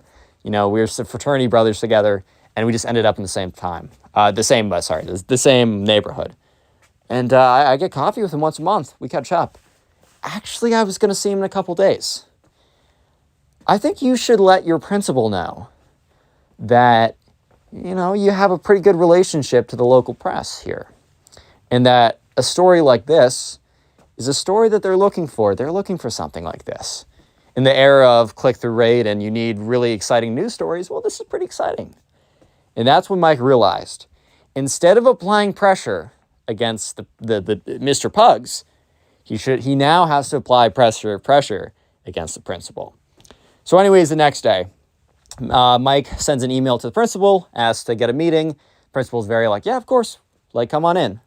Mike sits down. He's like, hello, realizing he's about to go to like one of the most high stakes, stressful, like something that you never expect when you're in 8th grade, man. So Mike explains to the principal, look, I'm in a situation. All I want is to not have to, and by the end, like he basically explains what Mr. Pugs does, and the principal is looking at him very like, kind of like a very awkward, like, I can't do anything about that. And he explains like, look, I know you can't necessarily do anything about that because you want to be on good terms with the teacher. And the principal's like, yes, fair enough. And, Mike's like, I just really want to go about just not having to pay for my grades. The principal's like, that is fair. Principal's like thinking about it. It's taking the principal like 30 seconds to respond to each prompt. Even if the principal just says yes, he has to think about his words very carefully. And Mike's like, look, here's the deal. I need you to talk to, your teacher friend about changing his mind about me specifically. And the principal's like, well, I don't know. Like Mr. Pugs is, he's very, very stuck in his ways. He's got a lot of personality, as I'm sure you know. And Mike's like, all right, I'll cut to the chase. My family knows the publications around here really well. He's got a really close personal connection with the head editor, whatever it's called, right? I have extensive and damning evidence against Mr. Pugs. It will be the top headline on Friday if you do not figure this out. And when Mike said that, the face in the print, like the face of the principal, all the color in it drains away slowly. The principal now realizes that this is dire. So yeah, let me just say that the rest of the story goes something along the lines of, nothing was ever aired in the newspaper. Nothing was ever run, right? The principal kept his job. Mr. Pugs kept his job. And Mike, well, let me just say that he got an A in that class. This was an absolutely crazy story. I appreciate you guys for submitting the most insane stuff that has ever happened to you. Submit stuff to my Instagram in the description. Click on one of the videos on screen right now if you want to support the channel. And peace.